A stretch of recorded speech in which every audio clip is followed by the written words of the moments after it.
Doctors. We are in, just chilling, just chatting. And if you wanted to give us a call, we'll give you some movie recommendation advice. We can talk about movies, whatever's on your mind. It's going to be a fun one. This is just a Sunday night chill, you know? Nothing crazy, no show really planned. I'm here with Sharad Patel. We're going to have a great time. I'm going to try out some things on the show that I haven't gotten to do yet. Just going to play around, guys. Hopefully we'll get to hear from you. And if not, that's fine too. So you can call us right now for a little movie advice. Dr. Sharad in the house. Doctor, how are you? I'm good. The good doctor is doing his taxes while we wait on phone calls. I'm going to be doing some things myself as well. Just chilling. So give us a call. Looks like we've got a comment. Oh, what's it say? Looks like Lucia needs movie advice. Oh, well, I hope she calls in.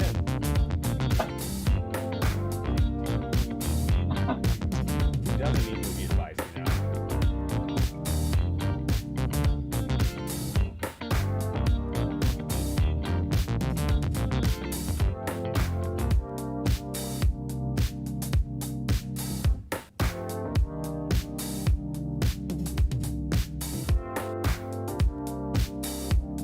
Just hanging, awaiting your calls.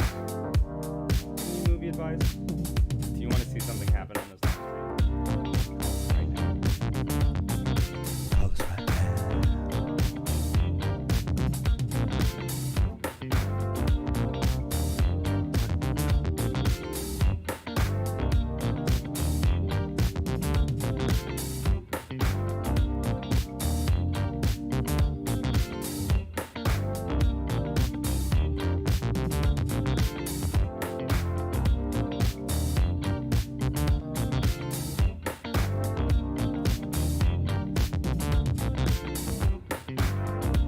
Let's take a look at the comments. Laptop.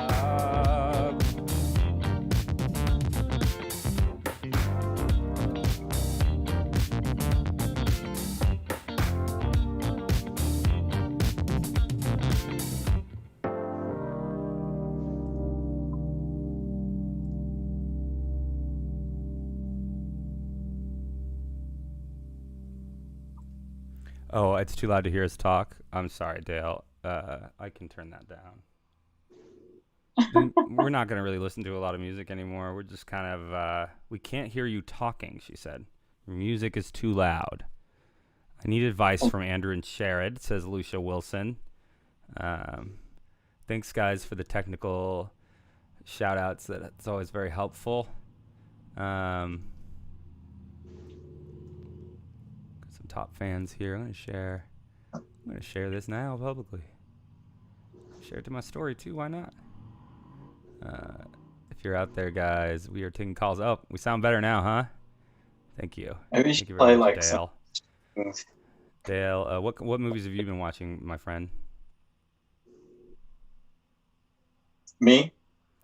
No, I'm asking Dale in the comments. Oh. Everyone's here to help. That's so nice. Call in, guys.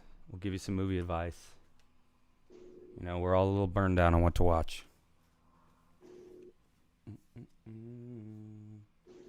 I can turn the music way down and just a little samba.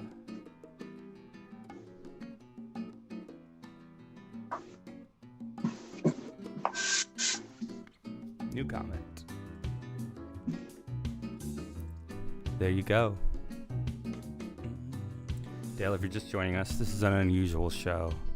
We never tried to open up our doctor's offices to the general public, but it feels like a great time.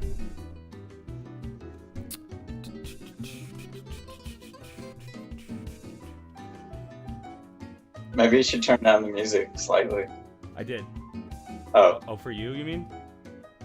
Oh, no, just in general. Oh, yeah, I turned it down on the master thing. It's lower now. They're telling me they can hear me better. Okay. It was because I had it cranked all the way up. Dale says he's watched Blade, Nightmare on Elm Street, Friday the 13th, and went back and watched the True Blood series and that 70s show. I was just talking to my friend Danny Dobbins, and he is on a road trip back to California at an interesting time, but he is listening to that 70s show the whole way there. He says it's still great, and I believe it because I loved that show as a kid, especially Red and Red's wife, Kitty. Two incredible characters. I don't think a character like Fez would exist now. I don't know what you guys think. Yeah, it never gets old. That's true. To be fair, it does take place in the 70s, just a different time. But you know, not everything's gonna age perfectly. But I still enjoy that 70s show. Freaking love Red, dumbass. Yeah. You know, it's funny is two of the movies that he's listed, Nightmare on Elm Street, Friday the 13th, were completely remade in the last 10 years. Oh, I wonder how Dale feels about that. I said good day.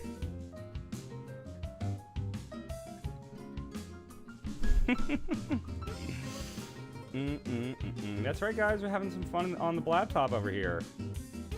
Got some great comments and thoughts about what we've been watching. Dale's been sharing with us some of his watches. What are you going to watch next, Dale? You might need to ask the movie doctors. That's right. If you guys just tell us your mood, tell us what you're looking for, and call in. We will give you a recommendation just for you on a movie you have not seen that you will enjoy watching. Dale says he didn't like the Nightmare remake, but he liked the Friday remake. Okay. I'm assuming you I'd haven't have to seen either. say, yeah, you might be right. I mean, the remake, because the first Friday the 13th movie is not so good. Dale was wondering if we have any recommendations, and I told him, well, I'm going to ask him, here, what should we watch tonight? Looking for scary movies, preferably aquatic themed. That's from Lucia. Dale, give us a little bit more detail about the kind of movie you're in the mood for, and we can find a great recommendation for you. In the meantime, let's get to Lucia's recommendation. Looking for scary movies, preferably aquatic themed. I'm going to shout out my recommendation, which is going to be Creature of the Black Lagoon, the old school black and white one, which is hilarious, but not scary, I guess. Dr. Shay, Yeah, you got any aquatic themed scary movies? I would say for campiness and tackiness, Humanoids from the Deep. Humanoids from the Deep, Lucia, is your recommendation. Let's take a little look at that while we wait on... It's the kind of movie where they go back and film nude scenes to try to make more money. Ah, okay. That's... I want to see the trailer. But then we're asking... Dale has gotten back to us with a little bit of specific things. He says, in the meantime, I am in a horror, thriller, and adrenaline mindset. So we need to give him a good something in line with his feelings. Let me think about horror. Oh, what about Invisible Man? Oh, yeah. Have you seen Invisible Man, Dale? That's a great one. The new one. Yeah, it's a new one. He seems to like more old school stuff, though, you know, with his 70s show, with his Nightmare on Elm Street, Friday the 13th. Let's think about, I wonder if there are any classics he hasn't seen, you know. We really try to identify our patients' blind spots to help them, so the more information we can get on the patient, the better. He did see Invisible Man and said it was good. I have to agree. Okay. The new one was so good, says our patient here, Lucia. I like this format. It's chill. A creepy 70s movie that I think The Shining actually ripped off is called Burnt Offerings. Burnt Offerings. You have mentioned Burnt Offerings to me, and I think it's finally time to take a look. File window. Oops. It's about a family that become caretakers of a house, an isolated house. Ah, that sounds familiar. A mother, father, and a son.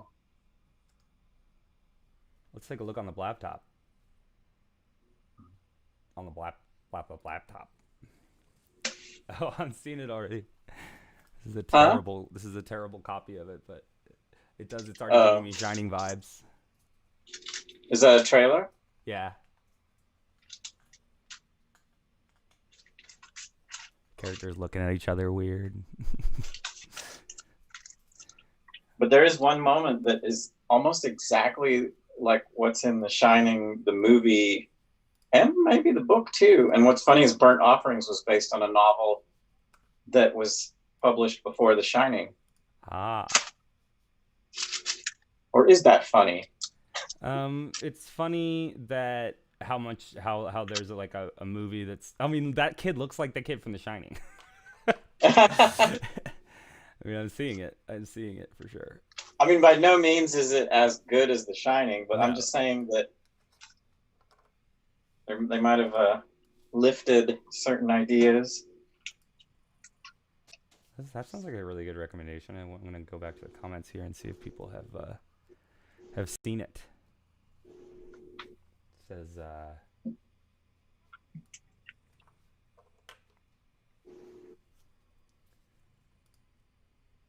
seems like no one has the gall to give us a call. Guess people aren't that desperate for movie advice.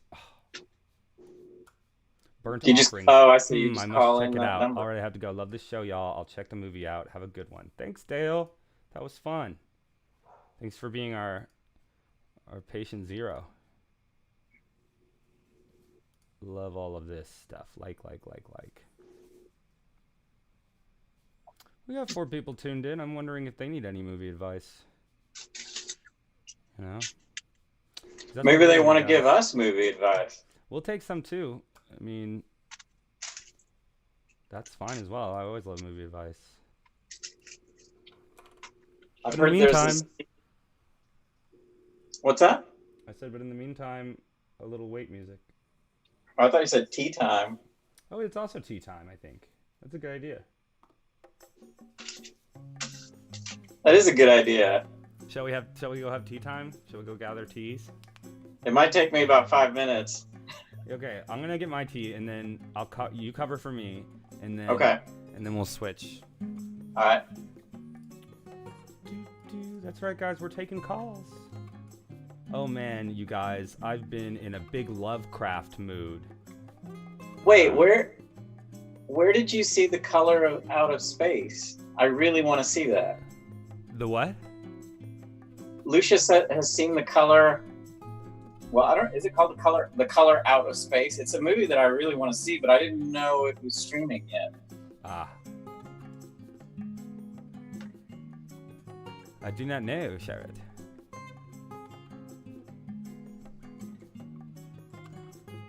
You know who stars in it? Who? Nicolas Cage. I love him. That's right, guys. You can give us a call. We'll give you some. She says she advice. bought it on Amazon, or you can rent it. Oh, okay.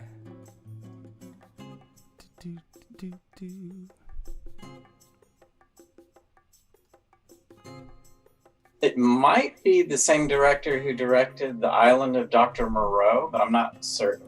I can look that up after my tea. Okay.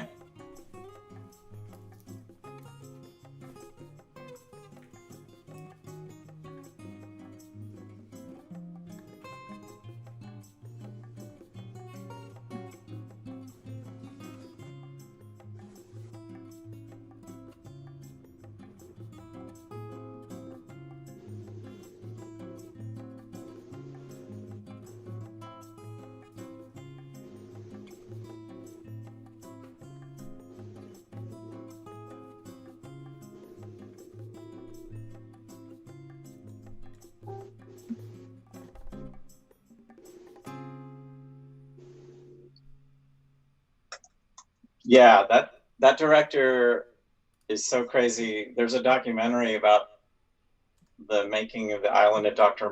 Moreau that is so funny because he got fired. And then Huh? Go ahead. The director stayed on the location, like hiding out as an extra after he was fired.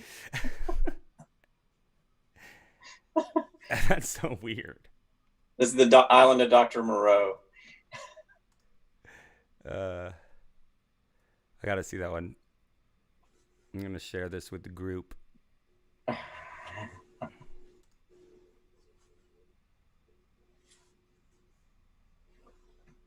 That's right, guys. We are offering people movie advice. If you were tuning in. That same director made a film called Hardware in the 80s that I haven't seen, that was supposedly like cutting edge with how crazy it was.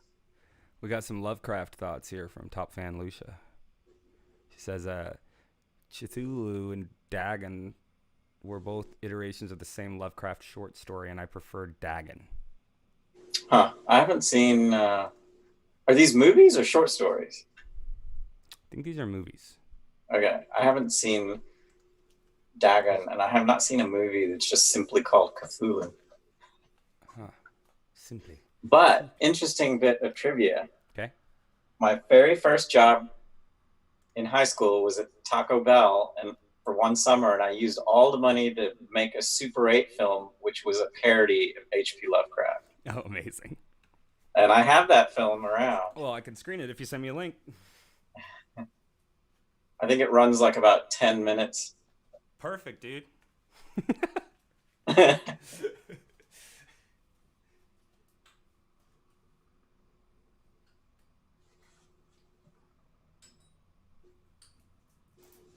Are you back now, Andrew? Almost. Sorry. I guess not. Almost.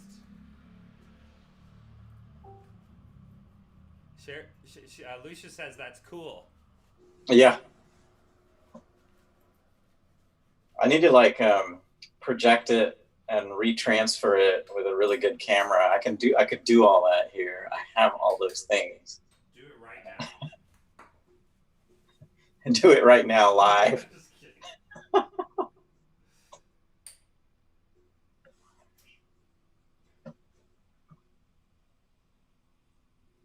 You know how messy editing gets if you're editing a Super 8 movie and all your scenes are strips of film and you're scotch taping them together? It's crazy.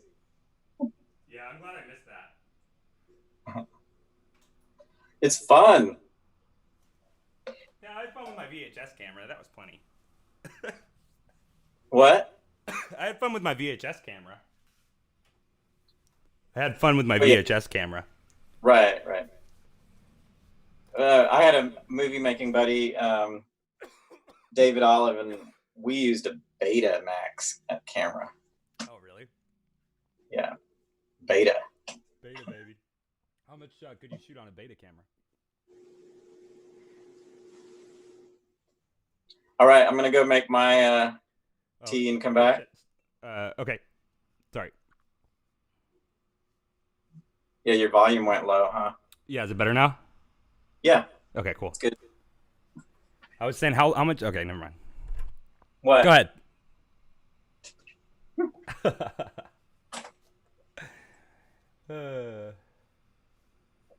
Well, guys, it's just me here. Let me think about what I've been watching. A lot of stuff. I mean, I've been watching the riots, obviously. That's very important and not a movie, but I'm sure there will be many movies made about this. And as there should be, this is a crazy important time. So we're going to be weighing in on that a little bit more this week. So that's exciting. And we've got some fun shows. Sharad on Tuesday, I believe, Sharad and I are going to be doing Prince and Cinema, where we review the films that Prince has been a part of, directed in, starred in. And so that should be really interesting. I've never even seen Purple Rain, so I'm going to be watching that tonight. I'm excited to watch Purple Rain. Let's see. We got very important. Yes, I agree, Lush. Yeah, it's been crazy to watch. And we had a great conversation today on the Movie Blab group on Facebook about our favorite films that remind us how much Black Lives Matter, which is infinite. And we exchanged a lot of cool movies that are really important. My pick was Sorry to Bother You. And then I also love Blind Spotting a lot. If you guys want to... what's Raspberry Beret? I'm not sure. Lucy, you should call in. Let's have a chat. Get these calls going. Someone's got to break the ice. I could call people, but that seems like not the right way to go about this. I'm sorry. I'm supposed to seem like I don't care if you call or not, and that'll make you call. It's fine. Don't call. Fuck it. It's fine. What else? Let's see. I kind of feel like talking about a couple different random movies that I like until people call in for more specific recommendations. Oh, but my iPad is dead. How am I going to do this?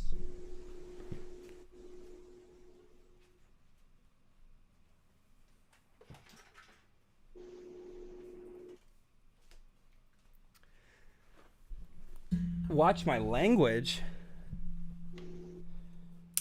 I ain't gonna advertise this one.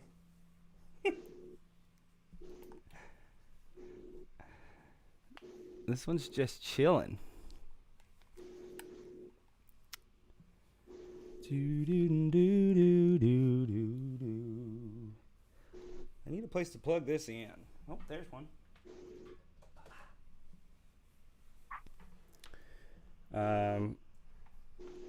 Some of you may know, none of you really know this. I have a very large collection of movies on iTunes that I've been, since the Blu-ray days, I've been buying movies on iTunes. And it's awesome because they just upgraded a bunch of shit to 4K. Oops, sorry, Lucia, I cursed. And they, so I don't have to buy the movie again to get it in this higher quality format. Plus, they still have extra features. So that's one of the things I really like. So what I do is I hunt around the $5 bin, and I find cheap movies because different movies go on sale at different times. There's actually a bunch of us online who do this. I don't recommend it. It's a huge money suck, but I love collecting these movies, and then I can watch them on all my devices and everything, and it's great. Luckily, HBO Max just came out, and it doesn't have that much overlap with my collection. So that was fun. There's a lot of random movies on HBO Max. And that's probably something I'll do while we're chilling here is take a look at what movies are on HBO Max and the weird gaps in them. There's some very strange gaps in the films. I called and you didn't answer. Well, that's not good, Lush. But I did get a voicemail. Let's see what she had to say before I call her back. I bet it's great. Oh, she's talking about movie. I want to hear her talk about it. Let's talk. Let's call her up.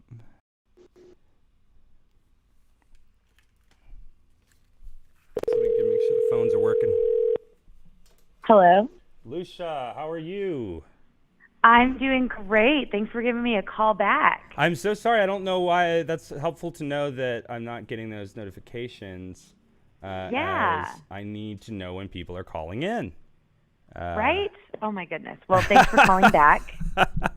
Of course. I hope it wasn't too long that you had to wait before I saw that in the comments. No, not at all. Why can't I don't. Okay, let's see. There's something I'll do not disturb. Turn off messages. Voicemail greeting. Nope, no, that is it. Well, why don't you tell me about the voicemail you left? It looks like you were talking about RX-8. Is that correct? No.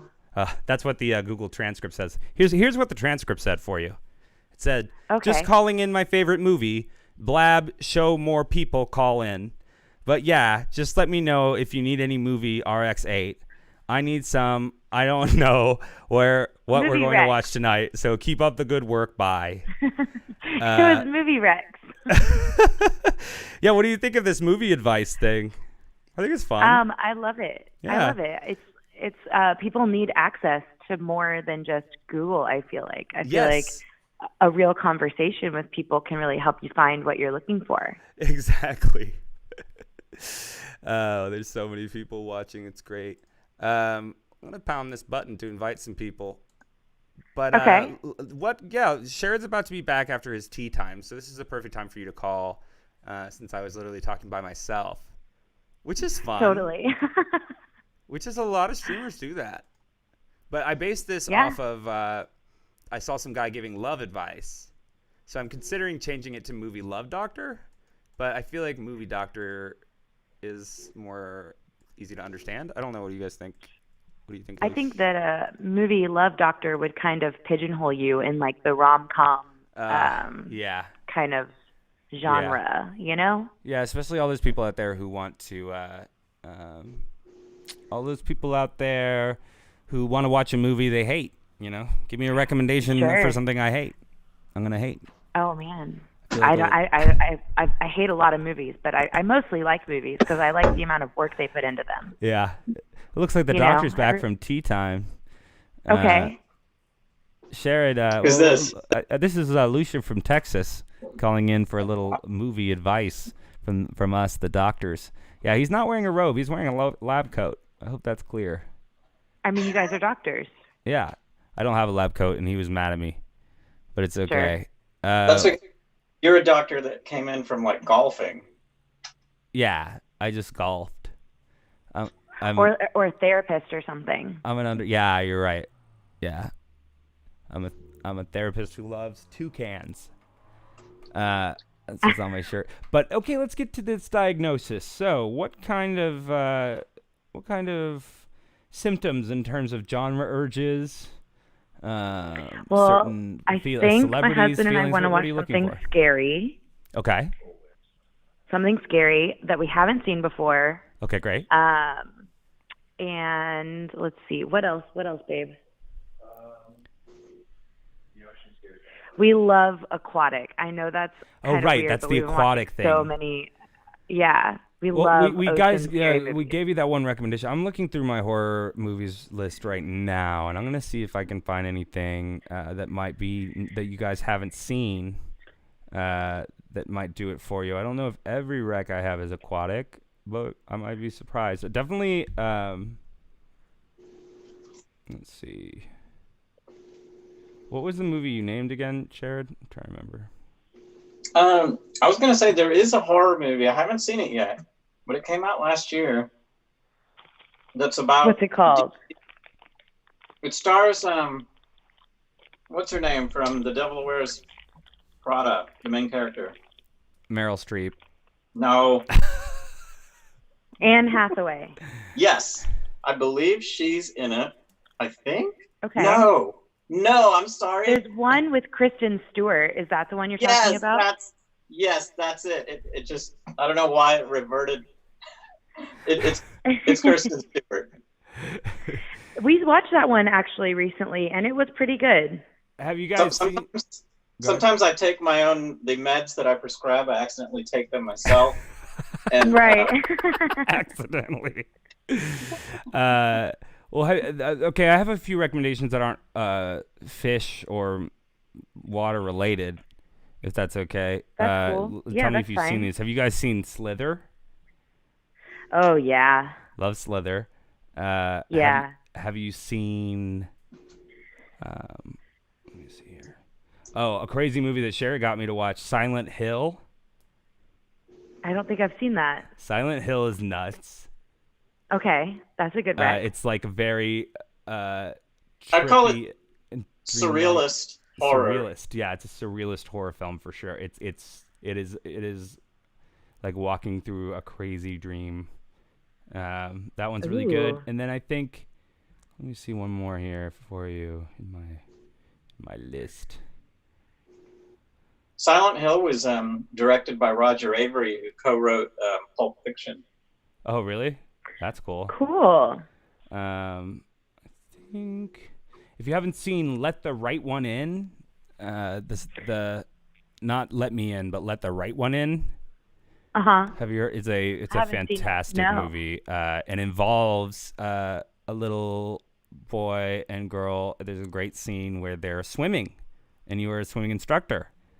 I am. Yes, yeah. Water safety is very important. And there's water safety stuff going on, and I think you would love this movie. To me, I mean, a lot of people regard it as one of the great horror films to come out in a while. I think it's fantastic. It actually okay.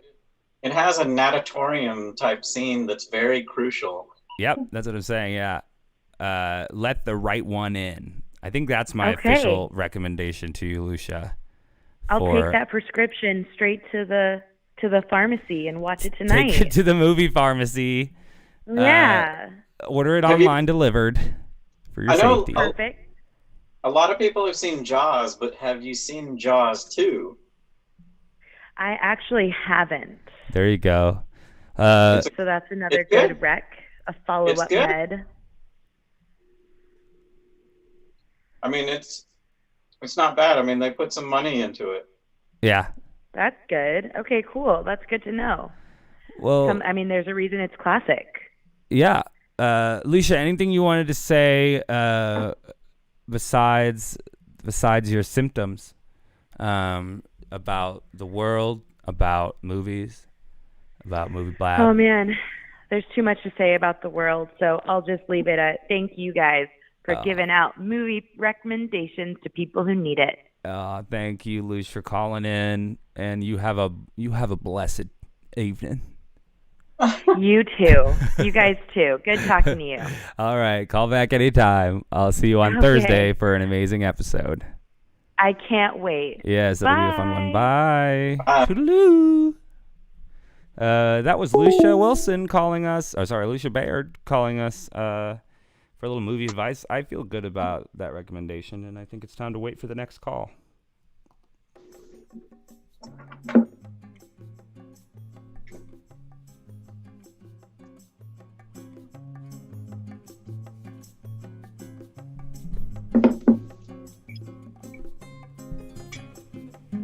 It might be rough getting callers right now because there's a lot of serious stuff going on. What do you mean? In the world. You think that'll affect callers? Well, I noticed that friends of mine don't even really feel like watching movies when all the stuff going on out in the streets is crazier than the movies. That's true. I wonder if... I think there's got to be a subset of people, though, that I mean, I know we heard from Andy Young today, who said he had watched Do the Right Thing to reflect on the time. You know, I think it's I would say that some people may be watching movies to think about this time. Oh, most definitely. I mean, that movie. I mean, movies are how I cope. Mm-hmm. It's interesting, yeah. But I mean, Sunday's not a huge night for the internet. But you know, we've got 3 viewers right now. Maybe one of them needs some movie advice. You know, you never know. Lucia Wilson called in, and that was great. You know, and I think that's why I'm not doing like a real show or anything, because it doesn't feel like, you know.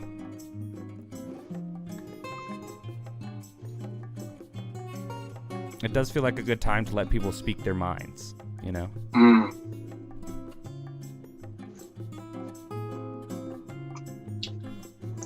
It's funny when I try to share the stream on my Facebook, it only gives me the share with friends option, not like just share option. What? I wonder why that is. Where are you? You're in the group. You should go to the page. I am... Where am I? I don't even know where I am.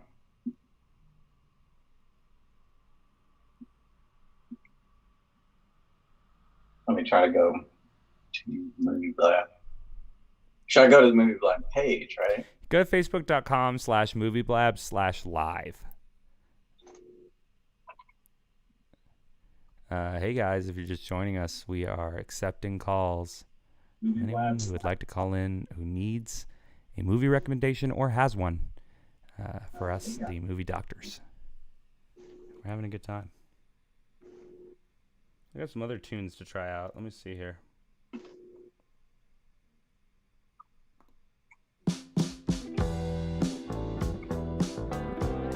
Little jam.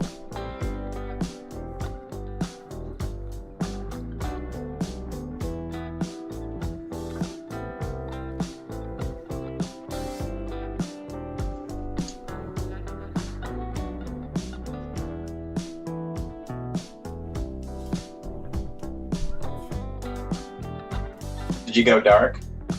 Did I go dark? Oh no, it's just my internet. Never mind. Ah, okay. I got you here still. What up, Alex Kahn? What up, Frank? Anolfi? Frank Anolfi, I think? I don't know how to say his last name. He's an interesting cat. I wish he'd call in someday. Who? This guy named Frank, who Likes to troll the show. He's a good guy. Hey, what up, Paul? We're just taking movie advice. If you need any recommendations, thanks for joining us.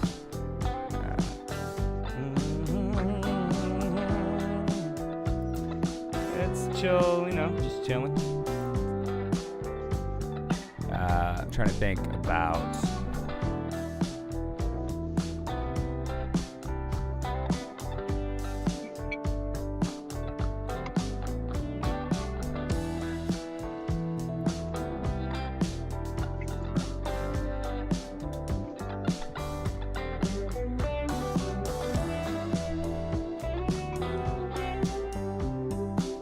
Paul, if you need movie advice, thank you for watching, and hit us up in the comments, or you guys can call in here. Make sure I don't miss any calls.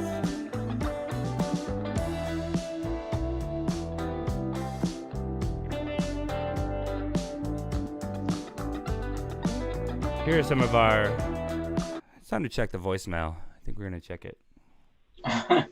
Just calling in to my favorite Movie Blab show. I hope more people call in, but just let me know if you need any movie recs. I need some. I don't know what we're going to be watching tonight. So keep up the good work. Bye. Wow, that was super sweet.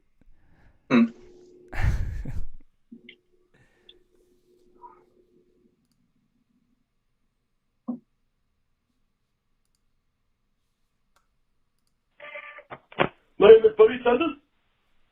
I am a huge fan of Movie Blab. You guys are part of the revolution. Yes, beautiful young people. My favorite movie is Death of a Salesman. Okay? I love the show. Goodbye.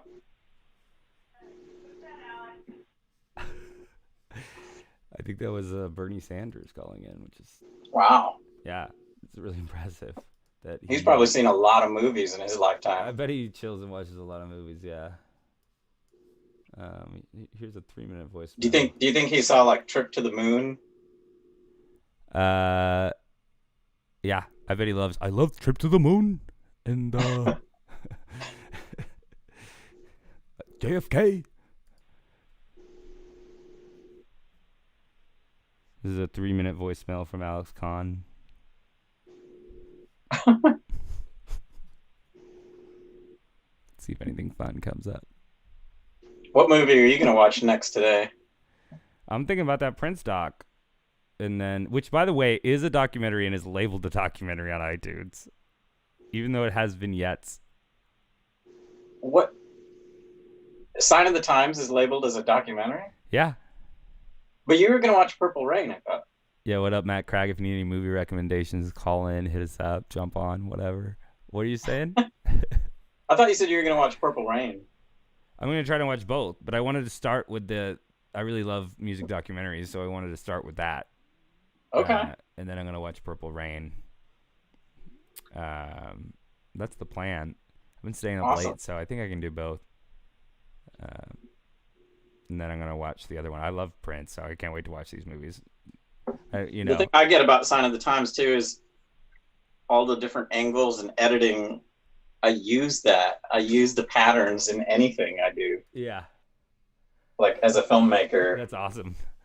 I think, like, concert films that are well done, because it's a challenge to, like, make that cinematic. You know? It's like, where do you do the close-up? Where do you do the wide? Where do you show the audience? And how do you cut it together? This does they do some experimental things in this, like freeze frames and stuff. I can't wait. I bet there's a lot of troll. There is a trolly, a kind of cool troll element to it. Okay. Like there's some direct to the camera dialogue. Oh. Ooh. Does he look at the camera and go, ooh, ooh? What's your imitation do an imitation of Prince, Andrew? Do your taxes, Sharad. Ooh. Oh, we got an incoming call. Let's see if anyone. Sounds like someone needs a movie recommendation. Huh. Call from. Matt Cragg. To accept, press 1. To send a voicemail, press 2.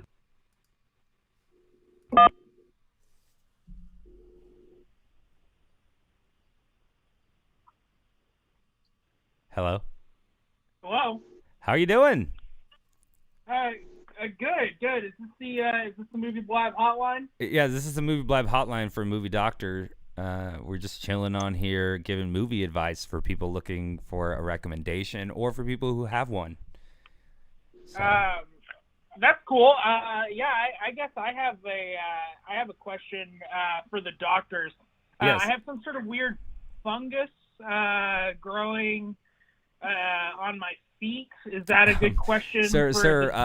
No. We are movie doctors, so that would be out of our expertise. But I do think you should look into Googling your symptoms. Maybe one of these online doctors to get your Unless this fungus developed while you were watching a particular movie. Oh, movies that give you fungus. Movies that give me fungus. Okay, maybe that has something to do with it. I think it probably manifested itself at some point last night while I was watching Death to Smoochie. What did you think of? What did you? I want you to come out here and do a little letterboxd library. You got so many new ones. Sure thing. Send me the Zoom link. Absolutely. All right. So long, Movie Blab. We'll be back. All right. Here we go. Something more fun. Now.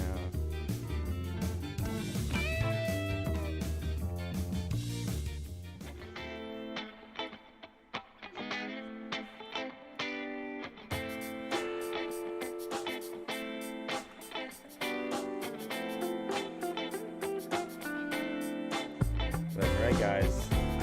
We are now accepting callers.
We'll be right back, guys. We need your advice. That's what we need. That's what we need.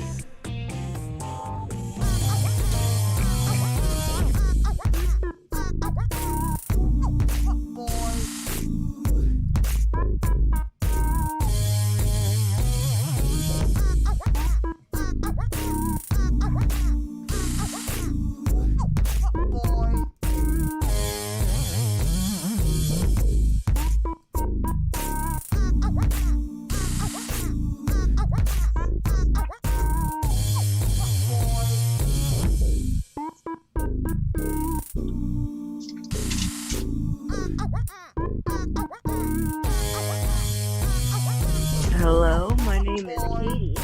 I'm calling Movie Blab.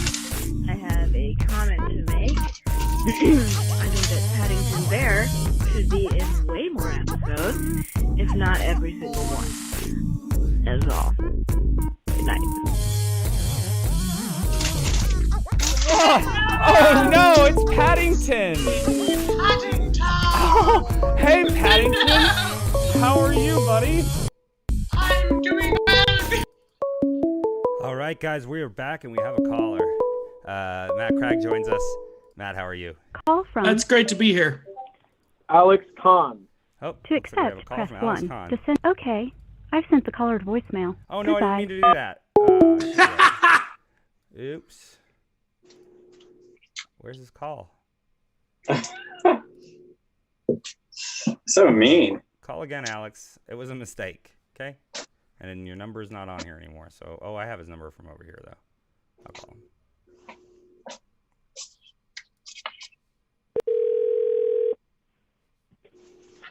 Hi guys. Alex Kahn, how are you, bud? I'm good. I'm just taking a break from the thing that you want me to do. Yeah, Alex Kahn's working on a dope video up and coming for our platforms that will be premiering someday soon. Alex, Someday what soon. is that video about? What's the video about? So the video is basically it's basically Medea ranked, with the exception of two. It's Medea ranked, but it's all of the Medea movies just with the Medea in the title. So it's your ranking of only ones with the Medea in the title. So that doesn't include which ones? It doesn't include Diver Mad Black Woman or I Can Do Battle by Myself. And how do you feel about those two movies? I actually put my it's in the ending. It's actually in the ending. It's I say what I feel.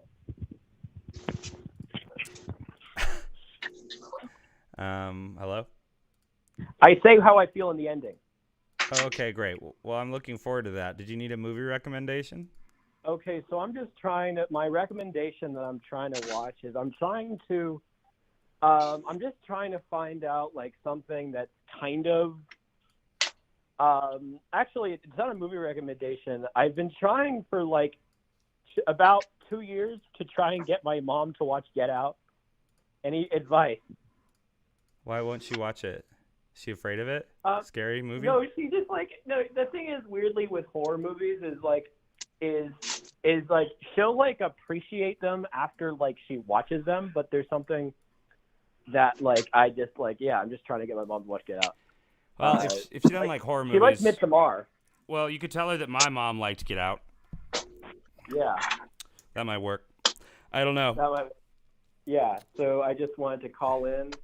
Call in for some advice Get Out about getting your mom to watch a movie. So what are you gonna watch tonight then? What am I gonna watch tonight? I might watch Parasite for like the 5th time. Why don't you watch a movie recommended by Dr. Sharad or Dr. Craig? Okay, can you recommend me something? Well, what are you in the mood for? Go ahead, Craig. What am I in the mood for? I'm kind of just like in the mood for something kind of horror, but also kind of like somewhat slasher, but also like not. Have you seen John Carpenter's The Thing, Alex? Like a long time ago when I was like 12. Rewatch it. I watched it yesterday. It's a blast.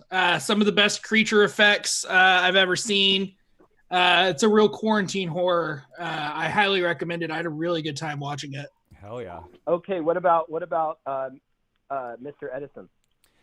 What movie should I tell you to watch? Let me think about that for a second. I would probably tell you to watch. I think it's gotta be something you haven't seen. I'm sure you've seen a lot of movies. Do something older that you haven't seen. Let me see. Oh, I think you should watch The Nutty Professor, the OG Nutty Professor. That's what I think you should watch. Oh, That's yeah. not Like horror. ask for a horror That's movie, not and horror, you're like though. giving him a But that's Jerry what I think you Lewis should watch film. on a horror film level. I think you should watch. Actually, you know that Eddie Murphy was the first choice for the character of Chris in Get Out, Interesting. which is very got one. interesting. It's actually like really interesting. It is yeah. I am gonna do like an intern corner probably about Jordan Peele sometime. But yeah, Just make another video. I might make a video about it. Yeah. So Give me all your videos. So yeah, what about Sharad? Anything? What does Sharad have to say? Well, if you want a really crazy horror movie that's a horror about the art scene, Velvet Buzzsaw. Oh, he's seen that. There's no way. Oh, he you hasn't have? seen Oh, I've seen Velvet Buzzsaw. it. Yeah. Oh, okay. I'm gonna recommend Splice. Edison knows me too well. Have you seen Splice? I hardly know you. I have Splice? no idea. I don't know you. What? What were you saying? No, did you say Flight? No, Splice. Splice. Oh, I haven't seen Splice. I've wanted to. Oh, see watch that for a Splice. while. Oh yeah, you'll dig that, Alex. I think that's what you should watch. Oh, I've got one then that goes farther back. Maybe you've seen it. It's the 1978 remake of Invasion of the Body Snatchers with Donald Sutherland. Oh, I actually haven't seen that. I've seen the 50s one, but I haven't seen the. Oh, then I highly recommend it. It's directed by Philip Kaufman, who went on to win Academy Awards for all kinds of shit. Oh, doctor shouldn't cuss. I'm sorry. You're a shit doctor. But Alex, if you're gonna watch Splice, make sure your mom's not in the room because it might get a little too hot and heavy for you. Make some Me and my mom watched weird, Mr. Mario uncomfortable. Don't watch Splice with your mom. No, you could. It's uncomfortable no matter who you're with. That's true. I haven't seen Splice. I'm excited to watch it. Yeah, good. Okay, cool. Well, thanks for calling in, Alex. This is not a formal intern corner because we're just taking calls, but we're glad that you are still calling in. So I'm not going to cut you off. Maybe Bernie Sanders could call in. Oh yeah, maybe we could hear from Bernie Sanders in the next in a little bit of time here. Oh, I can. Oh, what? You can't. What? He can get. That's an unrelated thing. Yeah, if you could get Bernie on the phone, that would be very helpful in the future. Maybe in the next, maybe in a couple minutes, he could call us. He could call us if he's free. Anyway, great to hear from you, Alex. Anything else that you wanted to say before That's all. we That's say all. goodbye? That's all. Okay. All right, bud. Yeah. Call again later. We'll be here. Bye. Yeah, that's it. I'm adding Conrad at 6 or 7. Can I tell you about it's your time. my movie day last night? Yes, I want to hear all about it. Or my movie day. Your movie days. What do you say? Yeah, it's kind of run in. I think you have a problem. Oh, we got another call. Wow, that was a really fast turnaround. Why don't we just wait? Why don't we just wait a little bit before You have to answer a call. Okay. So send them to voicemail. Call from. Bernie Sanders. Accept. Okay. I've sent the caller's voicemail. Goodbye. Oops. I would send the voicemail again. I keep misclicking. Why don't we call Bernie Sanders in a little bit? I wanted to talk to Craig about his time. Yeah, I start school again tomorrow, so that should help me wean off my dependency of just binge watching movies like I have been doing over the past couple weeks. Yeah, this is actually an intervention. I baited you here. You're telling me to watch less movie movies? advice thing. Well, after I tell you about some of the movies I watched yesterday, you might tell me that I do have a problem. So it started off strong. Yesterday afternoon, I watched John Carpenter's The Thing, which I talked about. And then I moved on to Howard Stern's Private Parts. Which oh my God, you watched Private Parts? Yeah, I watched Private Parts. Wasn't it so good? I liked it a lot. It's a very dumb movie. Oh yeah, what do you expect? It's got a lot of heart. No, I liked it. I said this is a very dumb movie, but as Howard says, he grows on you like a fungus. Exactly. Yes, it's so good. I watched half of it with my mom last night before she was like, I've seen it. I've seen this already. I've seen this already. Yeah, no, I'd never seen it before. It was a fun time. You got a little smudge on your screen, I think. Or maybe it's me. Let me see. No, it's me. Sorry, go ahead. Okay. And then I watched Death to Smoochie, which I'd never seen before. So good. A 2002 classic. This movie was like a huge flop, and I don't understand why. I thought it was, as you said, Andrew, it was a wacky good time. I thought Robin Williams and Ed Norton and Catherine Keener were all great. People are haters. I had a blast watching Smoochie. That's awesome. Yeah, I like that one a lot. I rewatched it recently, and Robin Williams is so good in it, and Jon Stewart. I mean, you don't get to. And see Jon Stewart, yeah, Jon Stewart. This is one of the last films Danny DeVito directed, which is kind of a bummer. I wish he would direct more movies because some of the movies he's directed are like super weird and super fun. I think he's got a good eye. Yeah. So I'd like to see him make a foray back in directing, but maybe it's just too much work. Maybe he just prefers acting. And then this is when things started to fall apart for me. And I started, I started watching I tried to watch the worst rom-coms that I could find on Netflix or HBO Max. Yeah. Yeah. And this is like, I got like, every once in a while I get like really bad insomnia and I can't sleep. And I use those opportunities to watch really terrible movies where I don't really have to pay attention. And I'm just on my phone the whole time. Yeah. Hoping they put me out like a light. But I ended up watching 4 horrible rom-coms in the space of like, from like 11:30 last night until about like 7 a.m. this morning. It was a dark road I went down. You're hitting rock bottom, dude. Yeah, the 4 I watched were Crazy Stupid Love, He's Just Not That Into You, No Strings Attached, and Valentine's Day. I don't want to spend too much time on each individual movie because they all kind of blended together at that point. There's no rush. It is somewhat weird. Out your memories. Weird amalgamation of just horrible movies. I do gotta say though, the last one I watched, Valentine's Day, might be one of the worst movies I've ever seen in my entire life. You gotta see Book Club. Oh yeah, is that like a worse, like shitty rom-com? Dude, I saw it with my mom and with a bunch of old people, and it was the craziest, worst movie I've ever seen. I've never seen a movie that bad in my life. The thing about these movies too, that it's like these like big ensemble, like they're trying to do Love Actually, right? Where they get like a huge ensemble and like have all these like interweaving stories and like where it's like, oh, this person's connected to this person and they're all finding love in their own different ways. And maybe some of them are in a relationship and they're struggling and some are like doing well on their own. But like the thing about them is like to do a movie like Love Actually like that, like with all the like intertwining storylines, that's really hard. Yeah. It's really hard to write and do it well. And so a lot of the times they get all these like big name actors to come in and be in these movies with like intertwining like love stories and like storylines and stuff like that. And it falls flat in the acting and the writing. It's just all terrible. And it just seems like everybody's just showing up to work just to get their paycheck. And it's just like, it's like, especially because it's a rom-com. People love it. Can be shitty. It can be shitty. Nobody cares. Yeah, because like I do like, there's some rom-coms that are actually good that I enjoy. Yeah. But man, these were pretty bad. Crazy Stupid Love. Why did you watch these? I don't know, dude. I'm more interested in that than the movies themselves. Crazy Stupid Love. That one's good. You liked Crazy Stupid Love with Steve Carell and Ryan Gosling?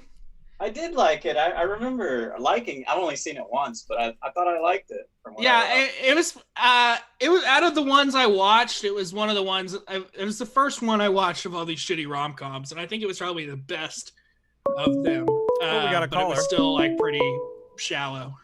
Let's see who's on the phone here. It's a 512 number. Call from. Steven. To accept, Steven. press 1. To send a voicemail, press 2. Okay, I've sent the caller to voicemail. No, Goodbye. No. Oh, I gotta call Steven back now. What is the problem with this thing? Who is Steven? Well, you gotta hit 1 to accept the call, and then 2 to send them to I voicemail. know that, but I never hit anything. Okay, send a voicemail. Call him back. I am. Oh, okay, good. You're. Yeah. Oh, hello. Is this? This must be Sheila Tequila. Yeah. Hi, Sheila. How was your day? Thanks for calling in. It was good, but yeah, I love rom-coms. Oh, yeah, you do. I forgot that about you and all the time we spent together. Yeah. What are some of your favorite rom-coms, Sheila? Yeah. So like crazy stupid love. Yeah. It seems like I might be alone in this. Both Sheila and Sharon like this movie. Yeah, on a scale of 1 to 5 yawns, how many yawns do you give it? Yeah. Oh my God, 5 yawns! 5 whole yaws. Wow, that's incredible.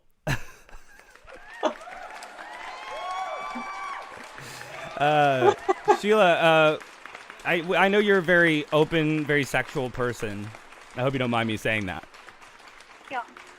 And do you like Ryan Gosling? Do you like his films? Yeah, I guess he's okay. Yeah. Would you go on a date with Ryan Gosling? Yeah. Would you go on a date with Javier Bardem? Yeah. Would you go on a date with Ben Stiller? No. Would you go on a date with Cuba Gooding Jr.? Yeah. Would you go on a date with Hillary Duff? I guess.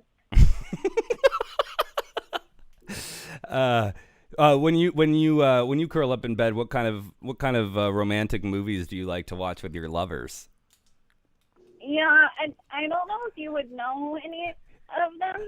Most of them aren't streaming on Netflix. They're not on Netflix, huh? Are they starring you, Sheila? Yeah.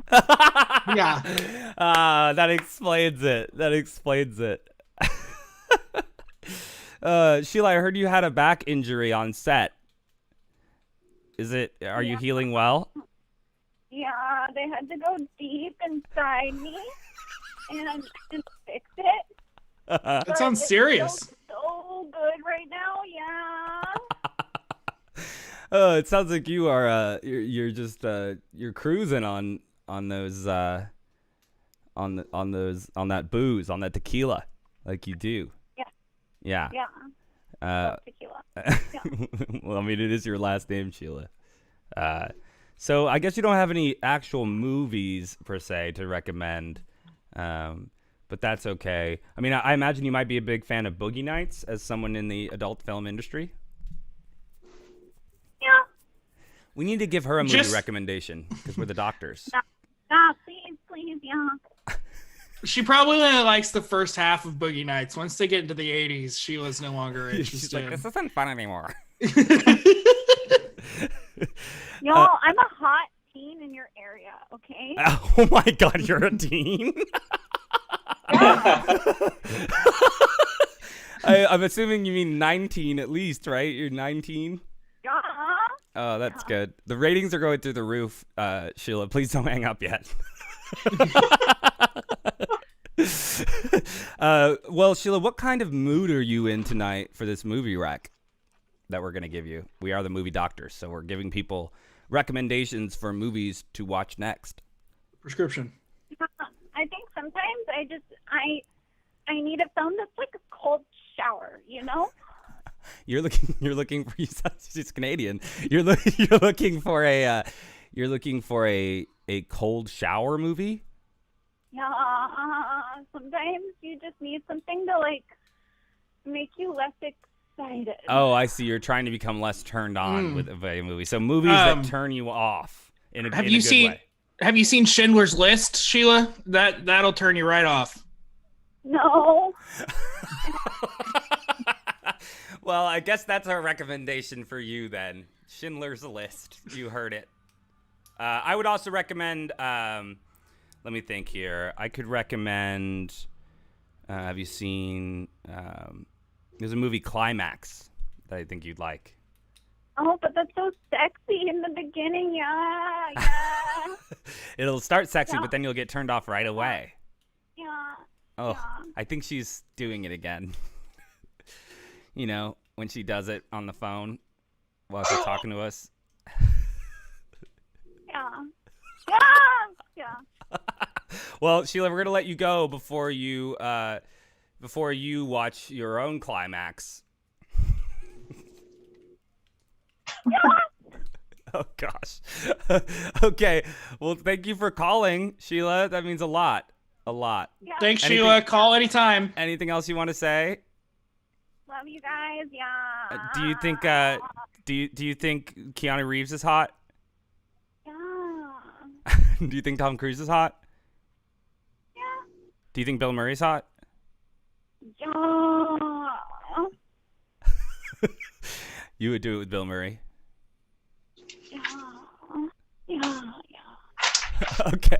Okay. Thanks, Sheila. We'll talk to you soon, okay? Call in anytime. Bye. Bye. You're great for the show.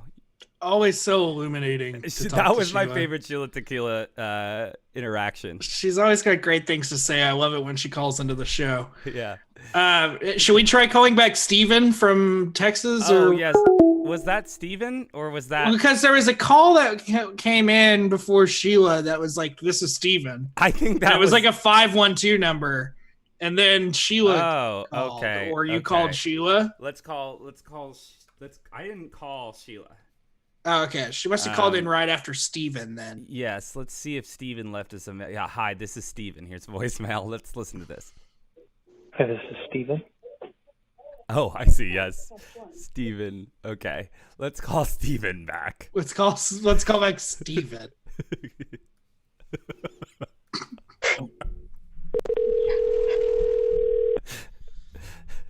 Phones are off the hook, guys. Hello? Steven? Yeah. Hey, Steven, how's it going? Thanks for calling in. You're the first person to call in that I don't know personally. Oh, thanks for having me on your show. Long time watcher, first time caller.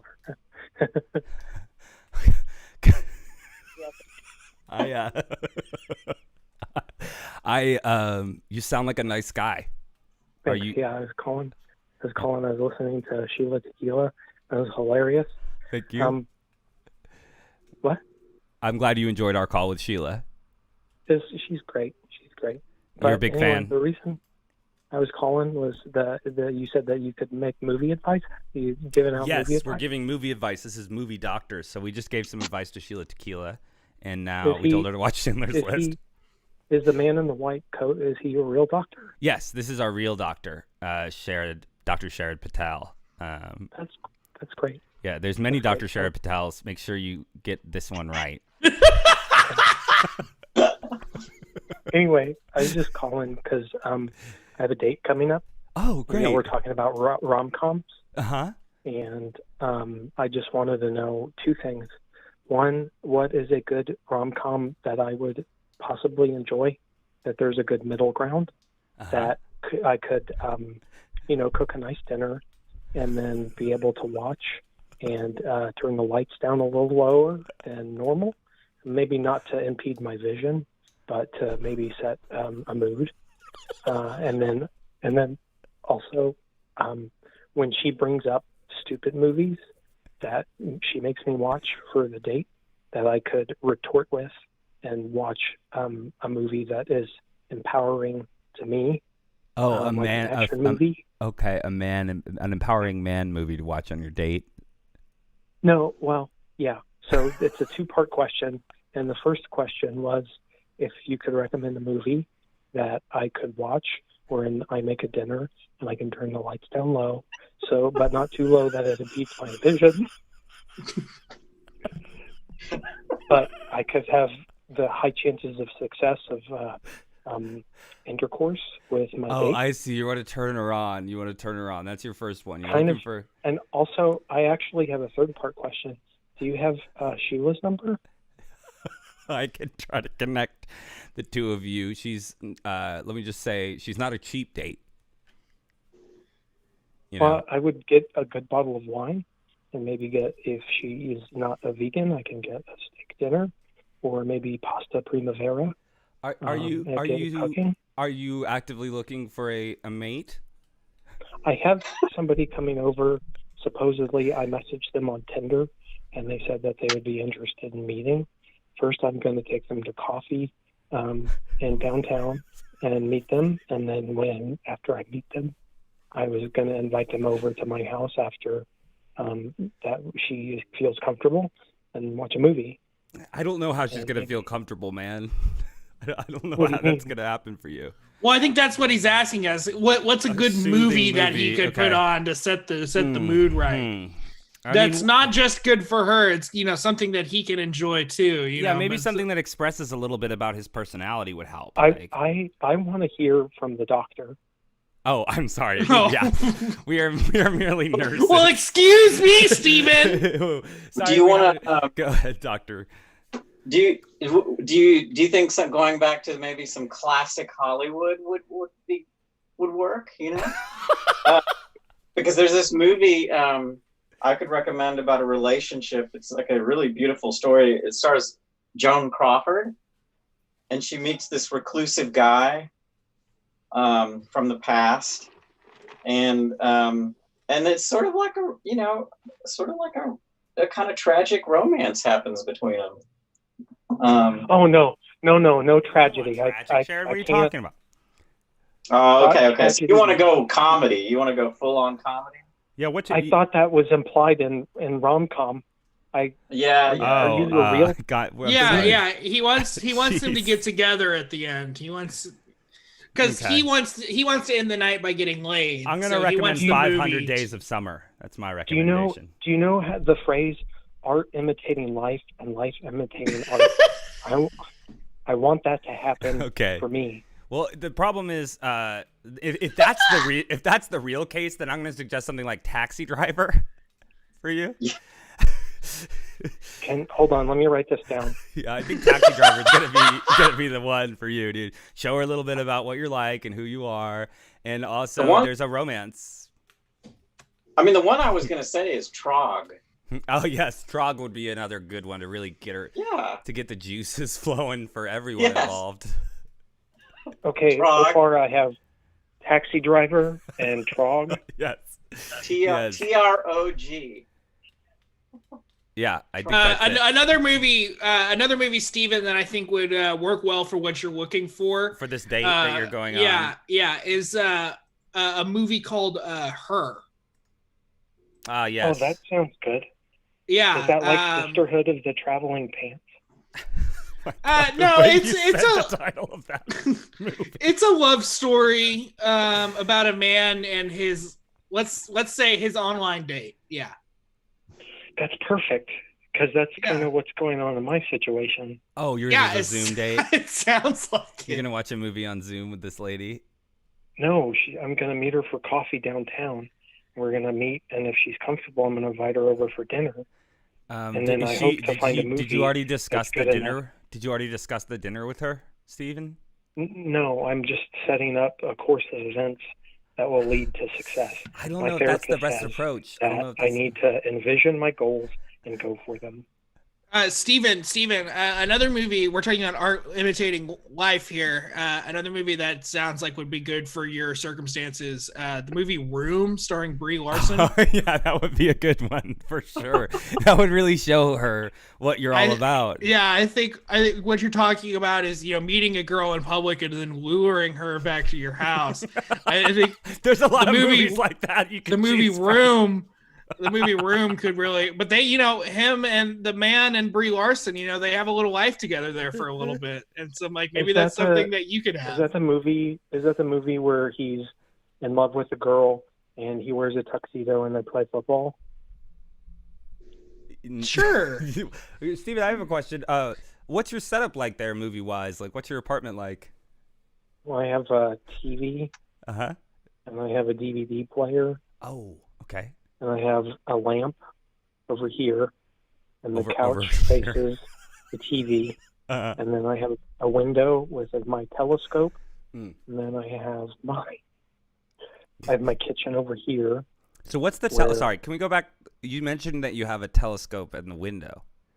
Not to get too off topic here, but do you let me finish stargazer? This. And I have a computer where I do most of my work from. And then I have my goldfish tank over here. Okay. And I feed my goldfish every day, and it's lived for a long time. It's pretty big. His name is Philip. That's great. Goldfish. I have a fish as well. I won him at a fair one time, but maybe I could take her after a movie date. I could take her to the fair. It's a female fish? No, the girl that I play. Your girl. With. Okay. All right. Well, how did you meet her? How did you get? I mean, you nabbed. It's crazy that you nabbed a girl for a date. I mean, no offense, man, but you don't sound like the most charismatic guy out there. I appreciate that she said that she'd at least meet me. And she said she would meet you. It's not a formal date. Well, yeah, they're meeting for coffee, and then he's hoping to get her back to his apartment for dinner and a movie. I see. Eventually, it's not going to happen all in one night. But I think maybe I see. Okay, you're a good guy. If right, you got to build on this kind of stuff. Yeah. I mean, if it could happen in one night, and I could meet her and have her come over right after coffee, that would be great. But I have to be prepared, and maybe I should go to the store. It's a lot to think about. Do you think maybe you have a good cooking movie that I could watch? Oh yes, I've heard Chef is good. Oh, I like Waitress. They cook pies in that. Oh, I could make some pie. Yeah, you could offer her pie for sure. You could watch Julie and Julia and cosplay as Julia Child. Oh, she would probably love that, Steven. That's a great idea. Yeah, you dress up like Julia Child, like Meryl Streep and Julie and Julia, and then give her a little bald cap and glasses, and have her be Stanley Tucci, and that could be a hot night. Does that normally how dates go, or do you think that would work? If she gets impressed, then she'd be more likely to sleep over. I think she's gonna be impressed with you no matter what, Steven. I think I personally think you're approaching all of this the completely wrong way, if I'm being honest. I wouldn't think too much about it. I think it would it's better to just be yourself. Yeah, exactly. I mean, that's all anyone can ask of another person, because you want to give her a real chance to figure out if you're the one. Have you ever watched The Bachelor? No, I don't have cable. Oh, she's not gonna like that. Okay, do you recommend I get a cable service provider and have them come into my house? Or at least YouTube, you could get the YouTube one. I don't think you could just get the YouTube TV will work. Yeah. You can just get YouTube TV. Can I ask you a favor? If I have a date and your episode is going, could I call in and have a shout out? Oh, I'd love that. Yeah, you should put on Movie Blab for her. I think that's a great idea, because can I tell you that I've watched a few of the episodes that y'all have produced, and it's invigorating, and it's it gets me going, and it makes me think about all the different possibilities out there. Oh, so wow. Thank you guys. Well, I'm glad we're giving you some comfort in this lonely times, Steven. Steven? Yeah. Yeah. Did that one hit a little too close to home, buddy? I mean, it's just, I don't know what to say. I've always wanted to talk to you guys, and it's finally happening. So my therapist was right, and if you just take a chance, sometimes magic can happen. Wow, Steven. Well, I want to thank you for calling so much, and we hope. Go ahead. I was going to say, never mind. It's more about I'd movies. love to hear. I'd love to hear it. Y'all probably have. Oh, I was going to say, is there some good magic movies? Like maybe instead of going for a rom-com or pants sisterhood movie thing, I could maybe tell her there's magic everywhere and then show her a movie that features magic. I think that seems to be that somehow is less creepy to me. If he's like, magic is everywhere, and then he's like, look at these magic movies. I think that's good for him, right? Yeah, you can that's watch. Better you than can watch. Look at. I'm just watching Room over here. I think that's a better move. You can watch The Incredible Burt Wonderstone. Oh, she's gonna love that one. Steve Carell, just another bomb by Steve. Great. Okay, guys. I think I'm gonna start looking these movies up so that I can be educated. I'm going to watch them before Steven, she comes over so I can... Yes? Yes. Thank you so much for calling in, and we hope that you will call us again. Hey, best of luck to you, Steven. Yeah, please call us back and let us know how the date went. Tomorrow or another time. We'd love to hear from you about how your love life is going in relation to movies. This has been an incredible call. Welcome to the Movie Blab, Steven. Thank you for making me a part of Movie Blab. Yes. I look forward to your Facebook page. All right, guys. That was Steven. Wow. He's people love him. Steven, first Movie Blab caller that we didn't know at a personal level. Yeah, thank you for calling in, Steven. You helped us hold a lot of viewers. We'd love to hear from you guys. We're gonna take a brief pause, unless we want to do more Letterboxd Library. Let's do that. There's no need to pause. We're just chilling. So yeah, we're do you want me to tell you some other movies that I've watched? Yeah. In the meantime, I think you should I think we should do some. Where's your Letterboxd Library? No, that's. What's Letterboxd Library? Oh God, he's still there. He's still on the phone. Steven, no. Steven, you're welcome to listen to the show, but please don't speak, okay? I mean, if you're gonna weigh in, at least tell us you're there. Wow. God, it was horrifying. That was very scary. Oh my, Steven, you have issues. Oh. Very frightening. Your voice is chilling, sir. Okay, well, I told him not to talk, so I don't think he's talking anymore. Steven, are you still there? Steven? Steven? Steven, are you there? Hello? He's still on the line. I can't get him off the line. Steven, go away, Steven, come on. Oh, the time keeps ticking. This call won't go away.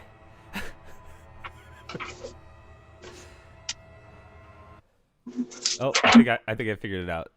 I'm gonna hang up on you, Steven. But you said I could listen to the show. Why don't you let him listen? Okay, we'll let Steven listen. It's just really creepy. Oh, will it block calls? No, it won't block calls. Okay. I don't think so. People can always leave us a voicemail. We'll call them right back. Here's an example. I would like a movie recommendation, please. Very nice. Thank you. Love you, Movie Blab. That transcript for that, if you guys can't understand what he's saying, that was Bernie Sanders again. I would like to move a movie recommendation, please. Thank you. Love you, Will Be Blood. Does he love There Will Be Blood? There Will Be Blood. Bernie Sanders' favorite movie. My favorite movie, There Will Be Blood. Fantastic movie. Love it. Such a good one. No, his favorite movie is probably, I don't know. What is Bernie Sanders' favorite movie? Hmm. We've had some great calls. We've got some people who have joined. Sarah, Carl, Ron, Richard. If you're out there, you want to call in. I've actually never gotten a call from a person that I didn't know until just now. Steven was on the phone. And I believe he still is on the phone. Yes, he is there. He's listening through the phone. You said he could. I said he could, and I'm regretting it already. Every time I know Steven's there, it gives me cringe. I would love for someone to call in so we can kick off Steven. If anybody calls in, we can get rid of Steven. In the meantime, do you want me to tell you about some of the other movies I've been binge watching? Yes. Feel free to speak, Steven. I'm just kidding around. Okay, go ahead, Craig. Another movie I watched recently was Harlan County, USA. If anyone hasn't seen that, it's pretty relevant to what's going on. Seriously. In today's, with all the protests and stuff going on right now. It's about a woman who went and embedded herself with a bunch of coal miners in Harlan County, Kentucky, who went on strike in the 70s. And then it was about their year-long strike and a lot of the state-sanctioned violence that they faced at the hands of the state and the coal company, the power company. This movie won the Oscar for Best Documentary when it came out in 1976. It's really good. My favorite part is there's an old woman in it. This old woman from Kentucky who has no teeth, and she goes, they can shoot me, but they can't shoot the union out of me. And I just really, I really hit home. And there's a bunch of Peter Seeger music in it, and it's about solidarity and collective action and standing up even when things seem like they're going to be too hard. There's not a lot, there's no narration in it. She just really does just let the coal miners do all the talking. That's awesome. And just kind of tells their story, lets them tell their story. And it's really well done. I really love this movie. It's on the Turner Classic Movies section in HBO Max. Which has been a gift. So I really recommend, guys, if you're in the mood for a documentary that's about resistance and collective organizing, definitely check out Harlan County, USA. It's a great film. We also today did honestly, it's hard to do any self-promotion or social media during this time, but we try to turn it into activism. And I just asked a little question. I was like, what is the movie? Everybody drop your favorite movie that reminds us Black Lives Matter. And we got a ton of responses. I'm finally figuring. So basically, I wanted to take a look here on the Blabtop at some of these GIFs. What do you say? Yeah, I'd love to see some of the responses to that. I started us off here. Let's see if I can zoom in. Hold on. I'm going to open up the Blabtop. Because movies can be highly educational and really give you a perspective on things and let you see things in a way that you may not have seen them before. Yeah. And to see the struggles of a certain community through an artist's vision can be really helpful to informing your worldview. So I mean, watching movies isn't doing politics, but it can be helpful to the issue is we haven't thought enough about this. That's one of the core issues is that people haven't thought enough about this, and movies are a great way to make people think about stuff. I'm not comparing it to the level of activism that's going on. It's not activism. Sure, but it is in its own way. It's important. The message. Yeah. So you said everybody drop those your films also sell more. Those films also sell more, so they skyrocket to the top of iTunes charts, stuff like that. They're featured on pages like that. It's an important time to embrace. And there's some movies that have a message that resonates. And we asked that question on our Facebook group. Let's find out what people thought on the Blabtop. Okay, I said everyone drop your favorite movie that reminds us Black Lives Matter. So I started us off with a dope shot from Black Klansman. And Oh, then Black Klansman's a great movie. right away. I mean, yeah, anything from Spike Lee. Right away. And then I also couldn't help myself. As a different account, I posted this GIF of Sorry to Bother You. Yeah, Sorry to Bother You is a fantastic film. I watched that last week. Rewatched it last week.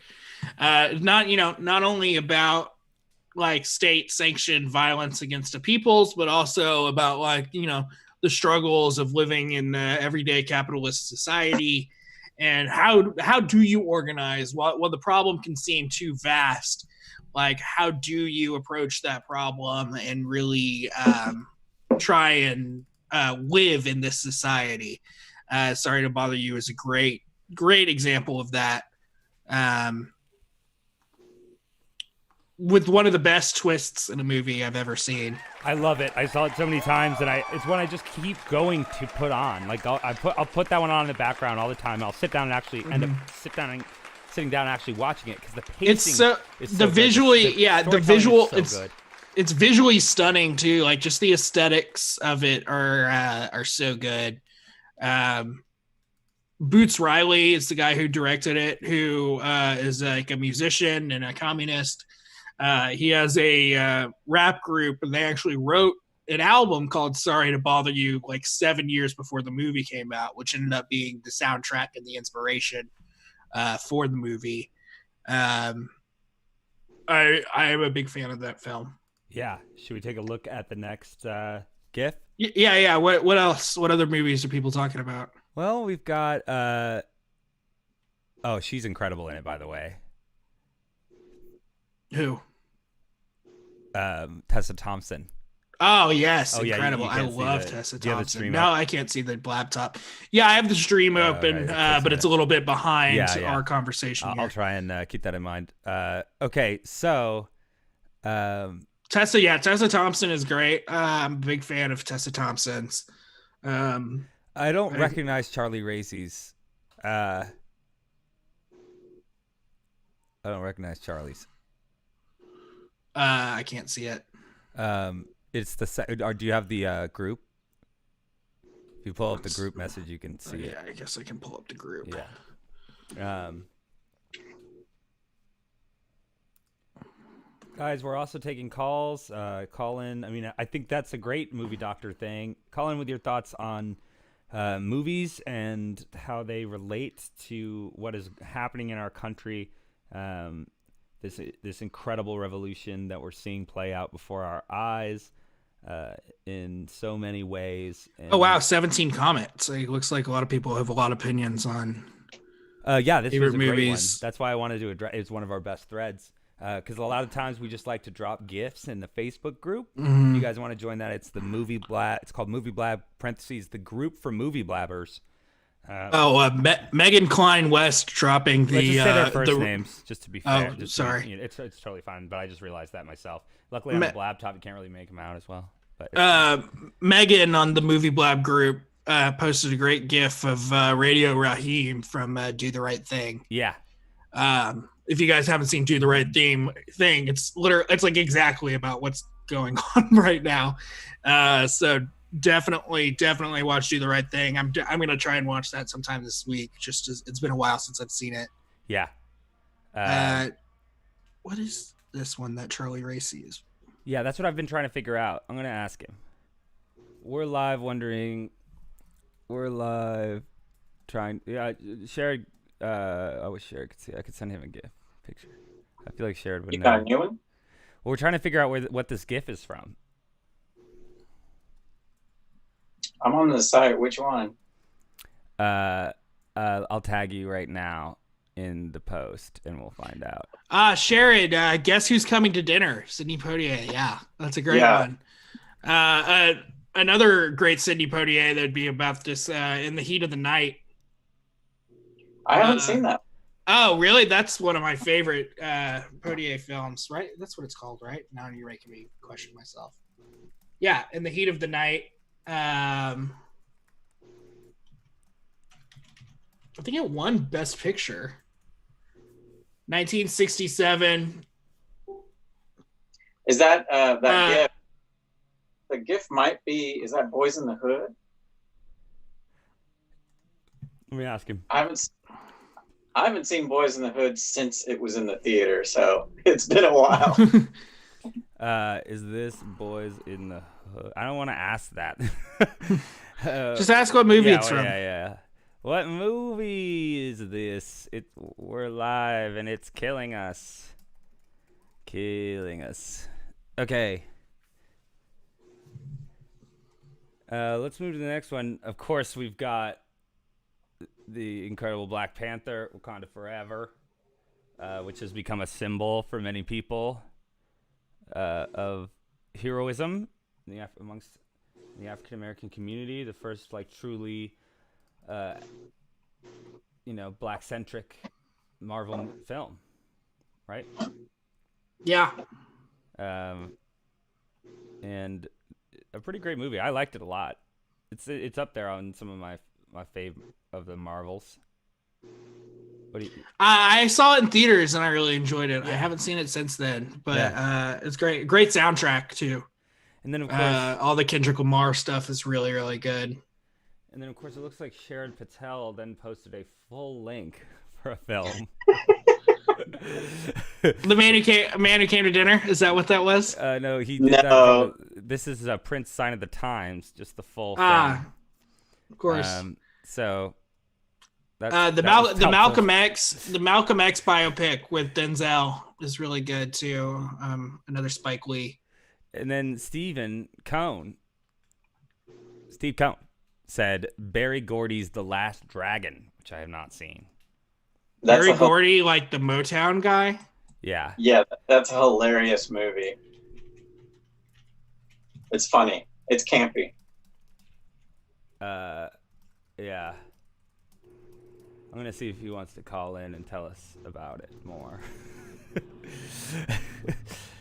That would be a fun person. Another Steven, a different Steven than the one. Steve. Yeah, this is. Well, wait. Steven was the guy who called in, right? Yeah. And this is Steve. I'm still here. Oh God.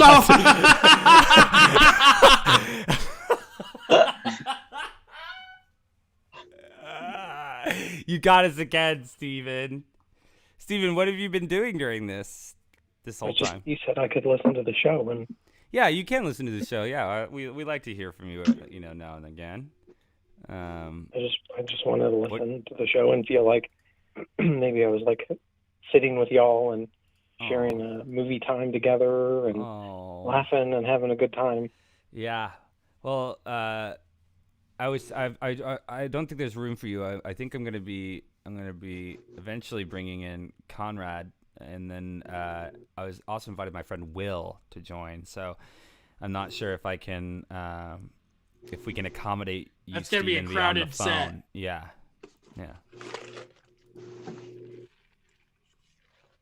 Are you sad? Are you asking me to go? No. Nope. Not unless you need to. Whatever you're feeling, bud. God, you make me cringe. Just talking to you makes me feel awkward. I'm sorry, buddy. If you could equate it to a movie, since this is a movie blab, what movie would it be? I would say 1 Hour Photo.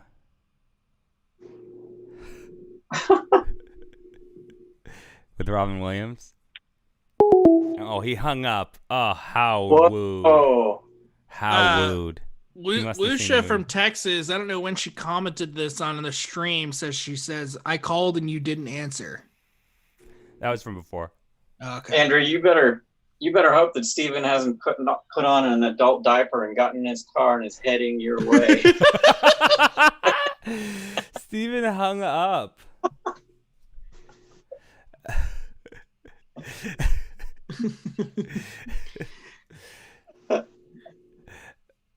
Like that crazy astronaut lady, Sharon?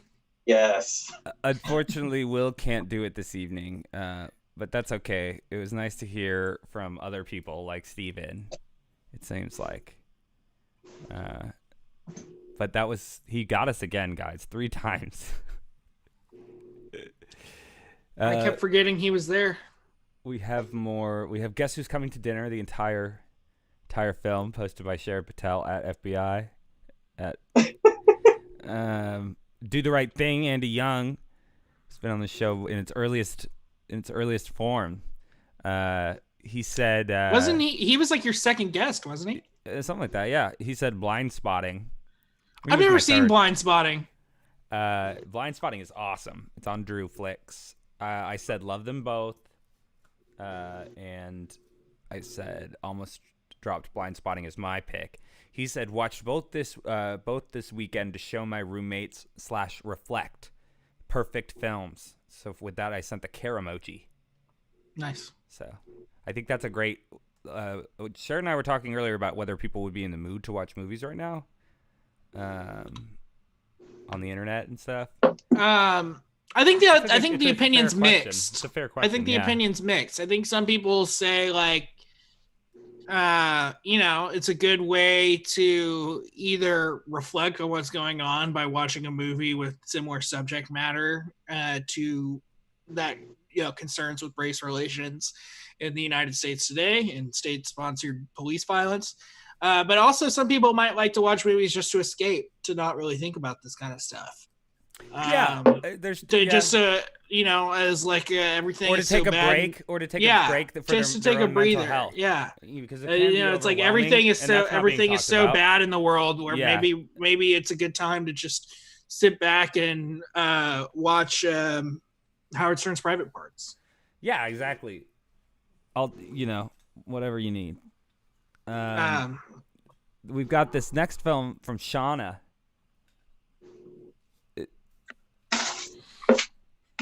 I don't know if I can name it. Let me see.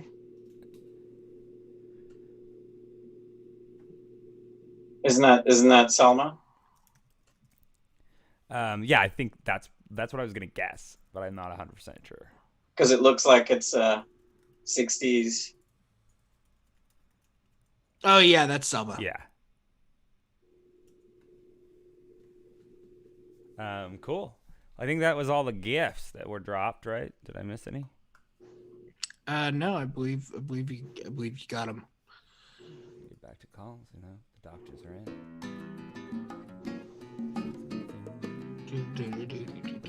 Want to take a brief break? I could use a cigarette. Yeah. Yeah, exactly. All right, we'll be right back, guys, with more Blab, and we'll be back with also Conrad Gonzalez. Thanks, Zoom. He's gonna call in? Yeah, no, I'm gonna pop him in here, I think. Oh. Doctors. Great. I'll be right back. All right.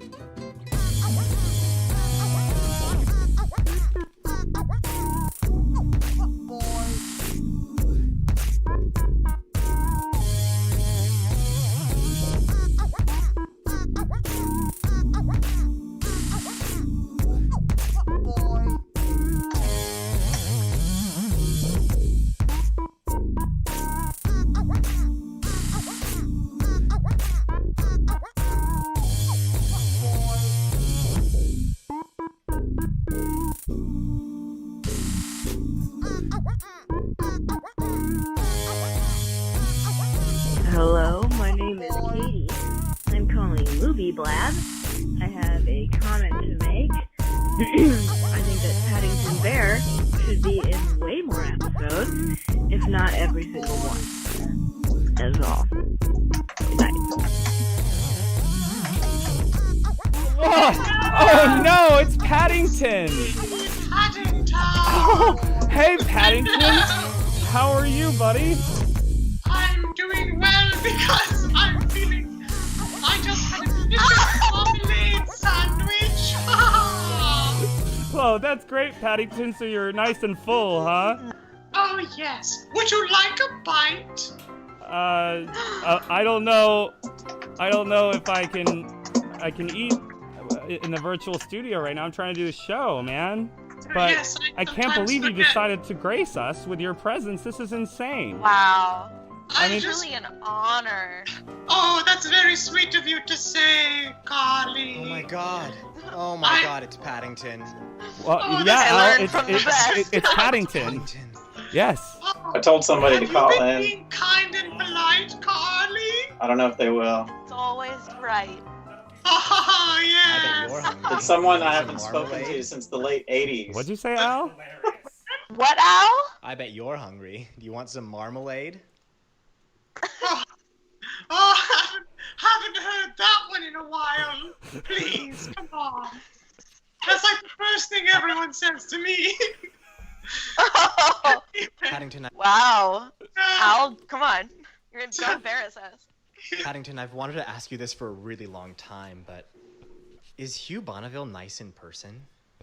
Oh, yes. Oh, what a nice question.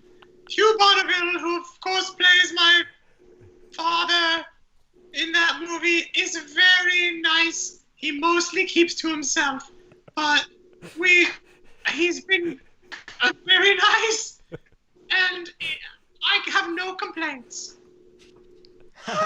Yeah, that's true. That's true. Oh. Yeah. Really? That's really interesting, Paddington. Thank you. Yes. Well, I must be going to leave. Fabulous news. 500 likes. 500 likes. Wow, big deal. 500 today, 516 tomorrow. Congrats. With 500 whole likes, no one can stop us. 500 likes, 500 likies. No one can stop us. 500.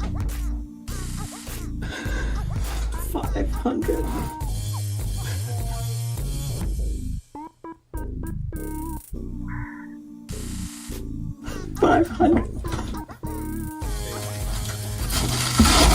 Keep it up. Hey, Movie Blab, yo, on your got break 500 video that you likies, play, and is there Movie something Blab that will says get that's a commercial? That's I not remember live. when it just was like 50 fans. Because when I first saw it, I thought that and was we the never show. thought it would get there, but we did know that it would get there. You're tricking. And now you're at 500.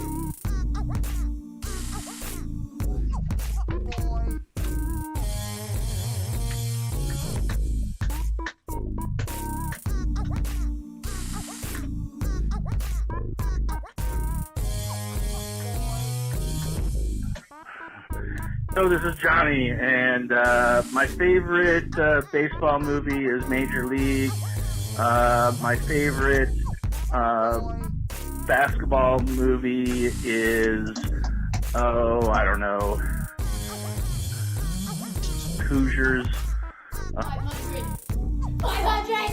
500. 500 likes. 500. And it's only a matter of time until the whole world is talking about Movie Blab. I believe it.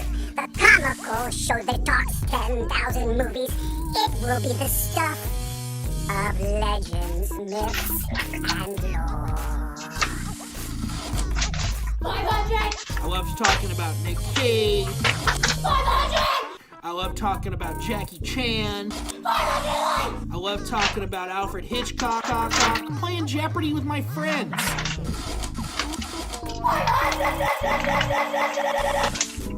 Not one of those likes is for me. Not one. Not on Instagram. Not on Twitter. Not on Facebook. Not the hair on my chinny chin. Hello. Hello. What's up? We are at a commercial. They can hear us. Wow, though. big deal. You know. Oh, And I didn't realize it we're started gonna be already. back here soon. But I just have to make some adjustments. We're gonna be taking more calls, guys. Nice. Yeah, it's good. This is the format that I'm used to. Yeah, good. Make sure you're widescreen. Yeah. There we go.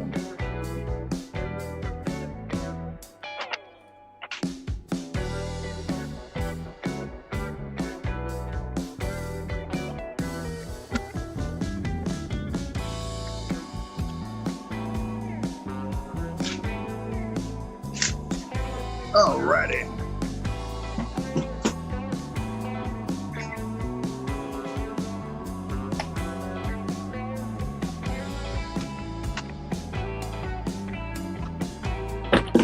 We're coming back at you guys real soon. We're adding Conrad Gonzalez. He's a movie doctor. Uh-oh. We got movie doctors giving advice. You can call in. We'll take your call. You can show us what it's all about. Do the hokey pokey. Turn yourself around.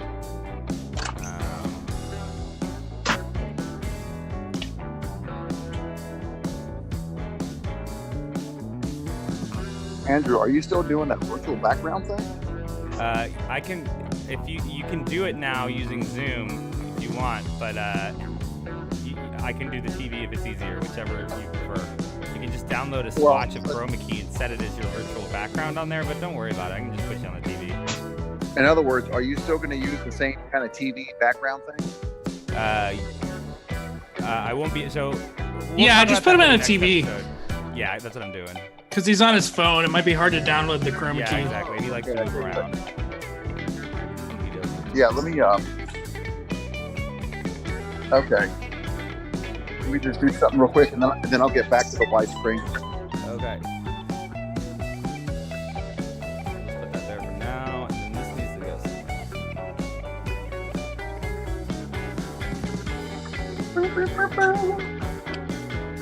I'm just doing this one thing.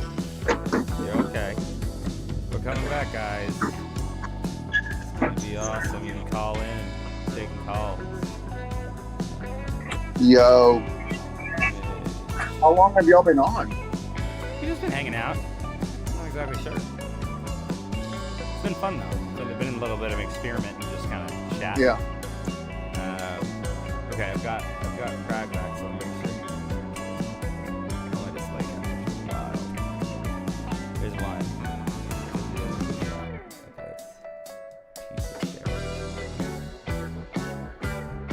I'm digging the music. Thanks. Me too.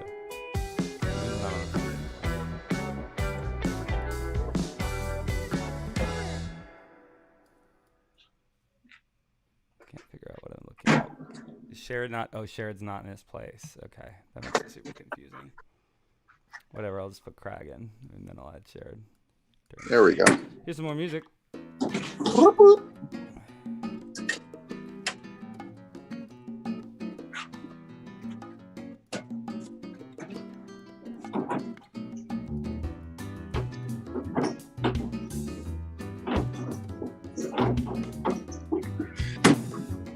Okay, there's Sharad. Okay, good. Sorry, I was trying to figure some shit out. Alright, I got it.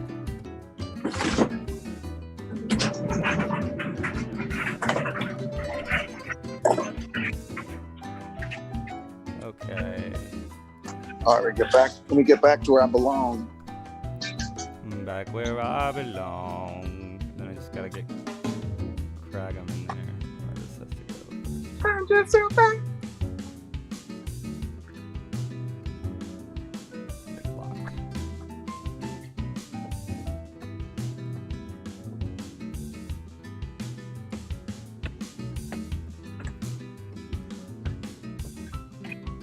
All right.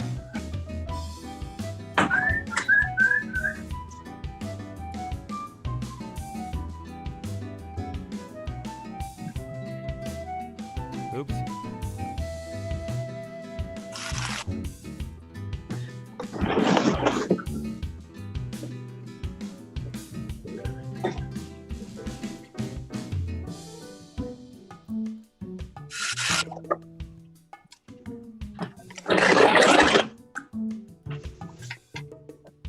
Okay, and then I'm gonna add.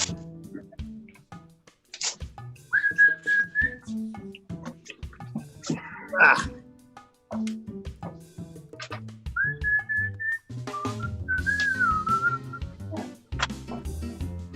Here comes Matt. Oops.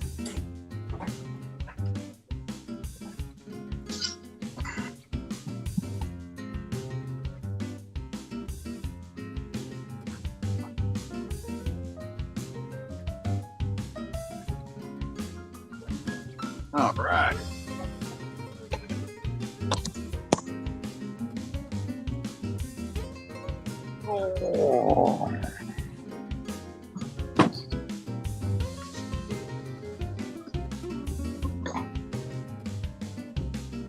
And there we are. Great. Getting that Wow. track set.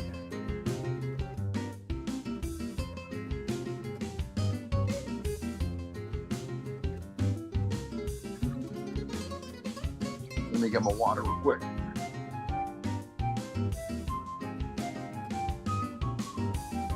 I hate when this happens. What happens?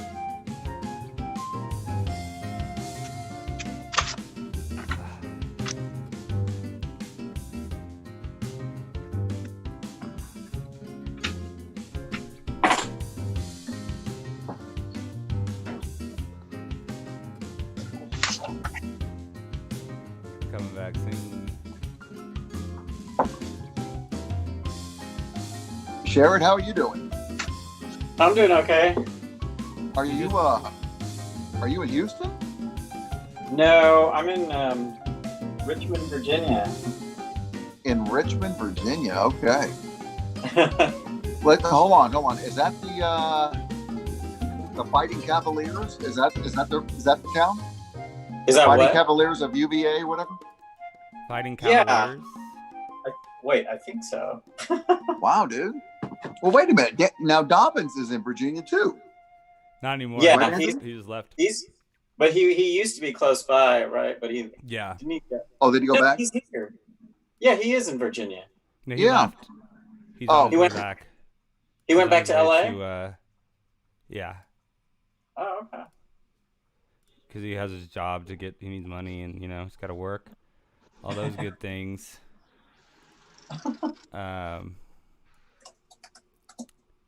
Let's see here. There we go. Okay.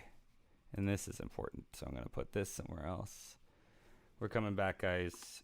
Promise. I really do. Check out the control panels, bruh. Here we go.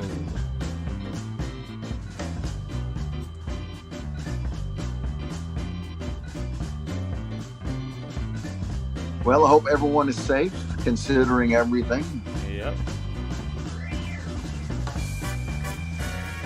Okay, almost done here. Next red.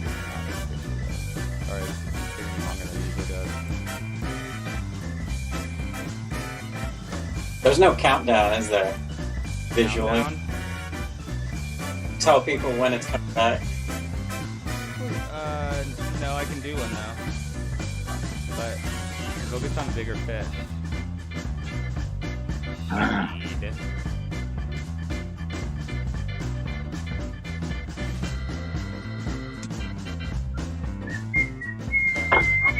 Okay. There's that. It kind of sounds like it's related to the soundtrack of Anchorman, that music, Yeah. with the lead flute, Thought I heard some flute. Oh my god, I'm getting so frustrated.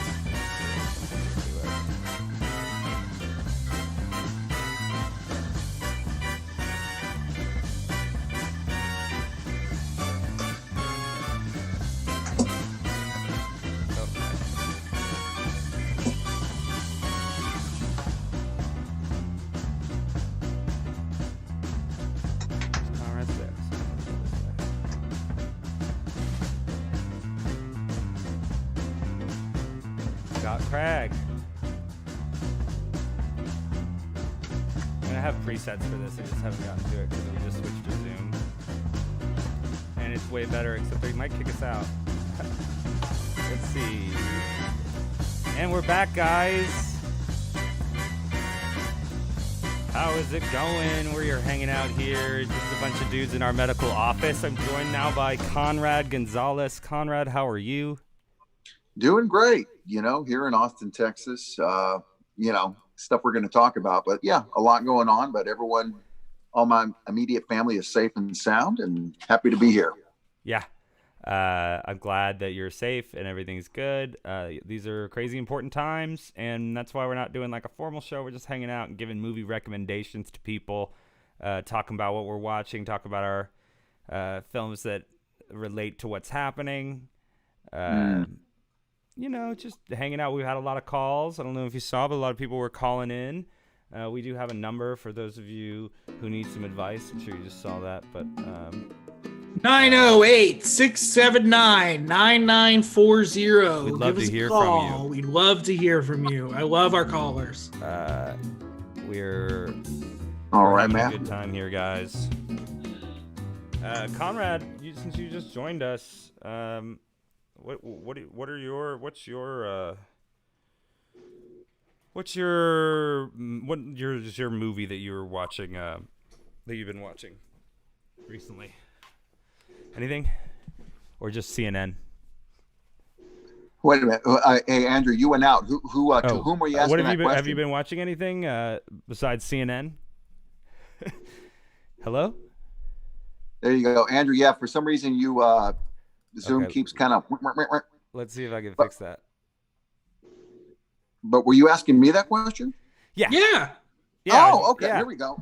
Yeah. Thanks. No, honestly, because you went out before I heard. No, all I heard was this. All I heard was this. So, and then, what have you been watching? And I was like, is he talking to me? I don't know. Anyway, we're already scrambling your brain. Andrew, you know me. I'm a little bit of a demographic anomaly. I don't have a TV. Doesn't mean I don't watch movies. It's just I personally don't have a TV. You don't have a TV.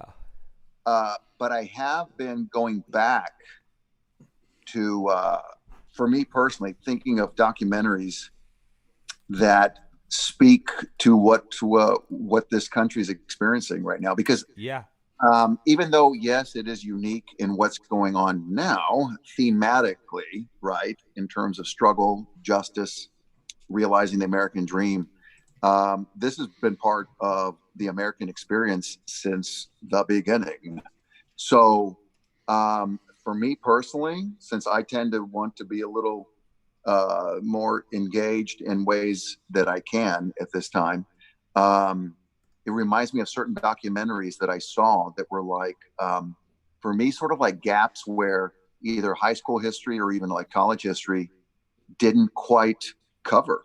And one is Howard Zinn, the documentary on Howard Zinn, the Harvard professor. I believe he was a Harvard history professor, and he wrote the seminal book, People's History of the United States, which covers all the struggle, right, from the suffrage movement to all the union strikes. And I've heard of this. Yes, and why we have so many. Yeah, and why we have so many union songs. This land is your land. This land is my land. All the songs that I remember singing like innocently as a kid, and have kind of been repurposed just for like patriotic songs. They were struggle songs. There's the ballad of, and when you realize, like, I mean, just for example, it's like I never knew like there was like a strike in Colorado back in 1900 something, and the governor had the National Guard come out and kill a bunch of coal miners that were striking or whatever it is. It's like, this is not what's going on right now is not unique to the American experience. Does not to diminish its importance, but all the more reason to get in touch with books and documentaries, especially, you know, I'm ADHD, so I'm more of a visual type. So I would say Howard Zinn, People's History of the United States.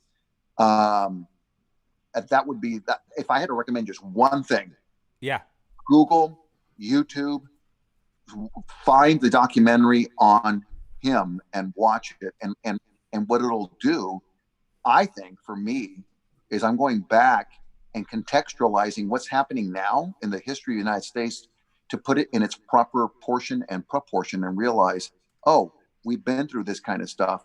We've come out better. Hopefully it will be like that. And that's not to paint a rosy picture. It's like, meanwhile, look at the strategies. What did they do to be successful?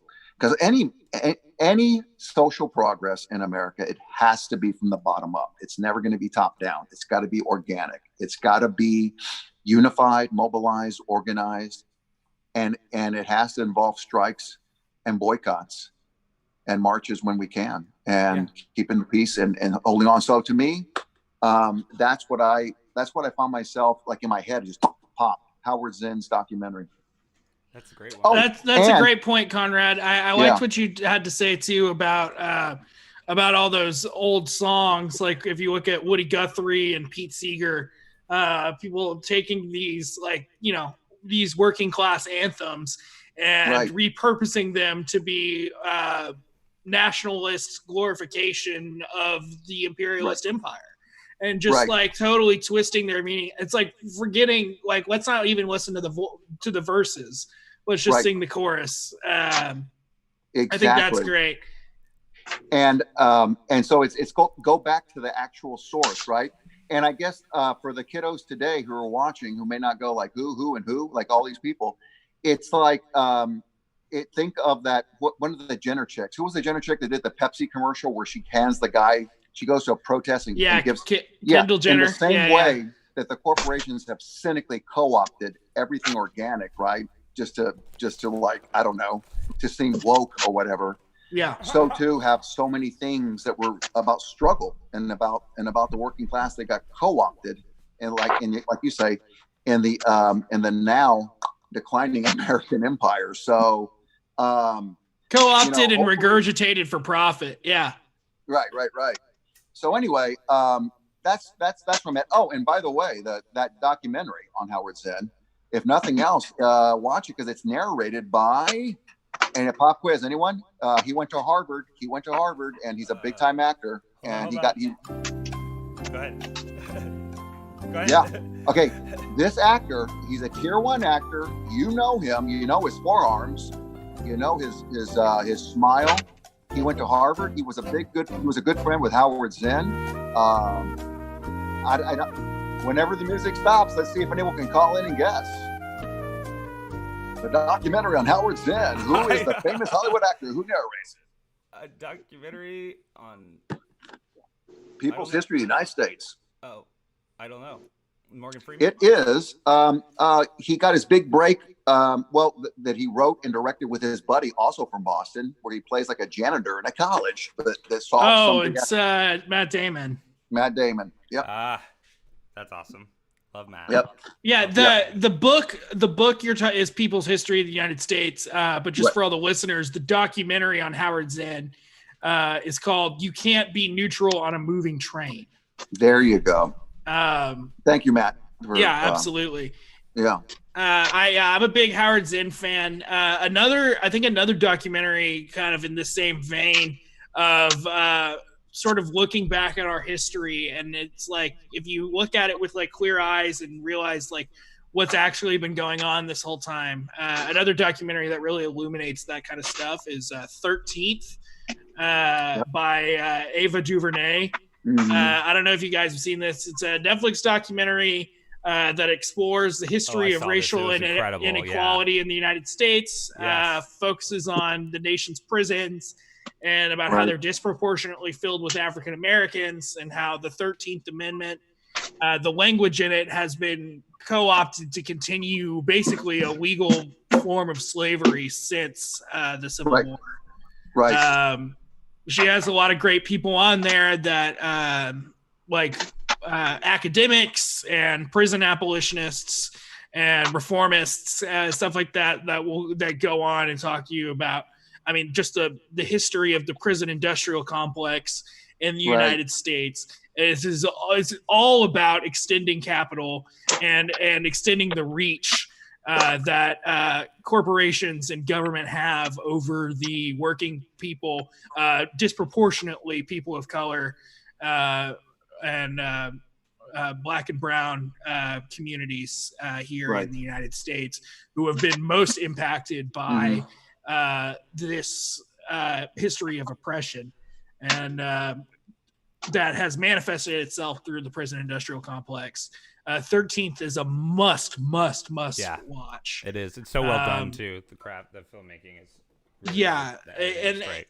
Ava DuVernay, archival, so much story that they compress into this series. Ava DuVernay is a great director and filmmaker that makes a bunch of movies that help you see racial inequality in a different light. It's good stuff. Right. And it explains, and I like how you underscored the fact that it is. I mean, look, here's what's going on. The United States has the largest for-profit prison system in the history of mankind. Mm-hmm.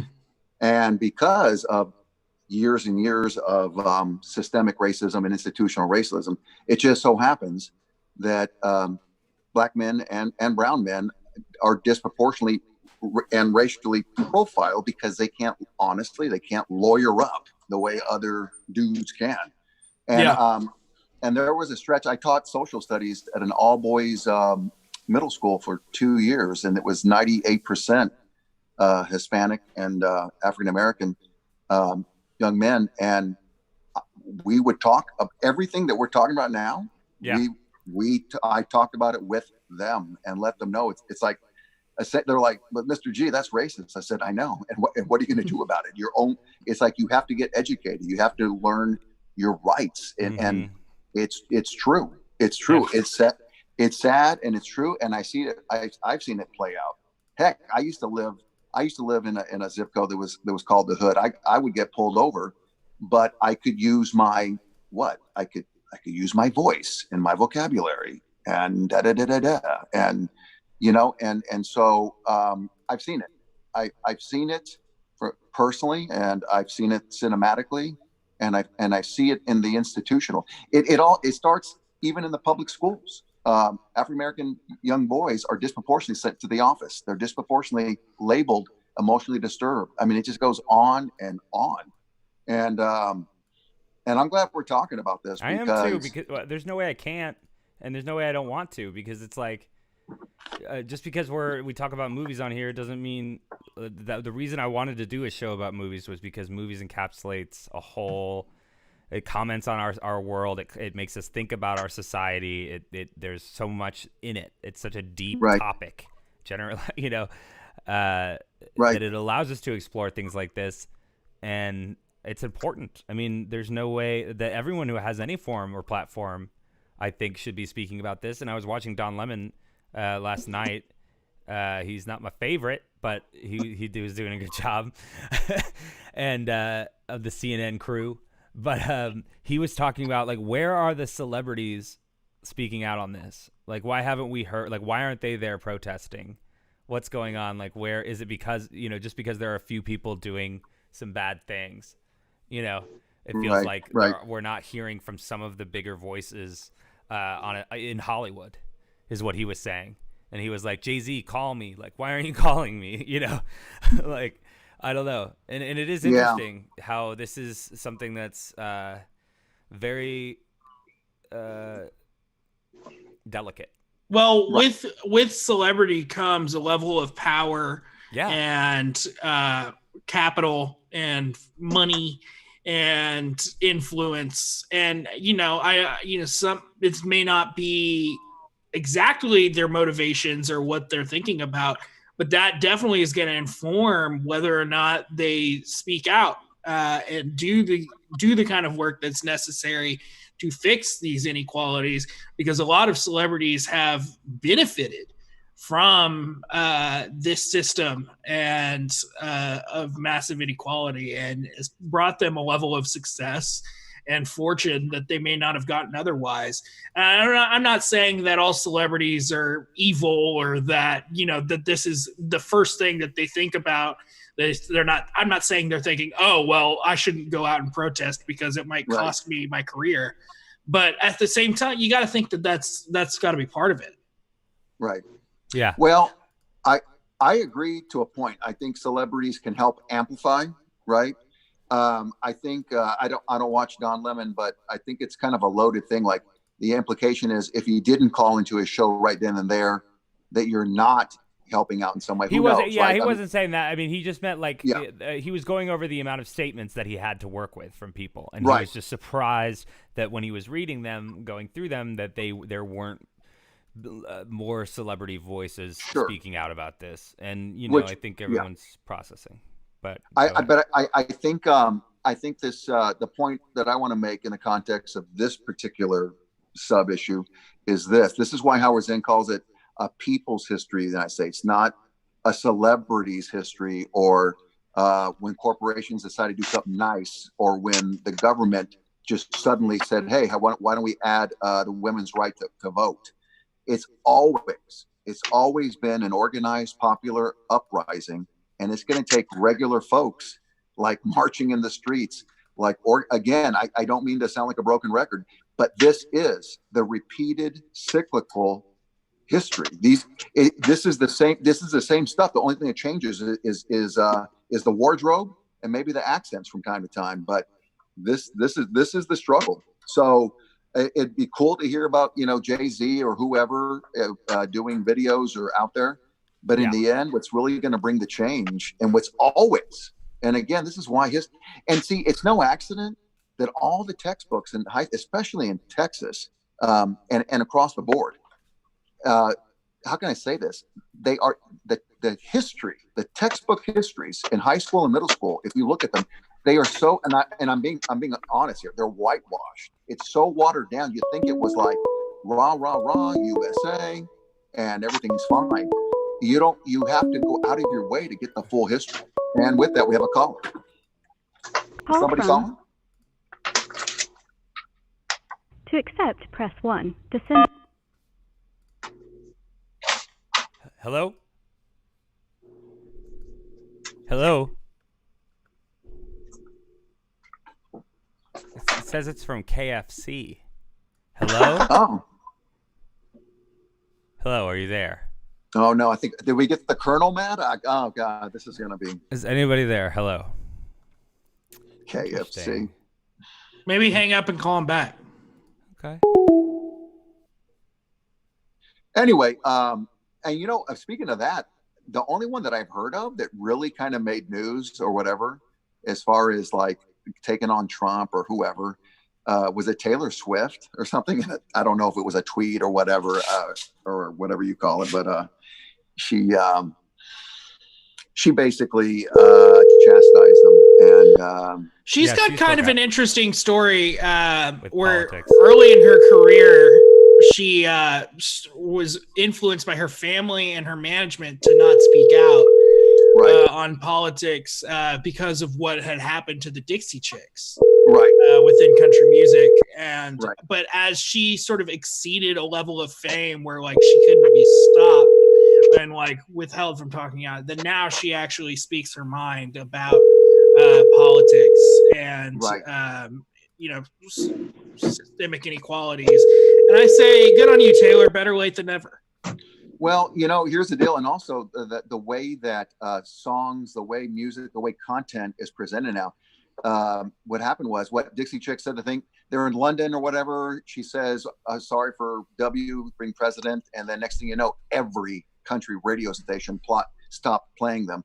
They went from #1 album and then overnight to nothing. But now, to your point, Taylor Swift is worth, I don't know how much. There's no really a major platform that's going to drop her music like Spotify or whatever, right? Because she has a lot of crossover appeal, and I think she can get away, or at least be more free to speak her mind. Yeah, and I think the culture has changed too. Like since the Dixie Chicks, said that stuff about W being embarrassed that he was from Texas. I think that a lot of things have changed just with the invention of Twitter, and that everyone now is expected to have an opinion, and people aren't as there's not as many consequences for expressing your own political opinions. Speaking of opinions, Melinda says comment here in the watch party. She says, "Great conversation." So thanks, Melinda. That's a great opinion. We love to hear that and encourage each other to discuss this stuff. And you guys are really, honestly, having a better conversation. I didn't realize you had a live audience.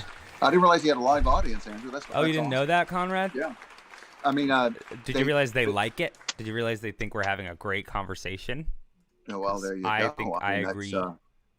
The applause, and I want to say the applause sounded like there was socially distanced, so that's good. Yeah, I have, that's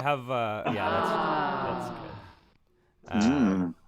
But yeah, guys. Well, oops. I didn't mean to interrupt. Hold on. What was that one? What was the one of disappointment? What there was one the one just before that one. What does that sound like again? Okay, that sounds like something went wrong with the keys in the fishbowl or something. You know what I mean? It kind of has this. What is going on? You know. Now. It kind of has a little. Would you say it kind of has a little? Hey, what happened? Yeah, it sounds like some like you know that portion of the 70s swing party where the keys in the fishbowl and something went wrong. I don't know who or what. Keys in the fishbowl, everybody. Right. You know. Hey, what happened? Did we hear back from KFC or? KFC, I called them back. We didn't hear from them. Oh, that's too bad. But that's okay, guys. KFC, call us again if you're feeling like it. Yeah, I think they. Oh, looks like they may have called again. Hold on. What I want to know Carl's is Jr. called this time. What is happening? You know, I don't understand. I got a call. I got 2 calls from KFC, 3 calls from KFC here, and 1 from Carl's Jr. Someone gave our number. Who's next? Arby's, maybe. Someone pranked us. Are they trying to tell us something with these fast food things? This is just so bizarre, guys. I want y'all to be able to take a look on the laptop. I mean, this is just ridiculous. Oh well. They're not picking up when you call them back. I'm gonna make sure I leave this open so we hear when they ring a ding. What I want to know is what papers are Sharad shuffling? Sharad, what would you? Sharad's doing his taxes. He agreed to be on the show as the movie doctor. In case anyone wants to call in for some movie advice. That's right. We've got Dr. Sharad Patel here, and he is currently giving any film advice while he does his medical taxes.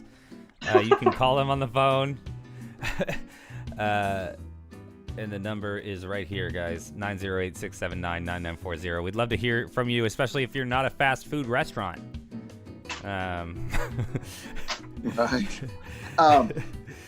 Well, I mean, I have a question for the movie doctor. Like, if you're watching movies to get inspiration or research to make a short or whatever, is that tax deductible because it's considered kind of like, you know, research or anything? Or is it? Yes. I don't know. Okay. It is? It is. I see. I'm totally serious. If you look on websites advising independent filmmakers, they're saying that you can reason out that your subscription to Netflix or something like that could be tax deductible. Wow, that is a great tip from a great doctor. There's speaking of movies and doctors and all that, and here's another aspect that I happen to see, or I'm noticing friends are sending in videos or whatever. Even like the media, videographers, they're getting pepper spray, they're getting shot with rubber bullets. What have you guys heard? What's going on there in terms of, you know, this is Movie Blab. So in terms of like just literally, you know, this whole notion that the camera is supposed to be the neutral eye. I mean, you know, they would go into war zones and people would, you know, the camera guys could get there. Not to say they have the same pass as like say the Swiss Army or whatever, the Salvation Army, or what's the one, the Swiss, you know, the people Swiss people banks. that go in and Swiss Family Robinson. Swiss Family Robinson. No. Oh, okay. The ones that have the international pass. Anyway, my point is, the Associated Press. Well, I'm just noticing, like, there's from local news crews to speaking of CNN, there was a whole CNN crew that got arrested live while they were covering a march, and I don't know in what town or whatever, but I find that disturbing that that even just like obvious camera crews are being assaulted, for lack of a better term. What have you guys heard? And, you know, if they're doing that kind of stuff to mass corporate media productions, imagine what they're doing to the independent journalists on the ground, right, who maybe don't have the kind of the exact kind of following, but are doing a lot of the same great work and reporting to people on the internet about what is happening in these riots. So if they're already doing that to people from CNN and MSNBC that may have like some actual like power behind them and money and just ability to do something to right the wrong, what do you think they're going to be doing to independent journalists? I mean, I've been on Twitter, like watching videos that people are posting of all this stuff, and just it's some really, really disturbing images shit we're seeing. And great if you guys are looking to follow the riots. Follow it's a call from Target. We have Unicorn a call from Riot Target. on Twitter. I'm not kidding. We have a call from Target. I'm picking up on this one. Call from. Due to high demand for product, we are unable to accept. Press 1. To send a voicemail, press 2. We're now accepting in-store returns. Guests who have items with a return by date from March 26th through April 26th will have until June 15th to return them. They're saying, hey, if you looted anything from Target, please feel free to bring it back. We won't ask any questions. Gracias por su paciencia mientras nuestro equipo continúa reponiendo lo más rápido posible. Just saying thank you for your patience. Estamos reservando la primera hora de compras de los martes y miércoles, incluso en las farmacias CVS. Andrew, somebody is punking you using some sort of Google software, incluyendo los mayores de 65 años, las embarazadas o aquellos con problemas de salud o en riesgo. De nuevo, estamos aceptando devoluciones en las tiendas. Los clientes que tengan artículos con una fecha de devolución entre el 26 de marzo y el 26 de abril tendrán hasta el 15 de junio. So what am I supposed to do with that? Obviously, someone is taking. Okay, here's what's going on. Somebody is taking the time to create these fronts, right? Of like. I don't know how they're doing it, but you're getting calls from a store, but yet it's treating it like you're calling them. Yeah, it's like robocalls. Right. It might just be, honestly, just because the hotline is like a free Google voice call. I mean, I wouldn't be surprised if someone just like got the number from a list and put it somewhere. We should call some scammers. I'm just kidding. Let's keep talking. Okay. You know what though? Okay, we can play a game. Here we go. Let's play a game. Let's say it is Target. Okay.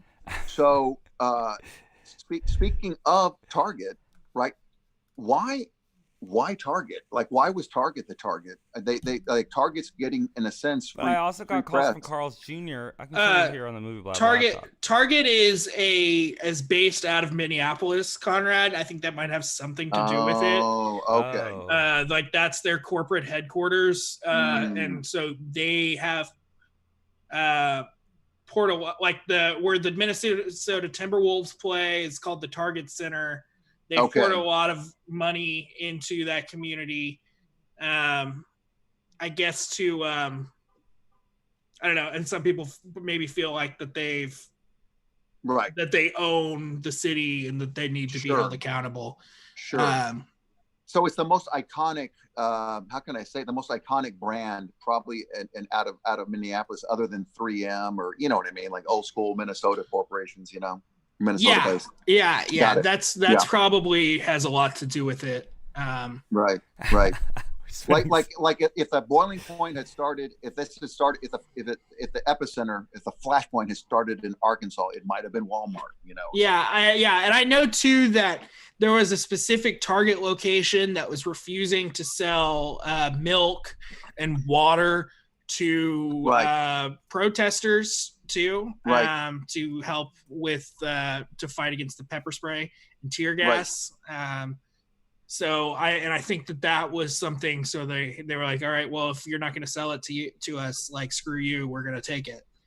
And that's a good point. Thank you. I did not know that until just now. And it just to piggyback off that, for me personally, Mr. Floyd getting killed by those cops, that is the personal tragedy, because it could have been it was completely avoidable, but it's a flashpoint. So I think there's two fronts. There's like justice for him personally, but all the systemic, all the institutional injustice that has been going on for decades. And then to your point, Matt, right now, right where Target wasn't selling milk or whatever that, in other words, they're just being real a-holes. The lack of decency. Melinda Not to mention says, the fact, "Amen, Gonzalez."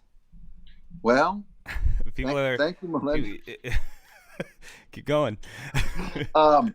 And Target has a rich history of union busting, and and this is going on.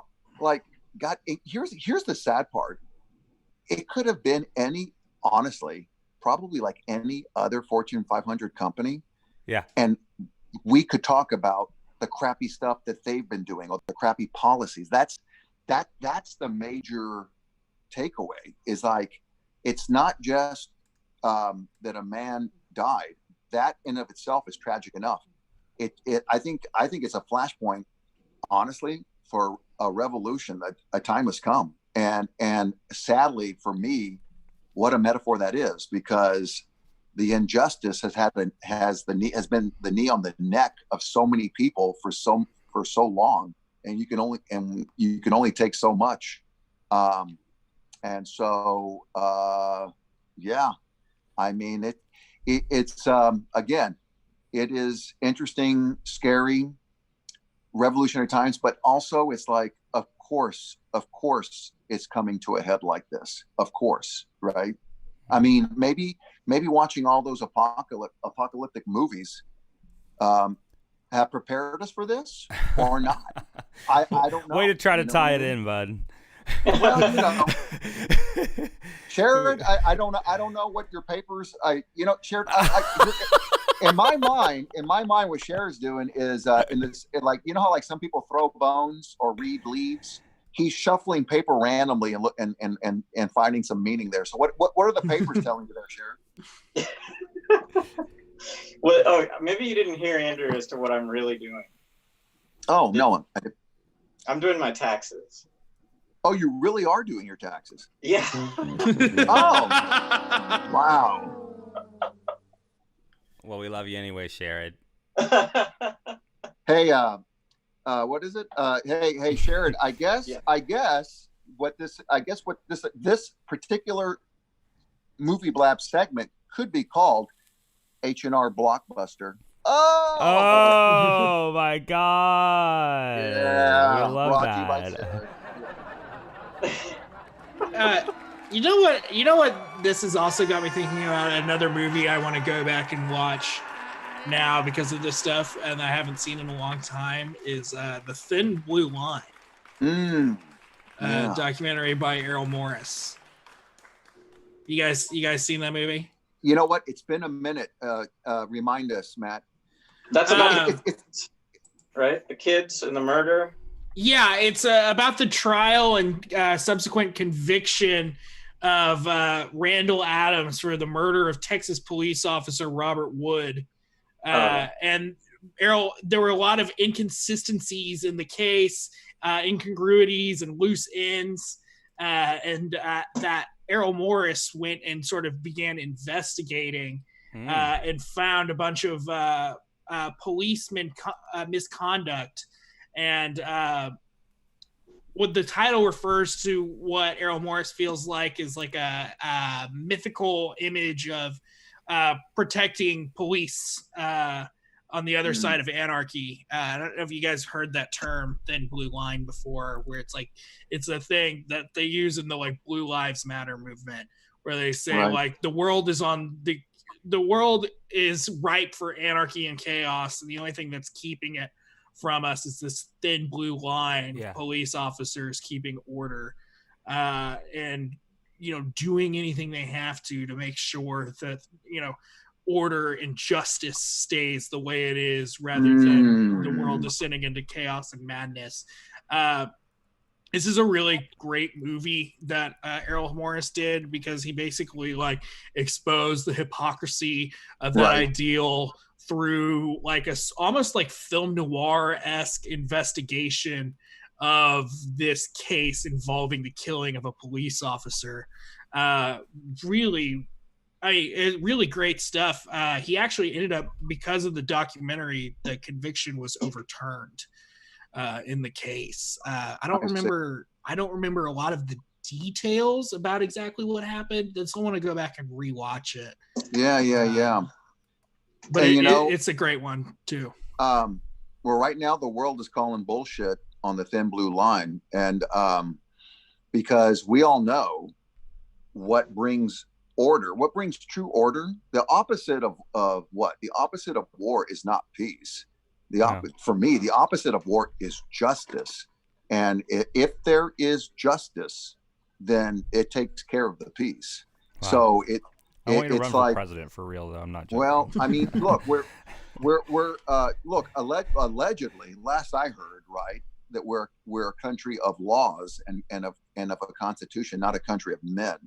And I think that's why it behooves when enough people perceive, and justly, in my opinion, that the very men and women whose job it is to preserve justice and order abuse it on a systemic institutional level, a grand scale, well, then that's freaking chaos, and that's the true horror right there. Mm-hmm. So it's way scarier than a Starbucks burning down. It's like seeing police marching up and down the street and their tanks that they have for some reason, the National Guard is more right reminiscent of a descent into madness and fascism. That scares me more than private property burning down. Right, the militarism, and when you look at all, I mean, they are like, how can I say it? They are dressed to the nines in combat gear. Meanwhile, the doctors and nurses have to make homemade freaking garbage bags. Exactly. You know what I mean? It's sort of like that speaks volumes, and that shows. I mean, one thing this pandemic and everything has shown is really where the freaking priorities are. And there needs to be a true restorative. There needs to be restorative justice, and there needs to be a recalibration of priorities. Otherwise, it's sort of like, look, history shows, look, we can do this the easy way, or we can do this the hard way.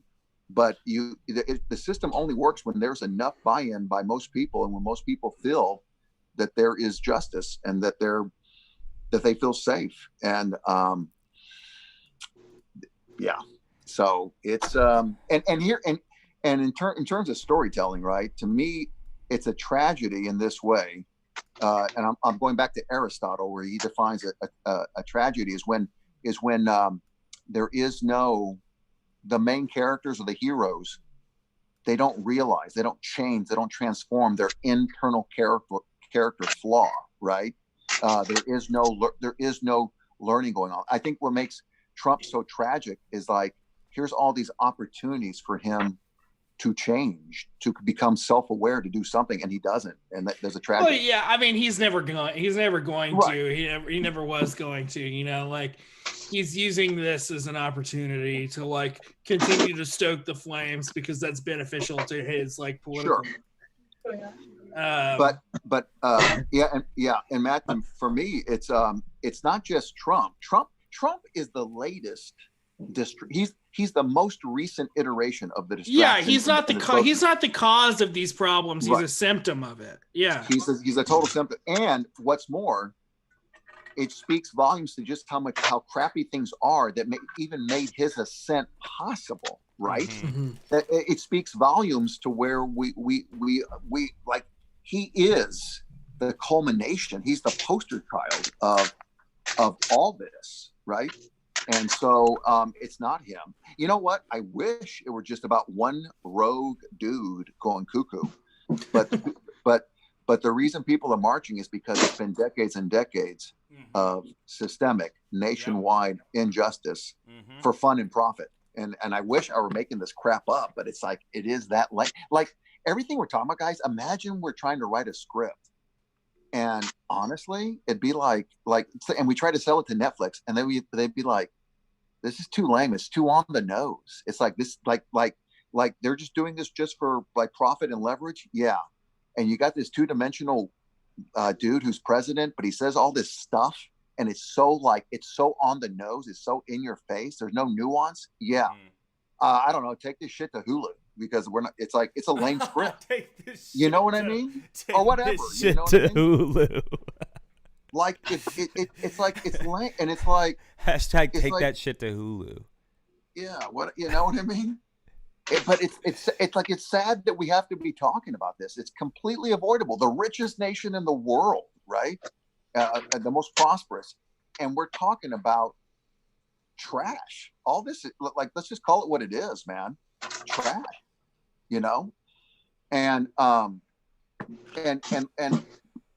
and going back to celebrities, it's sort of like, what has Hollywood done, right, to show this, right? Right. I mean, honestly, except I'm really trying to think, like, what tier one directors, storytellers, besides is it Danny Glover, Childish Gambino, besides the dude that does Get Out and Us? That's Jordan Peele. Jordan Peele. Yes. Where think about this. Look, there's a quote from this Dylan Ratigan. He was a former Wall Street douchebag who had to turn apart, and now he shows how basically this country's owned by private equity firms and enabled by politicians. Anyway, he's got a quote, and when I first heard it, I was like, "Oh my God!" It's like a punch to the heart and the gut, and it goes like this: America is a third world country hiding behind the edifice of Hollywood, Silicon Valley, Wall Street, and the military. And I was like, and now listen, at first I was like, dude, I'll give you Silicon Valley, I'll give you Wall Street, I'll even give you the military industrial complex, but you're throwing Hollywood under the bus too. And I thought about it, it's like, damn, yeah. Because if you look at most content, it doesn't even acknowledge the reality for most people. It just doesn't. It's like this false image of like what America is. I mean, for the most part. And I get it that, it's like, hey, we just got to make stuff that's going to have viewers. People want to forget their troubles. But there comes a time, it's like where, especially, I mean, the billionaires, the millionaires, it's like you'd think they would make one token documentary or something that speaks to the pain and trials and tribulations of everyday Americans. And guys, so I'm asking you, not rhetorically, it's like, besides Jordan Peele, besides Danny Glover, who else? Like, is there anyone who is covering any of these issues that we're talking about? Like, where is Hollywood? And that's a legit question. I mean, that's what I'm asking. Well, I don't think you can just rely on Hollywood to look for this stuff. I mean, they have some stuff that does pretty well. I mean, there are good, like, well-known filmmakers and artists and journalists and stuff that shed light on these issues. But I mean, like, what your point this whole time, Conrad, has been, like, this is a people's thing. Like, nothing gets happened without collective organization with the people. And so I think it's time to start looking to more of the independent artists and independent filmmakers and journalists that aren't necessarily like at the helm of corporate media and corporate power. Right. And to giving like honest perspective and an honest voice to this kind of stuff. That's a good point. Yep. So like, I don't think we should. I think like a lot of people fall into that trap of like waiting for Hollywood to save us or waiting for them to say the right things or do the right things. And I think it's kind of like, well, like, no, that's not in their vested interest to do that. So like, let's look to the people.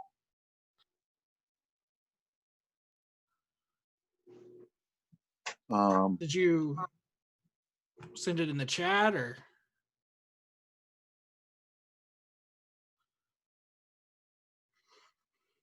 Mm-hmm. Mm-hmm. Mm-hmm.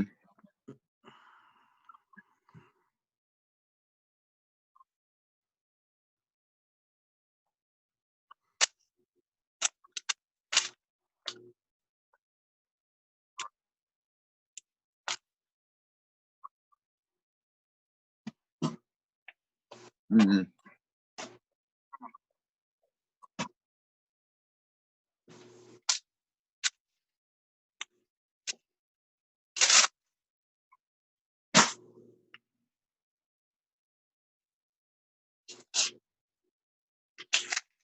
Mm-hmm. Mhm.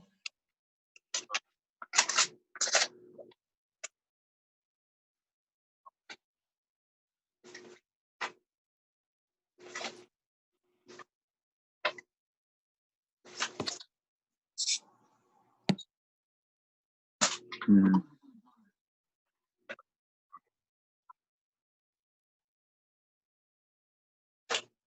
Right. Yeah. Well, okay. Look, yes, I don't expect that. Again, I don't put anyone on a pedestal. I don't believe in the cult of personality. I think in the end, it's good, sound policy and vigilant, proactive citizens that make or break a republic. In the abstract and in practice. But I mean, holy cow! I mean, we can all acknowledge the power of narrative. If there's one thing the conservative and the neocons have done is they understand the power of myth and narrative, and how it's, in a lot of ways, how it's even more important. It's even more important than facts. It's like the power of myth and narrative. So where are the progressives in Hollywood? Um,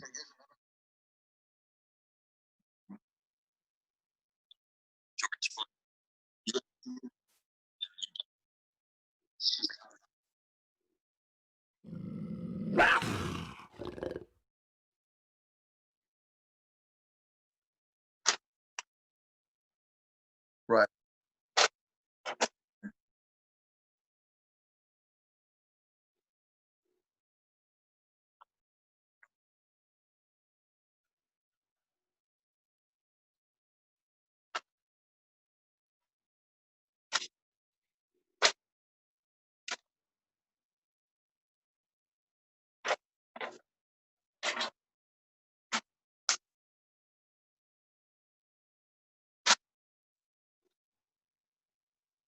Who is that?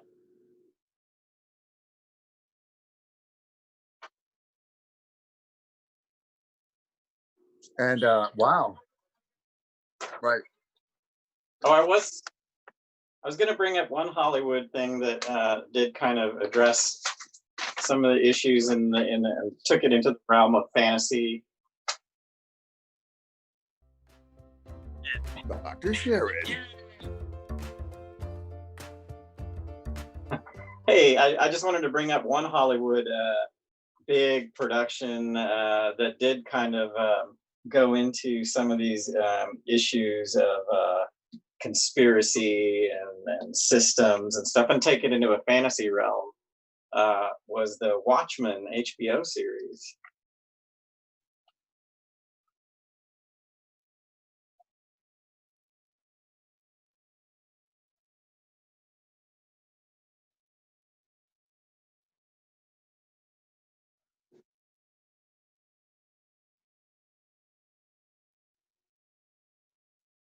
Mhm.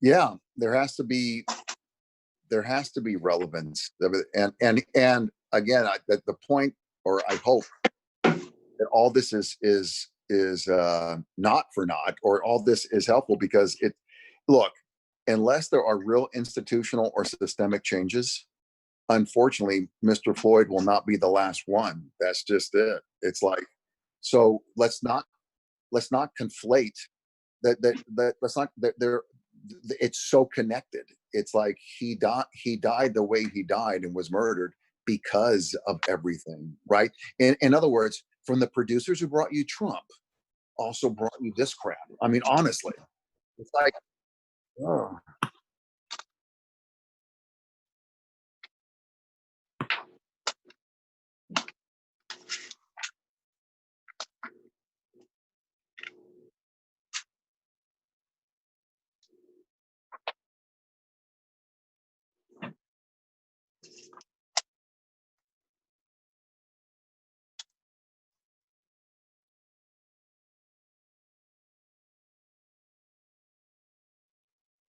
Right. Right. Right.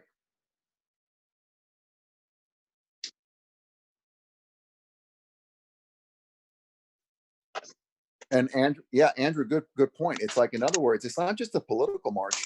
Look, even at our, let's imagine we have no hearts. Imagine we're just a heartless, amoral corporation. All the, like, injustice, not only is it bad for our souls, but at the very least, it's bad for business, right? It's bad for business. When you have that much of a consumer block that is pissed off, that's bad for business. So it's like there has to be a certain level of just equilibrium, of restorative justice, of a recalibration. It's bad. At the very least, it's bad for business. Yeah. So.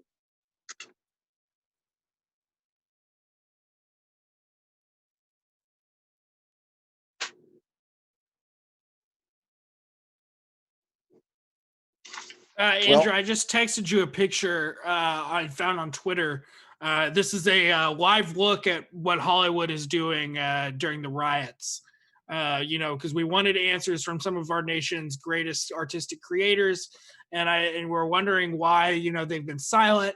So I figured I'd go ahead and show you a picture of that I found on Twitter of what one of this country's greatest artists is doing during the pandemic. No, this is fun.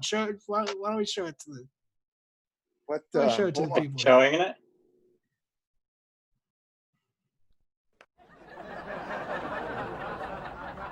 I didn't see. Oh, is that Elmo? Elmo is taken to the streets, guys. Elmo is rioting, so feel safe that the good people at Sesame Street are standing up for themselves. So, but here's the deal. It's going to take not just Elmo. It's going to take that drummer, that little Animal dude. He's going to he's going to have to get out there too. Animal, the drummer. Animal. Is it Animal? Is that his name? The Muppet. Yeah, Animal. He was the drummer in the band. He's like just that guy.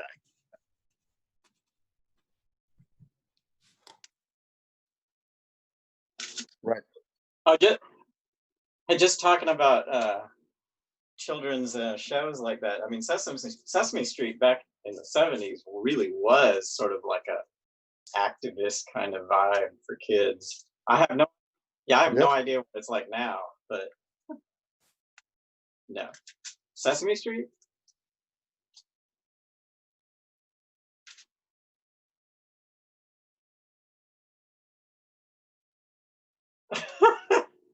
Yeah, we're a little squished in here on the Movie Blab virtual set today, but I like it as an opportunity to give Andrew some kisses. That's right. It's cozy.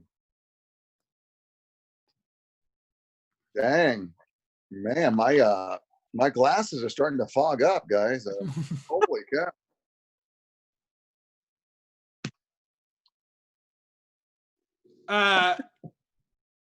What are some other movies? Yeah, Andrew.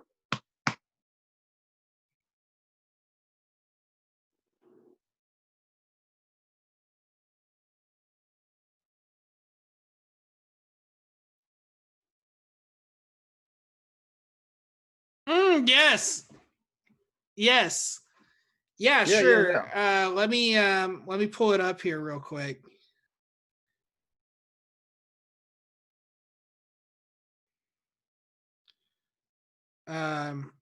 This was released by a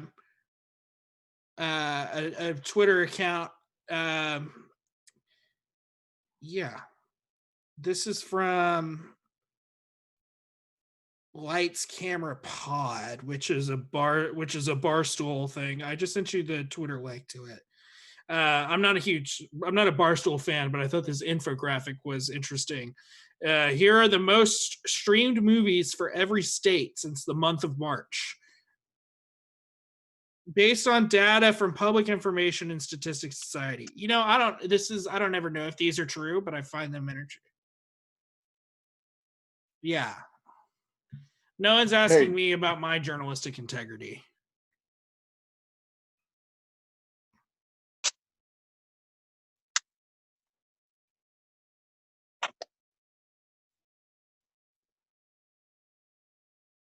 What is this? 50 states? What? This is the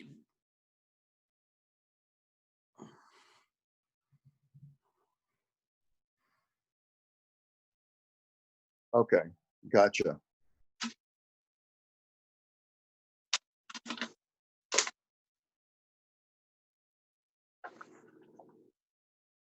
Can you have an audience reaction for each one? Yes. In the accent of the state, yeah, I'm with you there, Sharon.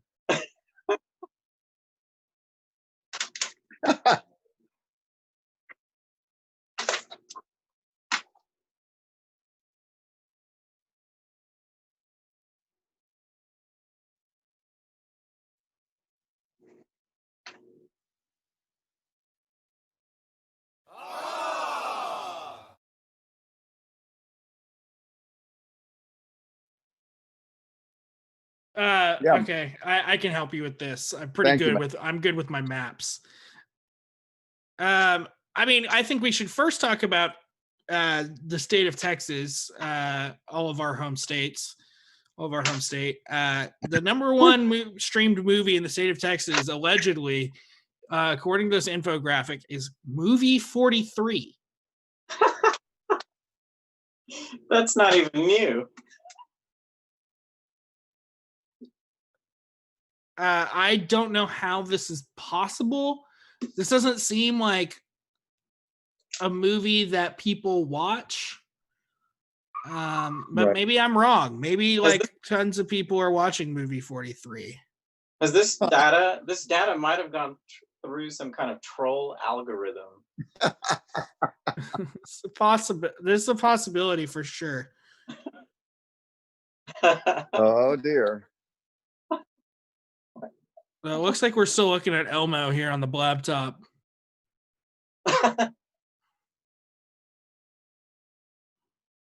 You're back.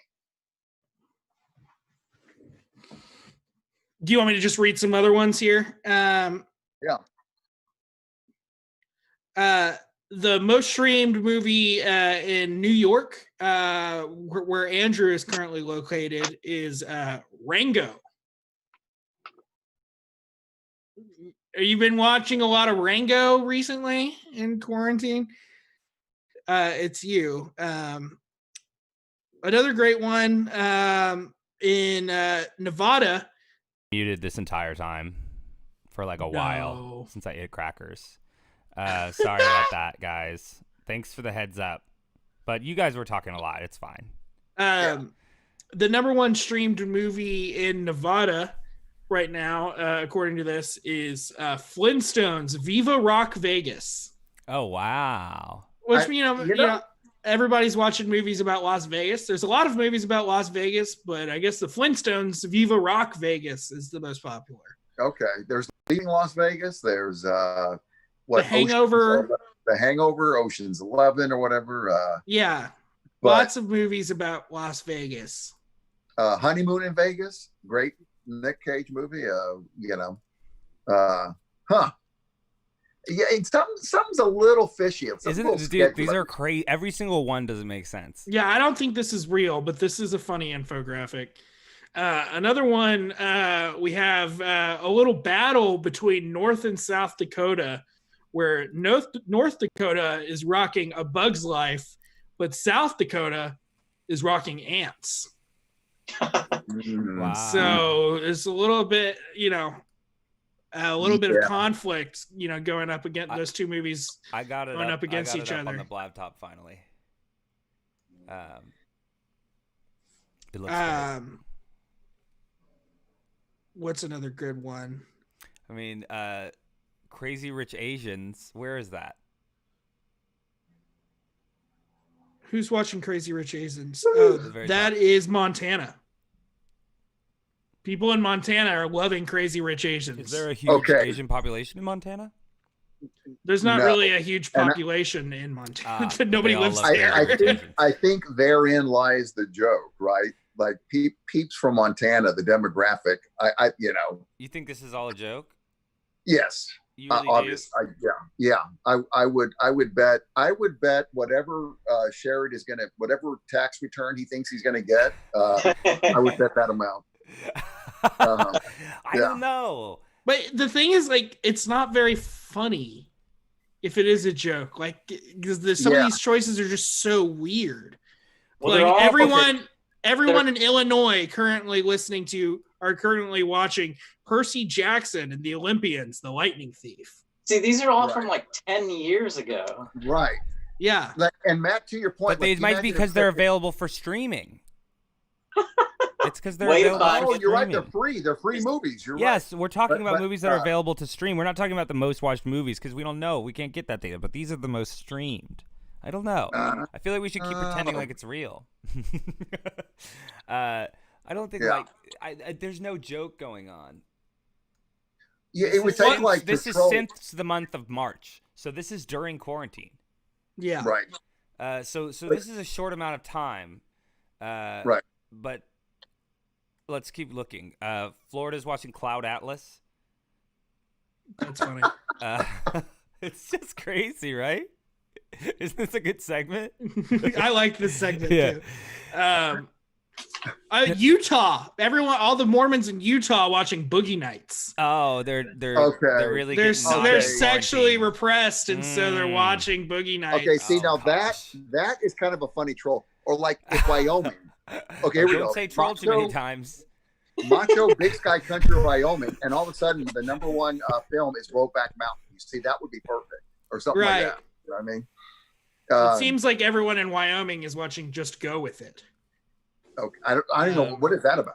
I don't even know what movie. Let me look. I don't know what that is. Right. Just Go With It. It is a 2011 film starring Jennifer Aniston and Adam Sandler. It has a 19% on Rotten Tomatoes.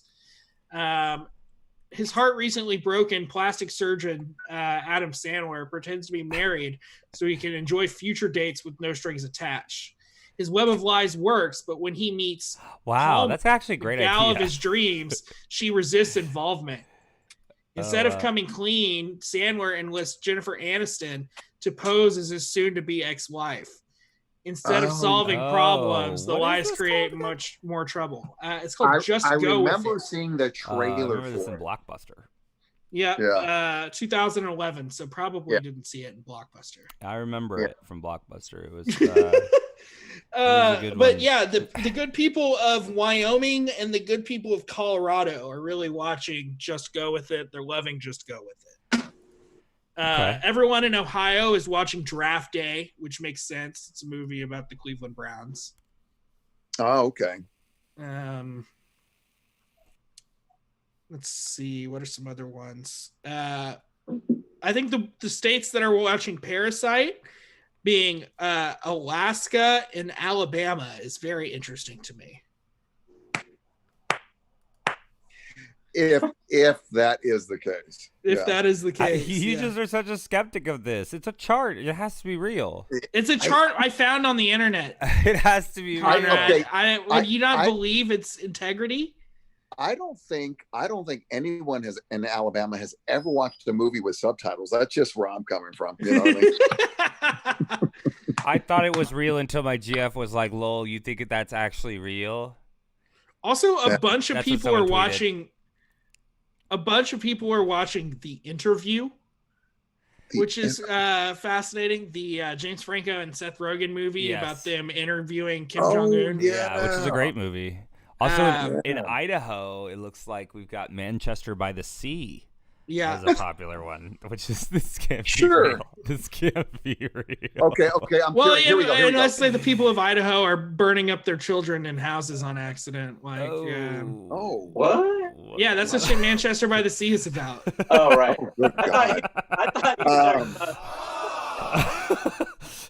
Wow. Is that the one with the brother, Ben Affleck's brother, Casey Affleck, right? Yeah. Yeah. It's like where his brother dies, and he's like, he's really fucked up, but he has to take care of his brother's kid now. Okay, And, yeah. But he's really fucked up from his last marriage where he accidentally burned his house down with his kids inside of it. Oh, Jesus, man. Yeah, it's fucking sad. Yeah. It's a fucked up movie. Yeah, I just have that image of like Casey, dude, being like peak brooding and just kind of, he's brooding a lot. Yeah. Right. Hey, I'm curious. Oklahoma. Let's go contiguous with our home state. Okay, here we go. Oklahoma. Hold on. Let me guess. Knowing now the flow. Okay, here we go. Oh God, I'm gonna go Mamma Mia. Oh, that's a good guess, but it's actually The Hangover. The Hangover. Okay. Which it shares with Nebraska, Missouri, Minnesota. Wow. And Mississippi. Wow. Dang. A lot of people watching The Hangover. All right, Louisiana. Okay, here it's low hanging fruit as far as The Water Boy. No. No. Good guess. It's actually Life of Pi.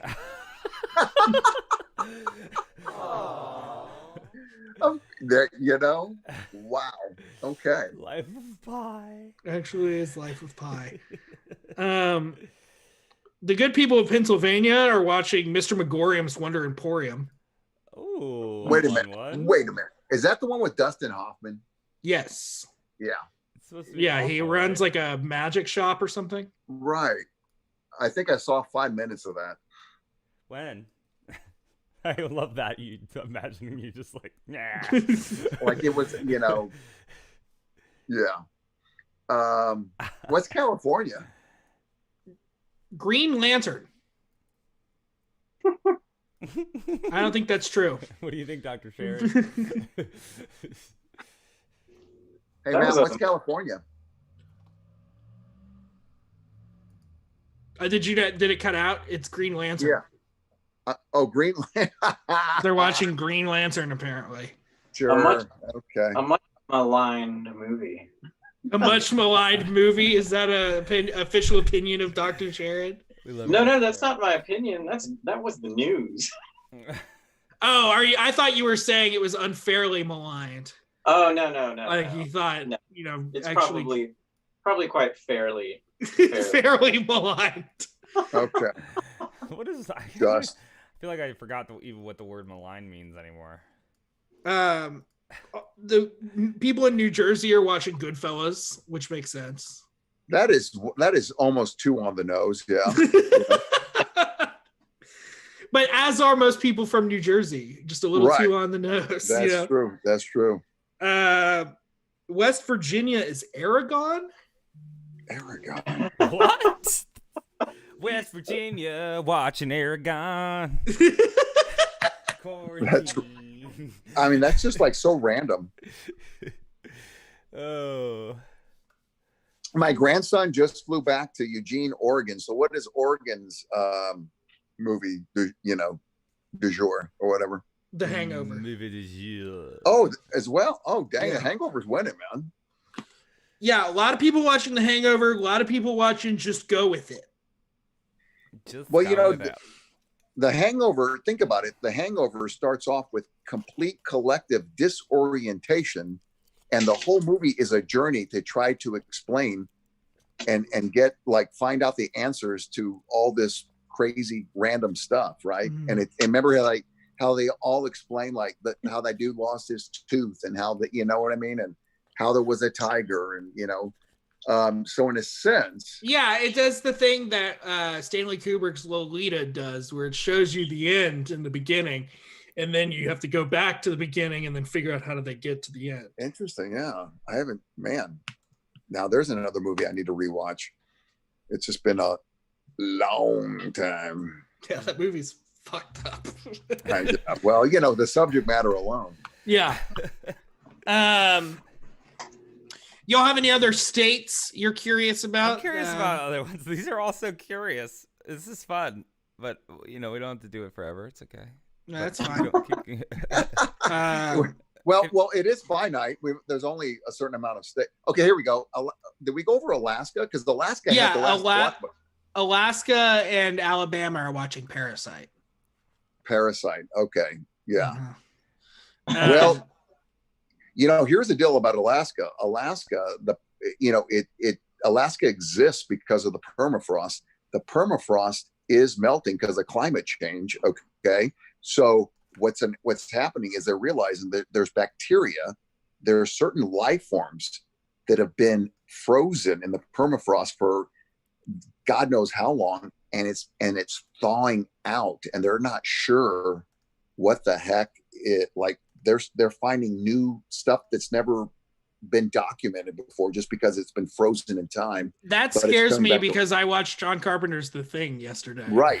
Well, if you want to talk about pulling something out of the ice that shouldn't be there. Here comes Dr. Sharad on The Thing. Don't go to Alaska anytime soon, because that's what's happening. That's good to know. That's good to know. I think I'll stay far away from Alaska for now. Matt, have you seen the 1978 Invasion of the Body Snatchers? No, I haven't. I think you should check it out because you just saw The Thing and you enjoyed it. Check out Invasion of the Body Snatchers. It's very much related in a way. Is it on Drewflix? Yeah. Yeah. Okay. Yeah. Guys, this one I think is very interesting. Delaware, which is presumably, I think that this movie being the most streamed movie in Delaware is the sole responsibility of Joe Biden, just in his basement and quarantine, just watching this movie over and over and over and over again. And that's why it's the most streamed movie in Delaware. And the movie is Juwanna Man. Juwanna Man. What? I just like the image of Joe Biden sitting in his basement watching Juwanna Man over and over and over and over again, and watching it so many times in a row that's why it became the most streamed movie in Delaware. If you don't vote for him, you ain't. Oh boy! Don't you want to vote for Joe Biden, man? Don't you want to? Don't you want to vote for Biden, man? Oof. Do I have to, man? I mean, jeez. Don't get me started. Sharad, how are the taxes coming? Yeah, oh, by the way, check in with Sharad in the tax. Yes, H&R Block. We would love a call from anyone who wants to call in. We are accepting calls, and Sharad, the movie doctor, will take a break from doing his taxes in order to give you, in order to give you a movie recommendation. That's right, guys. Well, Sharad, are you using TurboTax or what are you using? I use TurboTax just to organize things, but I send a bunch of Excel type charts to an accountant. Oh, I see. Gotcha. Yeah. Okay. Wow. So you itemize and you do all that. I mean, not necessarily. I mean, there's costs because I have my own LLC, video production company, right? So if I buy a new laptop or a new camera, I write that off or report it as a purchase for the business. Gotcha. And I do freelance as well as being employed by an employer, so it gets complicated. The freelance, I have to report that income and any costs associated with a shoot, Right. Travel. So, in other words, you got some W-2 and you got some 1099 miscellaneous going on, huh? And whatnot? Yeah. Yes. In here? And then if you guys need help doing your taxes, call into the show. That's right. We got a couple of dads here that will help you do your taxes. A couple of men over the age of 40 that know how to do taxes. That's right. Just north of 40. Wait a minute, Sharad. I didn't realize you're a father. I didn't know. He's a father to many. He's a father to all. Right. I'm a father to Movie Blab. Gotcha. Many fine folk call him daddy. Yeah, I was gonna say, it's just because Andrew and I call him daddy all the time. Movie Blab daddy, y'all. Movie Blab dad. Yeah. I am. He's Dr. Daddy, all in one. I was gonna make a Jeffrey Epstein joke. Maybe not. Do it. I was gonna say, but I'm not in that black book, unlike some people. That's fine. Wait, who's in the black book? Is it me? It's not me. Today, there's images of this black book list of Jeffrey Epstein that's going all over the internet. Yeah, because Anonymous is back because of the riots. I don't know if you guys have noticed. Anonymous has reannounced their presence. Back? Yeah, they're back, and now they've done such things as posting Jeffrey Epstein's little black book, which had been out there before, but I think they found some more contacts and stuff like that in it. Also, the other thing they're doing is releasing the names and email addresses of Minneapolis Police Department officers on the internet. Oh, man. Whoa. Yeah. That's fucked up. Whoa. You know what? Has anyone made a documentary or a movie about Anonymous? Or are they really that? Okay, I don't know that much about them, but they seem like they're internet ninjas. I mean, how would you describe them? You know what I mean? They can't. They haven't ever been able to track or trace them. Right. They know very little about them, but they're able to they've hacked into some pretty crazy stuff and exposed things. People don't take them seriously because of those Guy Fawkes masks. I think because of that, and V for Vendetta, some people think they're silly. But they've actually done some pretty nuts things in terms of internet espionage. I would say they're vigilante troll hackers. Yeah. Okay. Yeah, that's a good way to put it. Would you say the society is better off overall? Are they an asset or a liability to the cause for justice and all that? I'd say they're an asset. I think it's good to be able to expose things that haven't been seen, injustices that haven't been seen or known about before, and I think that's what they do primarily. Right. Some people may have questions about their ethics or about their methods, but I say, maybe I think they probably do more good than harm. Yeah. We may have a caller soon. Is it? Let me guess. Is it Arby's? Okay. KFC. I can't remember the last time I ate a KFC. It's been a minute. Carl's Jr. Guys, when's the last time you ate a Carl? Be honest. When's the last time you even went through a drive-through at 2:30 in the morning? You know what I mean? There aren't that many in Texas. The last I ate it once, I think, on the drive out to California. Okay. I think that's the last time I've had Carl's Jr. was on that long drive to California. When you start to get into Arizona and then the eastern parts of California, I felt like they were pretty prominent there. Because some I think it's pretty regional. I didn't realize they were. I didn't realize they were kind of based in that area. To be honest, I wasn't sure where they're from or how. Well, I don't know if that's their primary base, but I know that there are a lot there. Yeah. No, it's been a minute. KFC, I got to be honest. I'll take that spicy. Oh, I hear something. Yeah, they're out of LA. Out of LA, okay. Yeah. Hello, is this John? Yes, Edison. How you doing? I'm good. John Rivera. Thanks for calling in, buddy. Not a problem. What's going on, buddy? We're just talking about movies on the air here. All right. Well, I have a true story that I'd like to put out there. I'm looking for investors on. Oh, okay. Great. And it's called I Can't Breathe.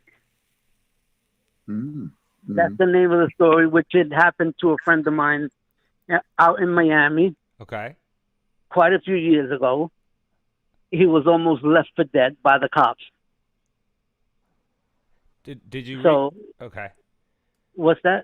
I have the script. I have the whole complete script. I have synopsis and all. Cool.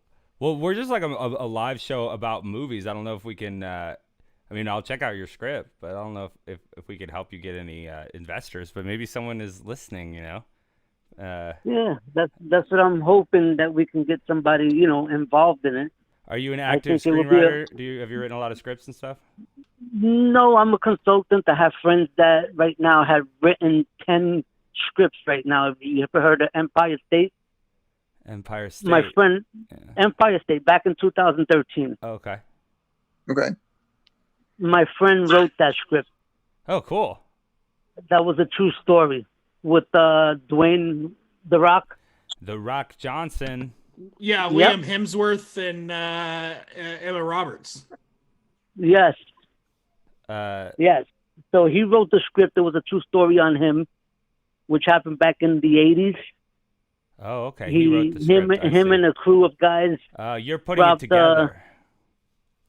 What's that? You're putting this movie together is what you're doing, right? The script is done? Or are you writing the Yes, script? the script is already done. Okay, cool. Yes, it might need a couple of changes here and there, but it was also based out of Wall Street with the stock market. Oh. Oh, like the crash of 2008, 2009? Yes. Okay. Mm-hmm. Cool. Well, what have you been watching, John? Good luck with that project, obviously, and hopefully someone is listening who can help you. It's good talking to you guys. Yeah, thanks for calling us. Have you been watching anything recently during your quarantine? Are you safe? Well, to tell you the truth, I've been waiting for Animal Kingdom to come back on, which is a great show. Okay, cool. What else have I been watching? I've been binge watching a lot of stuff. And John, I'm looking to binge watch also. I forgot the name of that movie. Oh yeah, you got it on the tip of my tongue. I forgot the name of that movie. Andrew, ask him. That's Is the he worst calling feeling. from Florida? Well, yeah, where are Is you he calling calling from? Where are you calling from? New York, the Bronx. New York. Yeah, I hear it. That's what I figured. I'm in New York too. Matthew, can we see what you guys aware? What is the most streamed movie from New York, and let's match it with John and see if he's been watching that one. I mean, I don't. Oh yeah, so we're going through the most watched movies in every state. So what is New York's most? It was Rango. Rango. Yellowstone is another one that I want Okay. to watch. Cool. Oh, okay. I've been hearing With, Yellowstone Kevin is a Costner. good one. Oh, that series, Yellowstone. Yeah. That's a good Yeah. one. Yeah, Uh, that one's also good. well, we appreciate you watching the show, man. And, Hey, John, what was your friend's name? Tom Laresca. Thomas Laresca.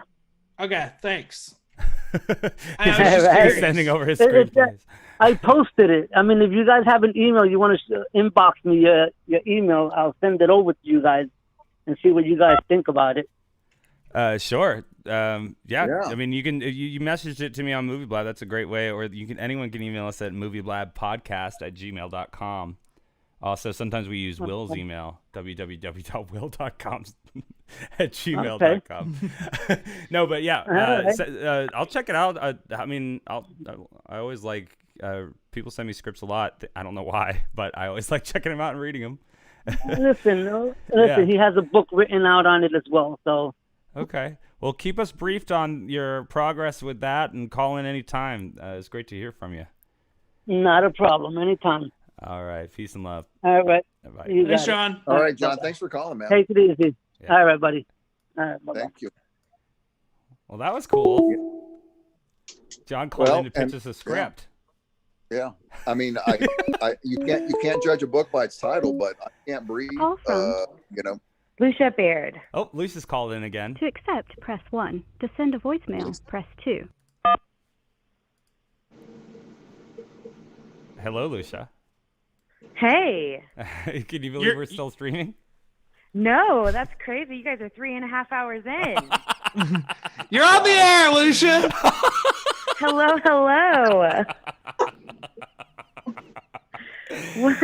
What have I missed? This is a new format we're trying out. Just sort of chat about what's going on and have people call in and talk about movies. Yes, Yeah, exactly. I love it. I mean, I was there 3 hours ago. I love it. Yeah. Well, it's good to have you on back. the show before you. Ooh. Look at that. What? Yes. We added Let the Right One In to our watch list, so that's coming up. But any more Nice. recommendations, guys? Any more recommendations, guys? Well, pretend like you're in a different mood. Okay. Let's see. Rom-coms. Let me tell you, Lucia, I watched a bunch of rom-coms last night. I had Tell me really about bad 'em. insomnia, and I watched like 4 of them in a row. Okay, which ones? I watched Crazy Stupid Love. Cute. And then I watched He's Just Not That Into You. Not as cute. Not as cute. And then I watched No Strings Attached. Oof, I'm Okay. so sorry. And then I watched Valentine's Day, which may be the worst movie I've ever seen. Yeah, you picked some non-winners. so many good ones. but Why did you watch those? I watched the ones that were available for free on streaming. I'm not super versed in the romantic comedy world. I see. So I think maybe I didn't pick the best ones. It didn't give you any feels? Which you one know- gave you the most feels? Which one gave me the most feels? Probably No Strings Attached. Yeah. And then Yeah, that's directed a by good- Is that directed the by Ashton Ivan Kutcher Reitman. one?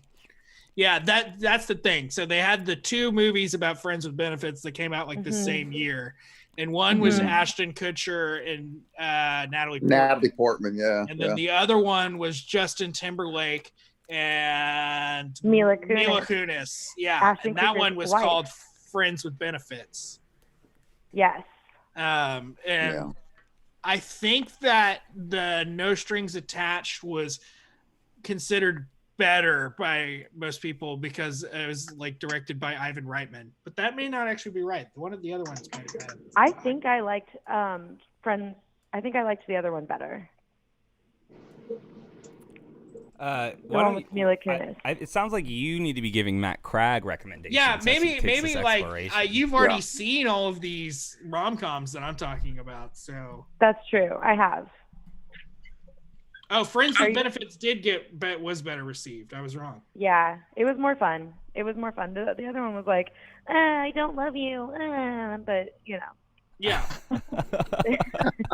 Wait, let's go through rom-coms and do that for each one. Okay. 50 well, which First ones do Dates. you want to talk about? There's a lot. 50 First Dates is one of my favorites. Oh my gosh. It's like, what 100%. happened? I can't remember. Love you. Well, Adam Sandler is so good, and him and Drew Barrymore. William and I actually just watched The Wedding Singer the other day, '98, their first movie together, and their connection is just unrivaled. Even what was that new movie they just made? Blended. Even Blended was good. Yeah. Blended. I haven't Drew seen it. Barrymore and Adam Sandler. Lucia, I played Adam Sandler's character in The Wedding Singer in a high school musical adaptation of That's so The fun. Wedding Singer. Wow. So I have a special connection to that gosh. movie. I love That's that. cool. That's awesome. Adam Sandler, I guess, like if you think about it, he has made like a decent amount of rom-coms that are actually pretty good. Yeah, I mean, and his yeah. movies do so well, even when they're bad. I mean, Netflix, he made so much money for them and for himself. Right. I saw that Jack and Jill only had 3% on Rotten Tomatoes, which is complete bullshit. It deserved so many more percent points. And what else? That's My Boy was actually really funny, and it only has like 6%. Rom-coms, I feel like they don't ever, like, the reviews are never that great. It's like horror. Because people don't like to admit that they like them, but then there's some of the Yes. most profitable movies at the box office. You could say that about comedies in general too. That they seem to get the brunt at the the blunt end of the stick or whatever it's called, the shit For end of the sure. stick. What is For it? sure. Well, I totally agree. What is it, Dr. Sherrod? The blunt of the joint. Yes, the blunt of the joint. Very Wow. good. Medicinally. Medicinal. We're No. medicinal movie doctors. We'll tell you movies that'll get you stoned, man. Woo.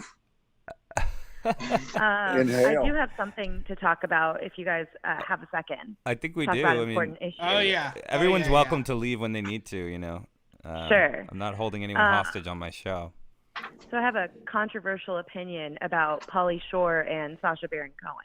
Oh, wait. So brief me on okay. what's the deal with the two of them. Well, Sacha Baron Cohen came out with the movie Bruno a few years ago. I'm sure you've all seen it. Yes. Right. And in the movie, he adopts a child from Africa named OJ. Oh, right. Yeah. Right. That's right. Pauly Shore made that movie like 3 or 4 years before. Really? What was the Pauly Shore one called? I actually can't think of what it's called off the top of my head, but when we were watching the trailer, we were super offended. But then looked into Bruno? it, and he didn't make all of Bruno, but Bruno stole that storyline from him. Sharad has Bruno on Blu-ray. You're talking about the hit movie Adopted. Yes. I don't think it was a hit. I don't think it was well received at all. I hope the troll doesn't show up to fight you on this with his Blu-ray. Yeah, it was a Pauly Shore mockumentary, huh? Yes. Wow. He flew over there and then decided he came up with the idea while he was there, and then flew his movie crew Always to how the Africa. best movies are made. Yeah, he made a mockumentary about him doing what all celebrities do and adopt African children. The movie poster says, first there was Angelina, then Madonna, and now Pauly. That's Wow. right. Yes. But if you look, I think there's one article on the internet about it. Pauly Shore even looked to take legal action against Sacha Baron Cohen because he stole that from him. Wow. I wonder, Isn't that did they interesting? settle? Yeah. So did he I wonder- actually adopt these children? No, he didn't. It's a mockumentary. They're actors. Not cool, pretty offensive still, but Yeah. So It'd be different if he didn't like actually Bruno. adopted them and then took care of them, forever. Yeah, But no, for he sure. just made a movie about making fun of that. That would be going Right. really method there, I wonder if they settled out of court, I'm sure they did because it was a pretty Yeah. clear. If you watch the trailer, it's very, very similar to Bruno. And I think he filmed it in 2007, and Bruno came out in 2011. So it was a very clear ripoff. So I had no idea. This is from It's like- 2009. Okay. Well, the movie. In they other words, filmed the but movie it's I before- love predated, this. predated. Bringing up some drama from 11 years ago. It's great. It's Dude, very love helpful. this. Actually, I love It's it. intense. Let's take a look on the but laptop while we're talking. Go ahead. This is news to me. I didn't realize that, like Bruno, that dude Sasha, he's like Vanilla Ice to Pauly Shore's Queen. Boom, boom, boom, boom, boom, boom, boom. 100%. Absolutely. Right? Yes. God, this. Thank you, Conrad. Wow. Yes. Maybe at least. The tagline in Yeah. which Shore seems to be referring is the first there was Angelina, then there was Madonna, now there's Pauly bit from the Adopted poster, which is a lot of like Bruno's voiceover. Angelina's got one, Madonna's got one, now Bruno's got one at 1:30 into the Bruno trailer, which came out a couple of months after the Adopted trailer. And Adopted was filmed years before, which makes me think there were people in Hollywood that had seen it and stole it. Right. Wow, we could. There's a brief transcript here. It says, this is so dumb. The judge. This is dumb. I'm not gonna read this anyway. Go ahead. Dr. Sharad, do you have any rom-com recommendations for Matt Cragg? Oh no. Let me think. I don't think I'm going to be watching. I think I You think you're kind done? of You like don't need these zapped my recommendations? brain on rom-coms for now. I But gotcha. maybe one night in the future when I'm experiencing insomnia again, I can't go to sleep. Exactly. I mean, bringing up Bruno. That movie was pushed to me by a young filmmaker named Katie McDowell. Oh, I know of her work. Who loaned me the Blu-ray. We should call Katie. What Lucio was talking about reminded me. I actually have a pretty funny Pauly Shore story. Oh, like from your personal life? Yeah. So one of my sister's friends is like a big Pauly Shore fan, and so like they all like this was years ago. And so they all bought tickets to go see him at the Improv in Houston. And they like sat in the front and like got really drunk. And they were saying like one of my sister's friends was trying to get Pauly Shore to sign her boobs. And he goes, "Oh, no. That's pretty funny. Because he apparently has like gotten trouble. He's like gotten in trouble for like being I inappropriate. think doing like inappropriate things with his fans. Wow. His mom was the legendary, I forget her, gosh, she just passed away. She owned what? The Comedy Store? That like the iconic. Oh, really? Mitzi Shore. Yeah. She co-founded the Comedy Store in Los Yeah, Angeles. exactly. Like, I mean, he grew up with all these, I mean, think of his life. Your mom owns the Comedy Store in Los Angeles. So he grew up seeing, God, I mean, the list of people he must have just been hanging around, you know? Amazing, really. Interesting guy, yeah. He is now the manager of the Comedy Store. Pauly Shore is. Oh, yeah. After his mom died, and in her will, he was left as the manager of the Comedy Store. Right. Wow. Would it be safe to say? Stuff. Yeah. Like, I think it's one of the most iconic, like, it's legendary. And honestly, I never thought about like this, but like, if there were a film that was sort of a biopic on him just growing up from like, I don't know, I guess he's closer to my age, right? So from like the 70s and early 80s to see like the John Belushis and the he's Richard like Pryor. he's like 51. Yeah, So they say he grew up yeah. at the famous joint on Sunset Boulevard and honed his comedy skills watching legends like Sam Kinison, Gary Shandling, Robin Williams, and Whoopi Goldberg. Exactly. I mean, honestly, I think just that, you know what I mean? Just that period there, not where he goes to MTV and like, look at the wood you created or whatever, you know, that kind, but just growing up and you know, I find it interesting. Yeah, he's we're That like would be an interesting. That would be a movie. That would be a movie. I'd watch it. I would pay to watch see it. Yeah, I'd watch that. You know. All right, guys, I'm gonna hop off, but you keep talking about Pauly Shore. He deserves the exposure. Well, we're probably gonna wrap it up here rather soon. I feel like. Much love, Lucia. Bye, Movie Much Blab. love, Lucia. Thank Thanks, you for guys. calling in. Thank you. We'll see you on Thursday. Wow. You know, it always brings me back. In quarantine, I find myself thinking about just having time or just kind of, I don't know what or why, but if someone had told me that I would be having deep thoughts on Pauly Shore, no, honestly. And you know what? Okay, it just goes to show that everybody, right? Everybody is three-dimensional. There's more to people than we know, you know. And I guess this, if I had to give one silver lining to, with all this hullabaloo in the quarantine and everything, it's like, God, just really honor and don't assume anything about anybody. Just really, maybe this is the chance to reconsider everybody and our connection to everything and kind of reset in that way. I don't know, you know, Yeah. but dang. And you know what? I think that's cool that she willed him to be the manager of the Comedy Store. It's nice to know there's still some iconic areas, right? And especially now where we need levity and comedy and lightness and what is it? Mirth, right? We need mirth. We need to be engaged. We need the gravity, but we also need to recharge through levity and mirth and movies. And so I'm glad we brought up Pauly Shore. Thank you. Is it Lisa or Lucia? Lucia. It's Lucia. What? Oh, I love that. Lucia, like Lucia. Okay. Lucia. Got it. Yeah. Yeah. Yeah, I think that, I mean, we can hang out longer or we could start to wrap it up. What do you guys think? I am going to smoke a cigarette, but I don't mind to keep going. Okay, let's take a little break and we can lose who we need to lose and keep who we need to keep. And we'll be right back with more Movie Blab. Yeah, that sounds good. Cool. Here we go. All right. Hey, well, can you guys hear me?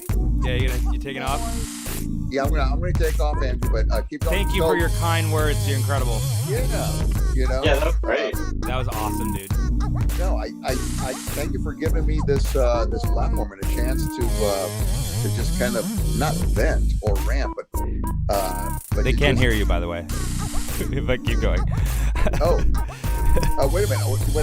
Oh no, it's okay. Even Okay. if the studio audience or whoever. Yeah. No, Andrew, thank you for having me on. Well, you're the perfect person to have. You're so smart about the world and its issues, and you're so eloquent. So I'm excited to. Maybe we'll have to talk more about it this week. Who knows? Yeah, yeah. You know, let's keep speaking truth. And Sherry, good luck with the taxes. Yeah, good luck with your taxes. Oh no, it's Paddington. My family, goodbye. You guys take Hey, care. Paddington. Okay. How are you, buddy? All right. I'm doing well because I'm feeling. I just had a little marmalade sandwich. Oh, that's great, Paddington. So you're nice and full, huh? Oh yes. Would you like a bite? I don't know. I don't know if I can eat in the virtual studio right now. I'm trying to do a show, man. But Yes, I can't believe you decided to grace us with your presence. This is insane. Wow. I mean, It's really an honor.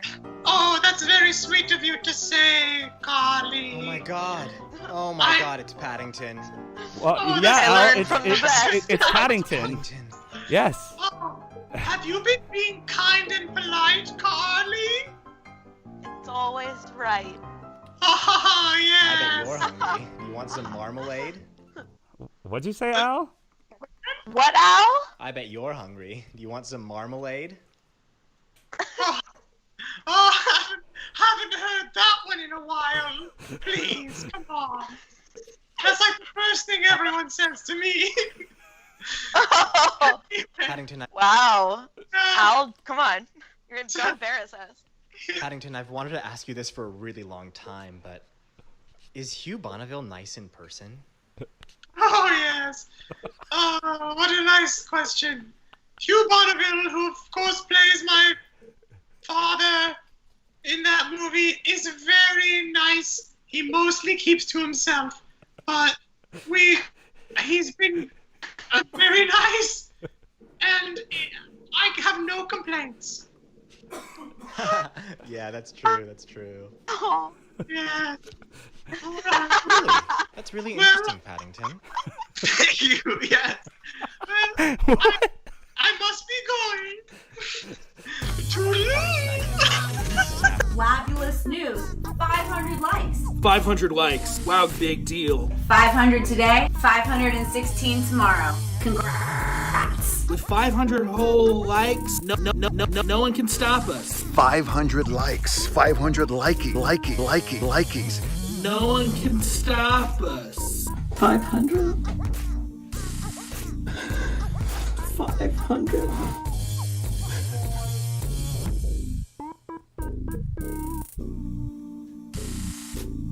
500. Keep it up. Movie Blab, yo, got 500 likes, and Movie Blab will get Many likes more. I remember when it just was like 50 fans, and we never thought it would get there, but we did know that it would get there. And now you're at 500.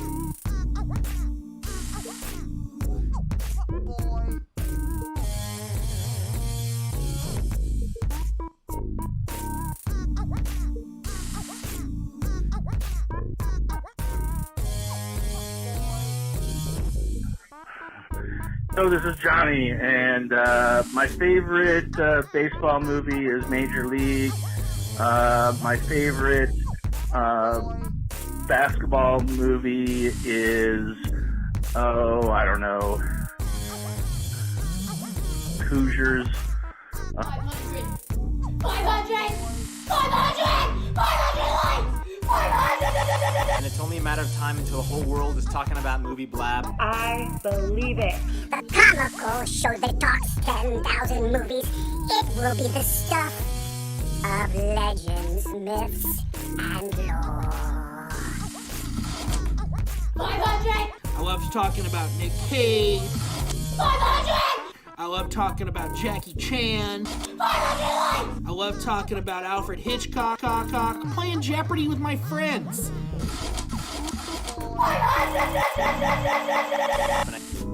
Not one of those likes was from me. Not one. Not on Instagram. Not on Twitter.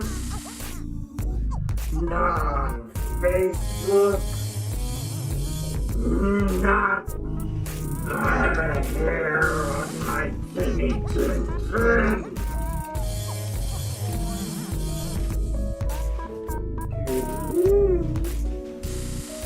Wow, big deal.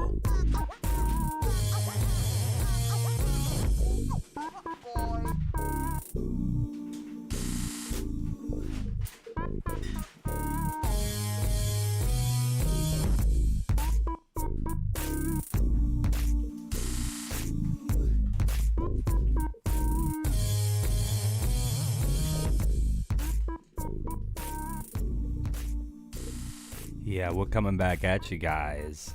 That's right. Real soon now. One of these days soon, we're going to be back.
Coming back soon, guys.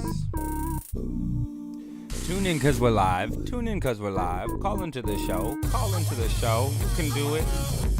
The number's right there at the title, guys. Also, while you're at it, you might as well subscribe to us across platforms like YouTube and Twitch, Twitter.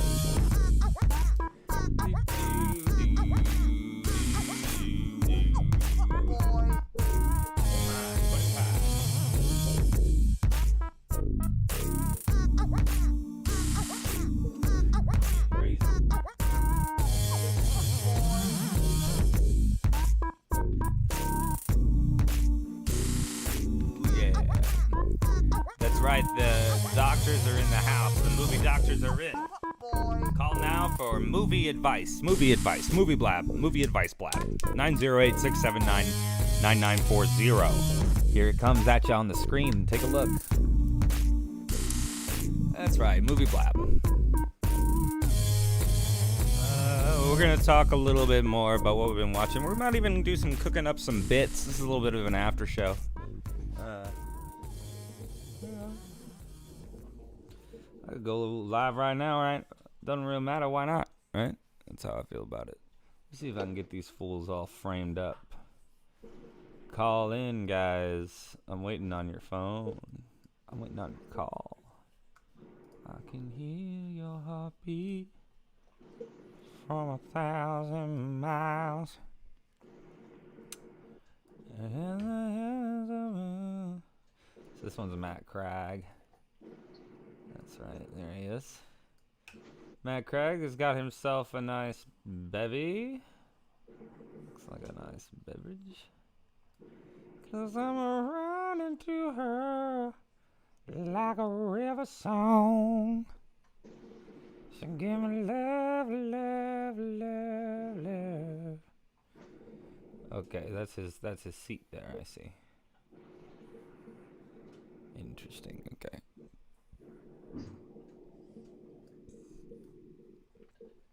And then, of course, Sharad is there in the background, but I don't. Oh, he's fine. It looks like still doing his taxes. Well, we're about to come back right about now. I just gotta put something on this screen. They can hear us though. Yeah. Give us a call. That is hilarious that stores were calling. I like the stores calling in. I also liked hearing from John and pitching his movie, which seems very topical, current. Oh yeah, that was great. Seemed like a nice guy. I hope he'll call in more. He said like we're awesome or something. Did he send you his script? Yeah, he sent me a script, and then I was like, call in and pitch. Tell me. Because he sent it to us, he dropped a link to some of the information, and I mean, I'm all down for that. I always actually check that stuff out when people are just like on Facebook, just like, check this out. Come on, guys, I need eyes on this. Right. I need eyes on this because I know that struggle. I certainly do. I got 2 Matt Craggs. Kind of like that though. I'm gonna keep that going for a minute. We're back on the air, guys. What are you having for dinner, Matt? My brother-in-law made some homemade pizza. Oh, I was just thinking of getting some pizza. Wait, look at this pizza. Can you see it? I'm gonna order some pizza. What is that? Sausage? Well, yeah, sausage and yeah. That sounds really good. I'm gonna delete the second copy of you because it's pretty. You don't want to hear about the hipster pizza we made. Yeah, we do. Of course, Sharad. Of course, we want to hear about that. It's like dabs of fig jam, caramelized onion. Fig jam, dabs of fig jam. Gorgonzola cheese, and then arugula all over the top. Wow. That all sounds pretty good to me, man. Arugula, I like a little... Oh, we got a caller. Let's see who's calling in.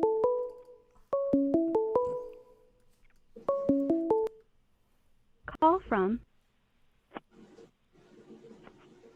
To accept, press 1. To send a voicemail, press 2. Hello? Hi, Andrew? Yes! Hi, it's Liz. Oh my God, Liz, how are you? Thank you so much for calling in. Incredible. You are welcome. I saw it and I need advice, baby. Oh, okay, well that's good because Sharad, where's your coat?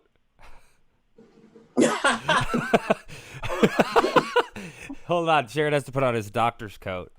Oh, good. It's necessary. Do it. I'm going to get my glass of wine. Well, what we need is a little bit of information for the good doctor here. We need to know what kind of movie you're in the mood for. You know, what genre maybe, or what kind of actor. It's even more it's more complicated. Oh no, you have a complex case. I do. Okay. I do. Well, let's see what we can do about this. All right. Okay. So I am with my parents, Okay, good. and all they want to do is watch the news. Oh, wah. And every time I try and put on a movie, they will be interested for like 5 minutes. But if it doesn't capture their attention and they want to stay in, I lose them. And then we have to go back to news. So I need a movie that will catch them in the beginning and make them watch the whole thing. For someone they're older. So I recommend. Wait, the doctor has a recommendation. Let's hear from him now. Just fool them into watching the movie Broadcast News. Yes, tell them it's news and watch broadcast news. If they like the news so much, that's such a brilliant doctor prescription, because if they like the news so much, just show them something that feels or is about or looks like news and tell them that it's news and see what they... Okay. Yeah. I'm going to try that. I'll let you know. But also, while you're going on, you can call me back or text me and let me know. Probably something musical. Okay, let's keep going. Let's find this movie. Something musical. They like musicals. Like musical from the 50s or 60s that is on Netflix or Amazon Prime. Because that's what they have. They have Netflix and Amazon musicals from the 50s. Let's see here. You did say it was a complex case. There's isn't West Side Story on Netflix right now or something? Is it? I don't know. I bet it is. All I could find was Jersey Boys, and it didn't work because it's too talky. Oh wow! They have to be singing. You should show them. You should show them the new Cats movie. Show them the new Cats movie. I'm not kidding, Liz from Texas. Yeah. You should. Have you seen the Cats movie? No, I have not. I think it might captivate them. It's not made in the 50s, but it is timeless. And it's singing. It's singing, and they sing the whole show. And do they like cats? Are they fans of just cats, the animals, or? No, not really. No, okay. Broadway musicals. So no, that was a very good suggestion. You're right. Wow. Because I would love that. Would be very kooky. Oh, well, I would love to see what they thought of that.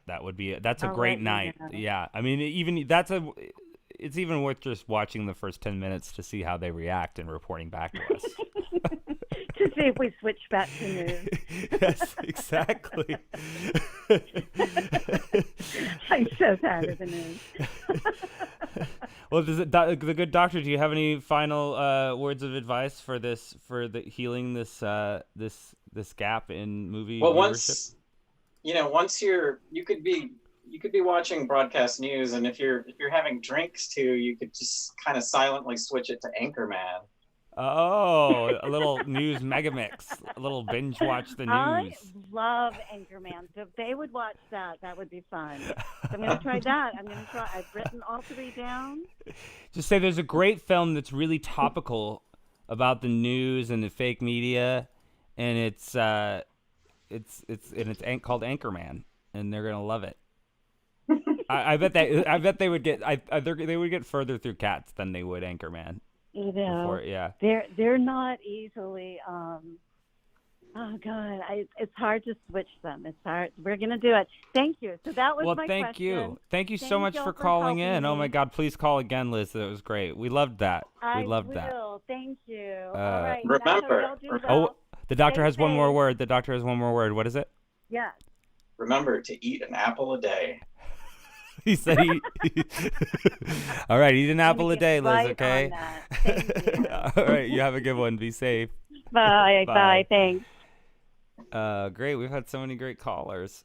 My friend Bradley just texted me and said that he's doing the Aliens double feature tonight, since both are on HBO Max. Well, you should tell him to call in. He said, honestly, can't remember the last time I've seen Aliens, and not even sure I've ever seen the first one. Then what alien has he seen? I don't know. But he said, but there's a double feature on. We want to know. We want to know, Bradley. He's only ever seen Alien Resurrection. Is that the one with Winona Ryder? Yes. It honestly, like I get a little tripped up after the first two. Winona Ryder accepted the role in an Alien movie simply because like a niece of hers loved Alien, and she was like, okay, I'll be in one of these movies for my relative. That's funny. You're not laughing. Well, guys, I have an idea. I have an idea for something that we can do. I'm gonna place a little phone call here, if I can. Okay, there we go. We could not complete your call. Oh. Please try again. Damn. You should call Amelia. You should call Amy if you want to text me, or wait, I guess I could look up her number and type it in. Just call her randomly. She's got opinions on movies. I know, but what if is she available? I feel like we need people to call in that want it. Why don't you text her and tell her to call? Okay. That's the way to get her to do it. Call this number.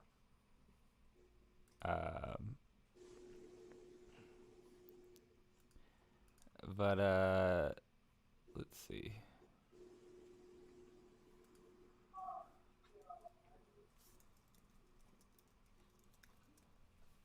Who are you gonna call? Who did you just try to call? I tried to call a really great number, but well, Katie thinks. Is that Katie? Yeah, Katie texted. Does she know what I said about Bruno? No, yeah, but she should definitely hear. I'm glad Bruno came up. Lucia has strong feels about Bruno. It's pretty I always offensive. love a caller with strong feels. I mean, yeah. She was really... Oh, we got a call. Let's see who called. Wonder who this was. Call from Paddington the bear. Oh my God, it's Paddington! Paddington! Press 2. No way. Hello, Paddington? Is that you? Hi. Oh my God, it's been too long, buddy. We were worried about you. I am feeling a lot better from when I last called. You sound better, buddy. It's so good to hear. Hey, Paddington. Paddington, you haven't talked to Hugh Bonneville since he gave you that speedball, right? I want you to cut him out of your life. Listen, dude. Listen to this, man. I got into a 12-step program. I'm making changes. That's making great, big Paddington Bear. Hugh, I'm setting boundaries with Hugh. And, Boundaries? You got to cut it off, man. I gotta do this at my own pace, okay, man?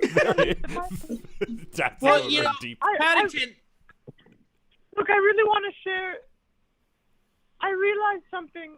You know, my whole philosophy is be kind and polite. Yes.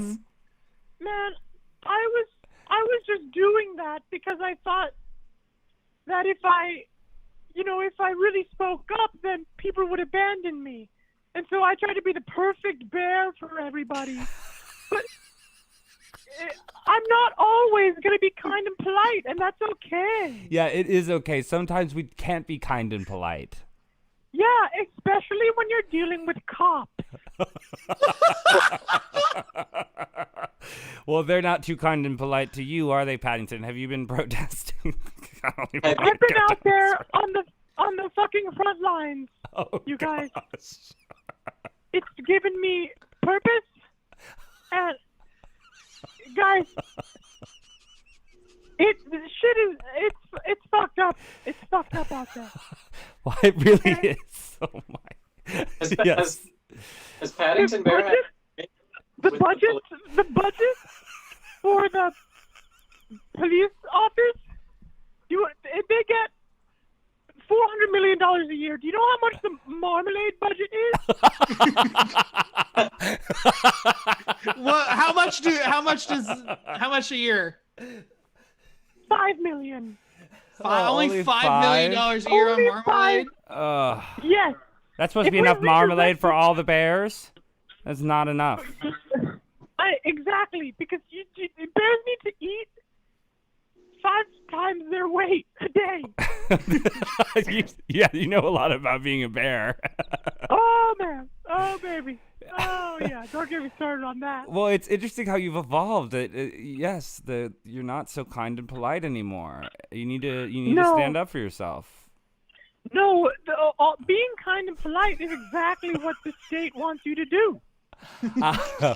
Yes. They need to wait. People need to wake up. Yes, exactly. Let's face it, folks are hibernating. You haven't been. I get it. I do that half of the year. You haven't been taking part of it in any of the looting, have you, Paddington? The looting's really wrong. You know, it really detracts from the message.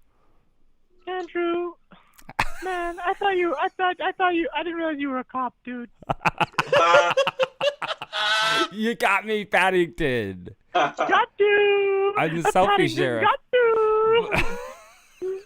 Paddington got you. Paddington, you got patted.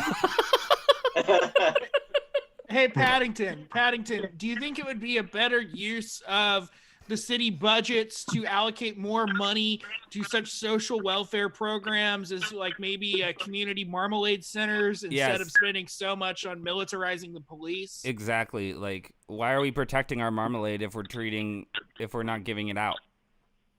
That's exactly right. Yeah, I think it goes back to the days of Roosevelt, you know? I want a bear in every house and a marmalade in every bear. Does that make sense? His famous words, yeah. I think it's beautiful. Yeah. I'm crying, actually, because it's so beautiful. Thank you. Yeah, I cried when I first thought of it, too. No, wait, but I was going to... Yeah, I believe in, like, rehabilitation programs outside of... Like, recently, there was an actor named Phoenix Jones. You probably know him. Phoenix, I believe. Yeah. You mean Joaquin Phoenix? What's that? Never mind. Go ahead, Paddington. No, I'm talking about Phoenix Jones. He looks a lot like Hugh Grant. And he, you know, he's a bad guy. But okay. He's in prison now, and I spent some time in the Hooskow, actually. Oh, no. You've been to prison, Paddington? I have. Oh, you're a naughty bear. I was... Okay, well, once again, you realize your true colors, and it's blue. Paddington, do you think seeing the inside of a cell has made you more aware to the struggles of the prison industrial complex that so many of this nation and the world's minorities are oppressed by on a daily basis? Yes. Next question. Paddington, so what does your protest poster say? I'm glad you're out there. I really am. Thank you. You know, I'm trying to stay peaceful, but bears, you know, sometimes I'm fighting my nature. But yeah, we've got. I have a sign that says it's, you know, like a greater than sign. Yeah. You know, greater than. Greater man. It's a V. It's like a V and you put it on its side, and it's like an equation. It's a picture of a pig, and then a picture of a bear, and bears are greater than pigs. I couldn't agree. Brilliant. Yeah. Brilliant. I couldn't agree more. Thank you. Well, and it's just interesting to see that Paddington, a bear, would even sees the wrongness in our humanity right now. That a bear would come out to protest for the lives of all these people is, you know, just shows you the extent. We've gotten to the wildlife now. Yeah. No, man, everyone in the forest is talking about it. Like, I was having a conversation with a cockatoo, and he was like, these humans, man, like, what's going on? And then this armadillo walked up to us, and he was like, are you guys talking about the protest? And then this, You're such a controversial bear. Yeah. Yeah, anyway, the whole jungle, you know, / forest, all animals actually really live like in one 4-mile area. Well, Paddington, I got another question for you. See how long you can do it. People have been using milk and water as remedies against pepper spray and mace and tear gas. But I was just wondering, does Paddington have any remedies to fight against those sort of weapons that the police are using, or any tactics to hide yourself from the police? Now the army. I'm so glad you asked this. So sorry, I'm having some marmalade as I talk with you. What you want to do? Make sure that you wear big, baggy clothes, like a big blue coat. And then like something to cover your face for like what's it called? Where there's for surveillance. So I wear a big red hat. And that kind. Yes, I've seen your hat. Oh yeah, it's iconic. But A red hat isn't a great idea, though.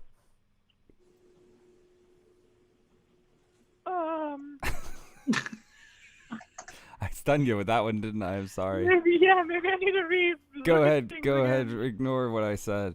Tell us. No. I mean, this is like I'm always up for conversation. You know what I mean? Like, maybe. Yeah. What's up, Matt? You gonna say something?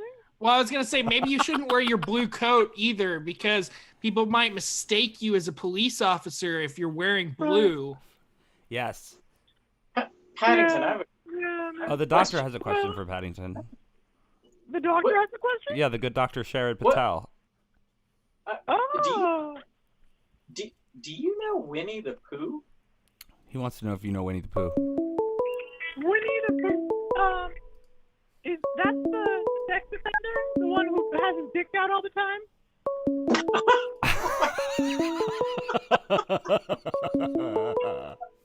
Damn, it sounds like you're throwing some shade at Mr. Pooh. Yeah, I'm throwing some shade. Did you see? What's up with this? Am I hearing a phone ringing? Someone is calling in, but we will call them right back. Okay. Yeah. Are you talking did you see fucking Christopher Robin?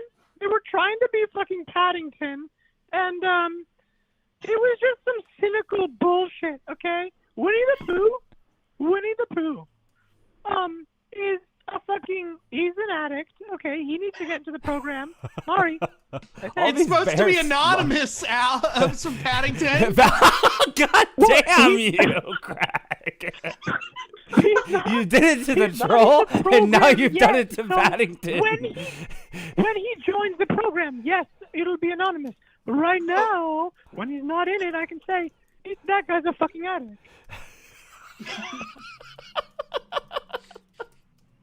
Okay, yeah, that's fair. Okay. He's not in the program, so he's not in the program yet, so you're not really outing him. Paddington. Yeah. Do you need any advice from the movie doctor about what to watch? Yeah. Yeah, I'm looking for a movie that has I'm looking for a goofy movie. Well, have you seen a goofy movie? That's perfect. Thank you. Well, great. I'll check it out. Well, let's see what the movie doctor would recommend for Paddington.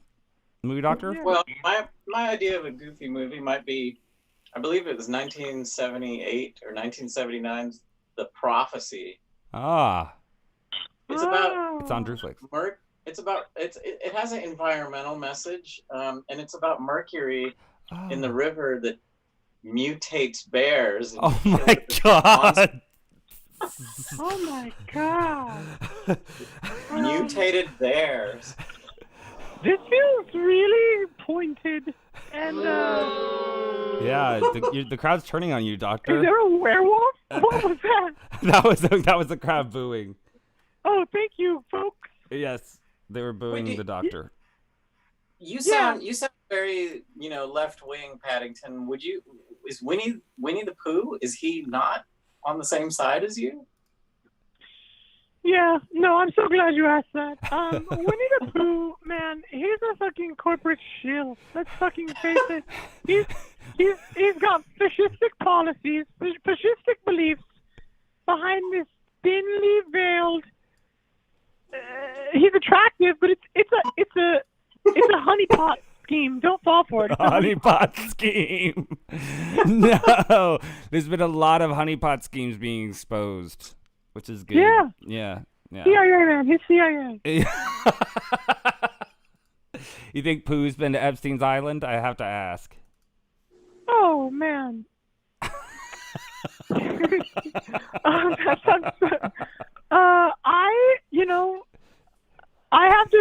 I need to take care of myself sometimes, so I'm just not going to answer that. What I will say okay, is he hangs out with someone who is like this, basically a little pink baby. Like his best friend is like a little pink baby. Fuck. Piglet? Weird. Yes, Piglet. It's weird. Piglet is like this little it's like he looks like a little baby. I mean, the signs were there all along, Paddington. I mean, Winnie the Pooh is literally hanging out with a pig. Yes, exactly. You're right. Yes. Is Winnie the Pooh in Jeffrey Epstein's Black Book? That's what I was asking. The exposed one by Anonymous? You don't know Anonymous. I can't answer that. All I'm saying is he hangs out with a baby and he has no pants on. Wow.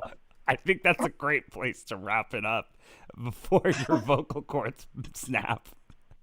Yeah, I've been screaming all these protests, so I need to say my I'm sure I can hear you losing it as you speak, Paddington. But thank you for giving us a report, I guess, from the front lines. And please. Oh yeah. Please do call back because I want to ask you about if you know the bear from AI. Oh, do you? Do you know that bear?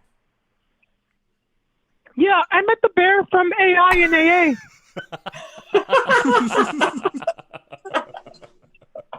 All right, Paddington, we love you. Thanks for calling in, okay, bud? Stay safe out there, Paddington. Don't be kind and polite. Bye-bye. What? Wow. It's always good to hear from our friend Paddington. I do love to hear from Paddington. The lines are open again, but go ahead. I mean, it's good for him to peel back, the veil that's over Winnie the Pooh too, so we know the truth. It's great he knows all the bears. Yeah. I feel like he's a well-connected guy. I feel like I only regret 10% of that comedy bit. I wonder. I mean, which is pretty good for live. There's so many bears that I want to ask him about. Oh gosh. Well, maybe he'll call back later and tell us more about his bears. Who knows, Sharad? You never know. You never know when the movie doctors are in. Oh man! You gave him some great movie recs too.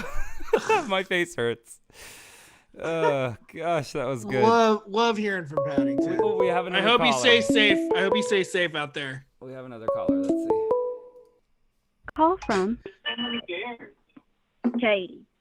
To accept, press 1. To send a voicemail, press 2. Sounds like it's Katie McDowell, a regular on the show. Katie? Hello. Hello, Katie. How are you? I'm good. How are you guys? We're good. We just been on the stream for 4 hours hanging out here.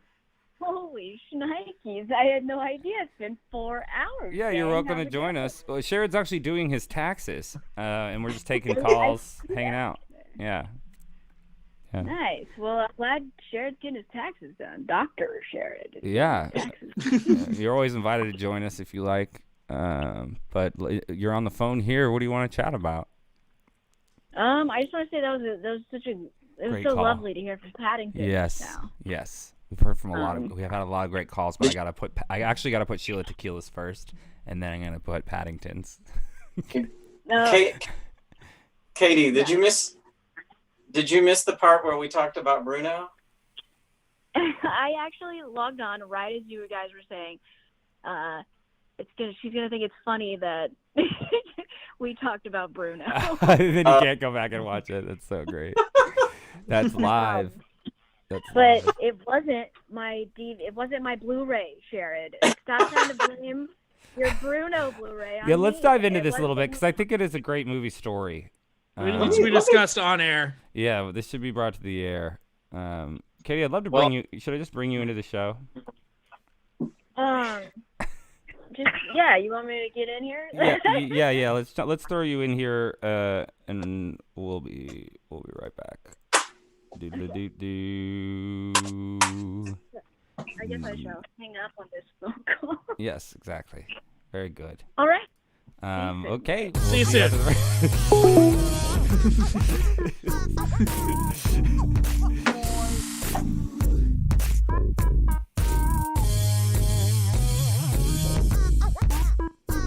This is a great new form. I think this is the way to go, bro. Yeah.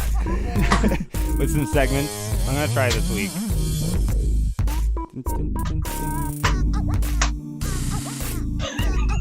What are you laughing about, Paddington?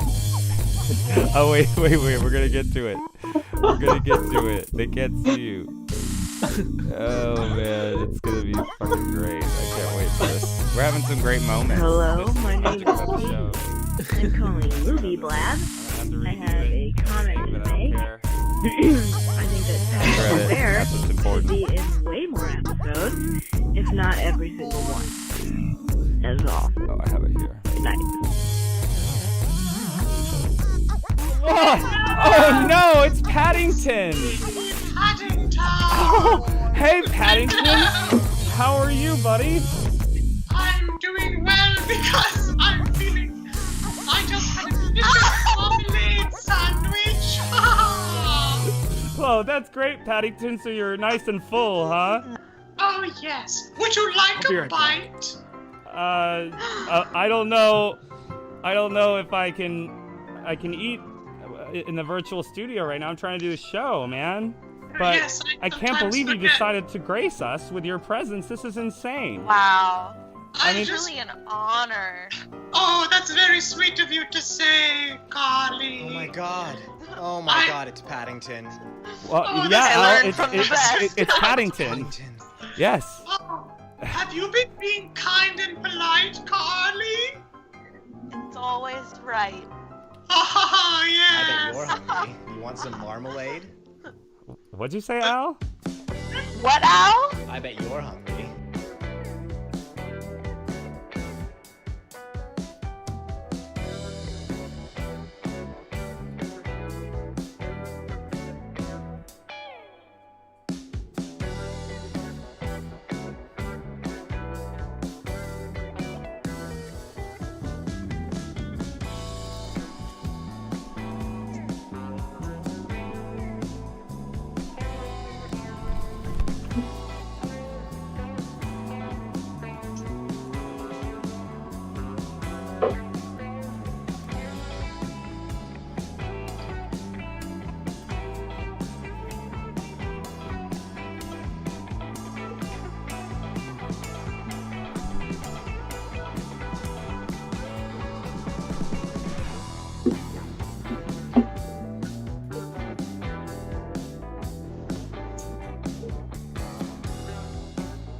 up, Katie? What up? Let me switch my. Hang on. If you just download a chroma key, you can set that. I did. Oh. I know. It just didn't give me the option when I was doing it on the. Weird. Like, how do I? Okay. How do I delete so I have it available? Oh, I see. Got it. They can hear you, but don't. Well, sorry guys. But no, it's fine. Let's get you into. So it won't let you chroma key, so I'm gonna put you in the TV. I got right? it. I got it. Oh. I got it. Oh, bang. Okay. Yep. Cool. I got you. Ooh. I'm putting you in the program. New format. Who dis? Just hanging out. Craig's in here somewhere, but we'll figure it out. Sure, it's just like drinking tea and doing his taxes. Isn't that great? This is not tea. Oh, damn. Glad I got that audio. This is. Hang on. I'm gonna start. I got some more seltzer today.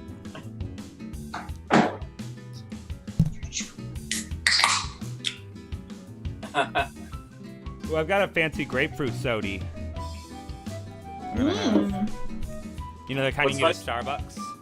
This cocktail has grapefruit. Oh, an Izzy? Kitty, I need a little less headroom there, if you don't Is mind. it an Izzy? I hate the.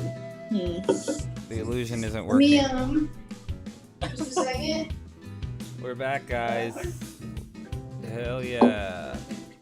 We are back in the show, and it's gonna happen now. Here we go. We're back. How's it going, everybody? The marathon continues as we continue to stream and offer you movie advice. That's just how dedicated we are to this. And I'm now joined by the lovely Katie McDowell, as well as continuing to be joined by Matt Cragg and Sharad Patel, Dr. Sharad Patel, I should say, movie doctor. And he is good doctor. A good doctor. I taught adjunct at a university, and I loved when the students called me professor. Oh yeah. You would. Okay. That's right. You guys heard it right. I really got off on it.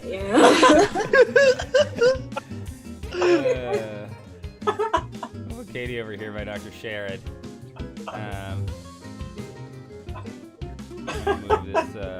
TV. Whoa.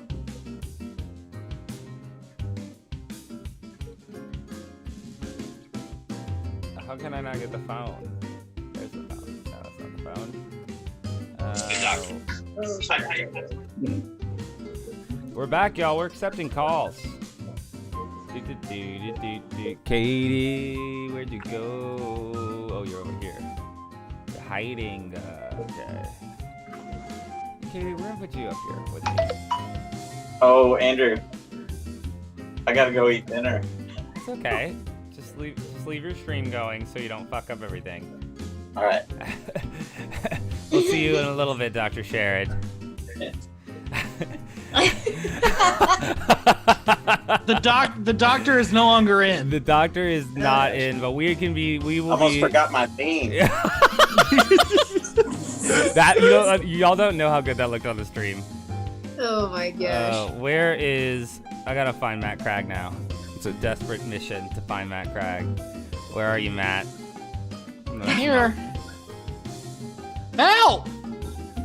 I've been lost in the void. I'm not. Guys, I need to put a pizza in the oven. Is now the right time to do that? Do it. I had pizza. I had pizza for dinner. Oh, there it is. It's a pizza for dinner kind of night, yo. Mm-hmm. My brother-in-law made homemade pizza, which was delicious. I went into HEB for the first time since all of this has started today. How was that? I actually went to a grocery store yesterday. I didn't even want to tell anybody because I felt so ashamed.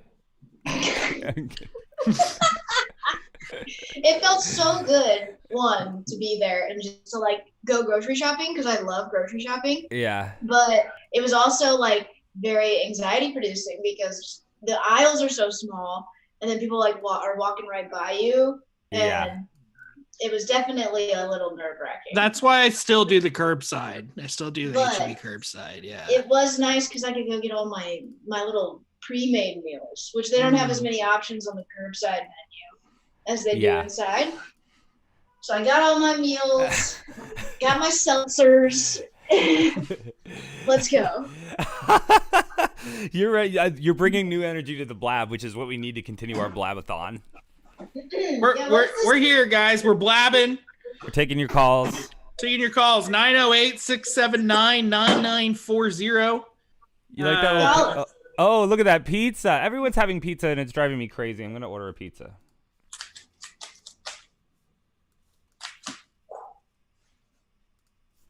Call the blab now. Call up the blab if you want to call the blab. You can call the blab if you want to call us. Andrew, I always like who you put in the frames. I was about to say, do you like your frame? I do. I like my frame. I like that I'm in the same company as Octavia Spencer. These have been my permanent ones for a while, actually. I haven't been changing them because I like them both so much. The two people I really admire. Me and Octavia Spencer. Something about your finger coming out of there, coming into the shot. I just love it. Yeah. It's a good one. You got your news glasses on. We got the my one news from glasses news. on. I was like, I do need to put my eyes are starting to hurt from staring at my computer. I need to put my blue light glasses on. You can do it without looking at the computer. You can look like this. Not on my setup, really. Not on my set.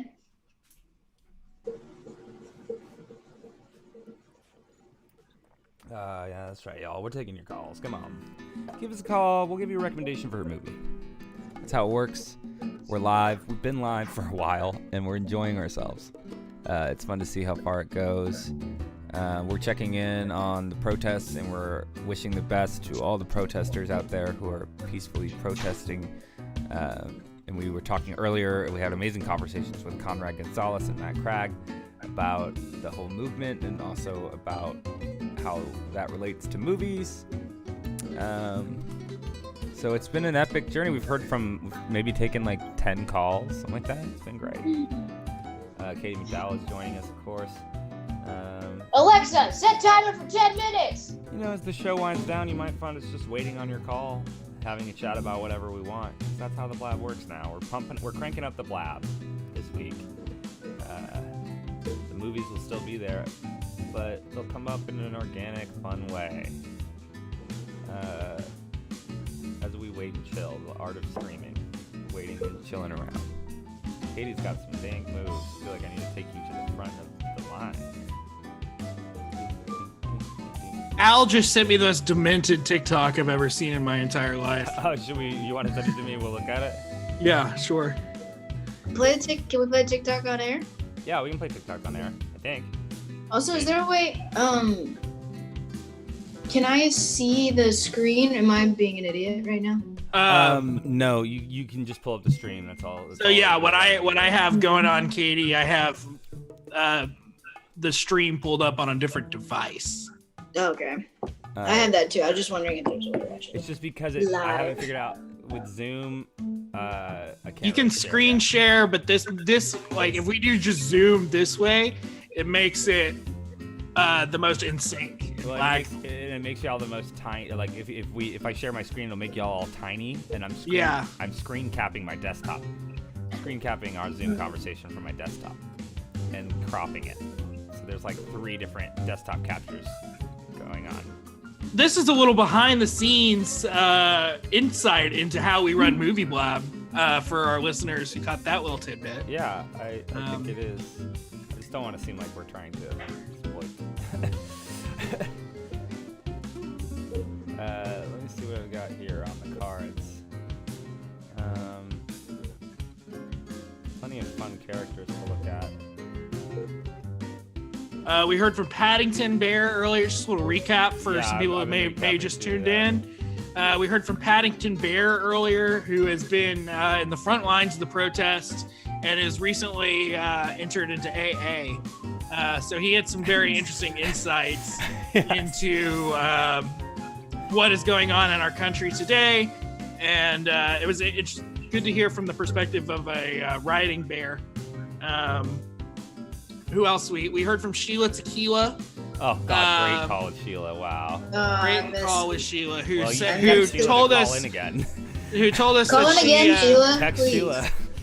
You're friends with Sheila. She told us that she does not like Ben Stiller. She would not have sex with Ben Stiller. Yeah, we did a kind of a would you rather kind of thing. How did Ben Stiller come up with this random one? I don't know. Liz Silverman called in. Liz from Texas. And we gave her a great movie recommendation. And Johnny Rivera from the Bronx. Oh, and Johnny Rivera from the Bronx called in, who I've never met until we talked on the phone here. Oh. Which is pretty awesome. Bernie Sanders called. Did we ever let Bernie Sanders actually Oh, we never call called us? Bernie back. We just listened to his voicemail. Okay. Well, let me see if I can get Bernie, Bernie's been patiently waiting, watching the stream. We'll see if Bernie's been working on a video for us as well. Oh, that's right. Which I'm excited to see. And maybe we could premiere live right here. Let's see. We're ready for your. Oh, sorry. We're ready for Bernie to call.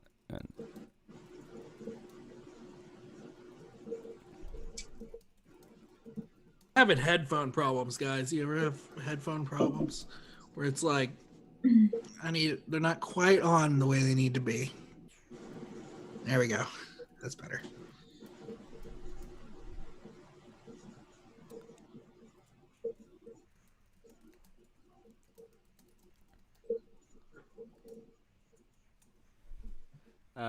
We'll see what I sent the message to Bernie's office, and we'll see if they get back to me.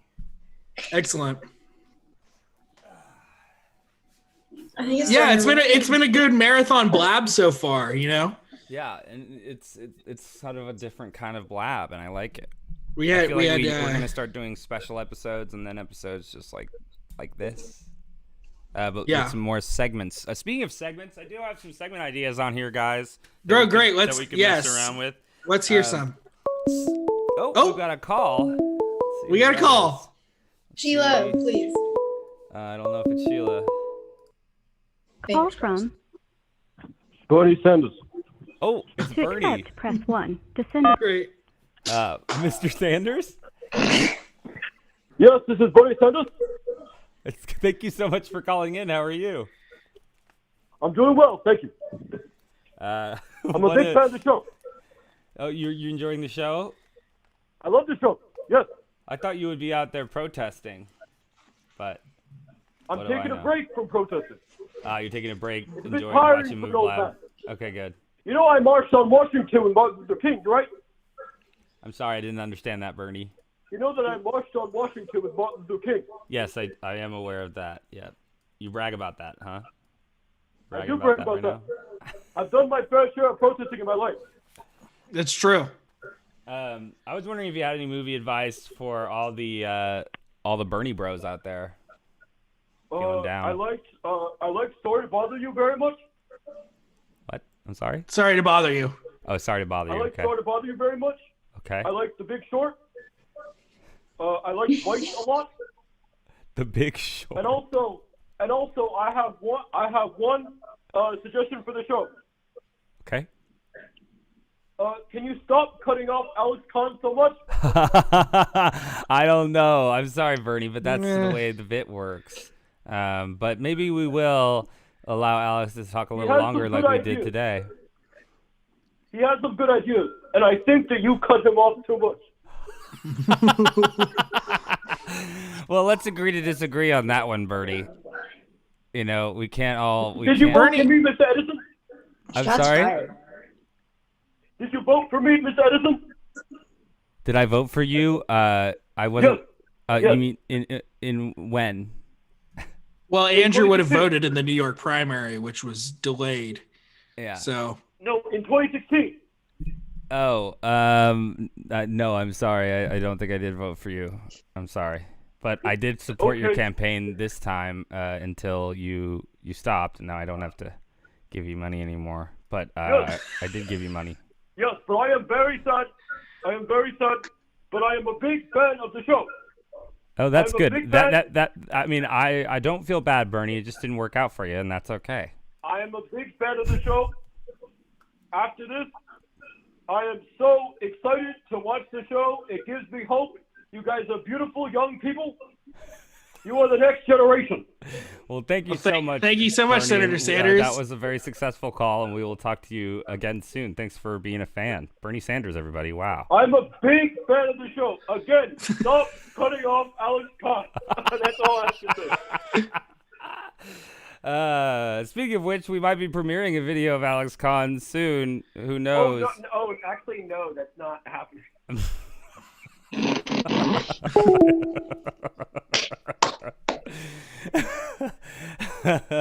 Do you think Senator Sanders and Alex Khan have some sort of a pre-existing relationship? Like, I wonder how they know each other, or if Bernie's just a big fan of the show and a big fan of the Intern Corner segment. Yeah, I think he likes Intern Corner. Yeah, it's gonna be interesting when Alex Khan finds out that you're gonna be his boss next week. It's gonna be really interesting. Yeah. Or he might be finding out right now. I think he is. I imagine that he is. That'll be good, though. I think you'll teach him a lot. Just in case you're listening, intern Alex Khan, if you need to get in touch with Andrew, just go through me. And if you have, for a week, and if you have a problem with that, you can call in and tell us. But that's what I'd like to do, just for a week. He's going to be in charge, so don't stress out about it. But it's the right thing to do. I can't always be the leader. Sometimes I need to pass some of my leadership on to others. Yeah, that's what we're here to do, to help him pick up the ball. Is going to be your boss starting tomorrow for 1 week. So call in. There's going to be some changes around here.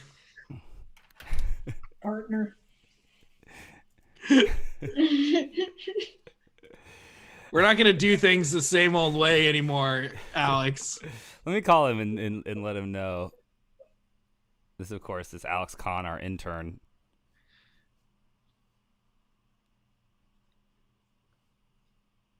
Let's see. You need to make like an audio tag for Intern Corner. Intern Corner. It's time for Intern Corner. Hello, I am ready. I know, Alex. I would like to thank Bernie Sanders. Yeah. I think he is completely correct. Oh, okay. You know this is just going to make me cut you off more, right?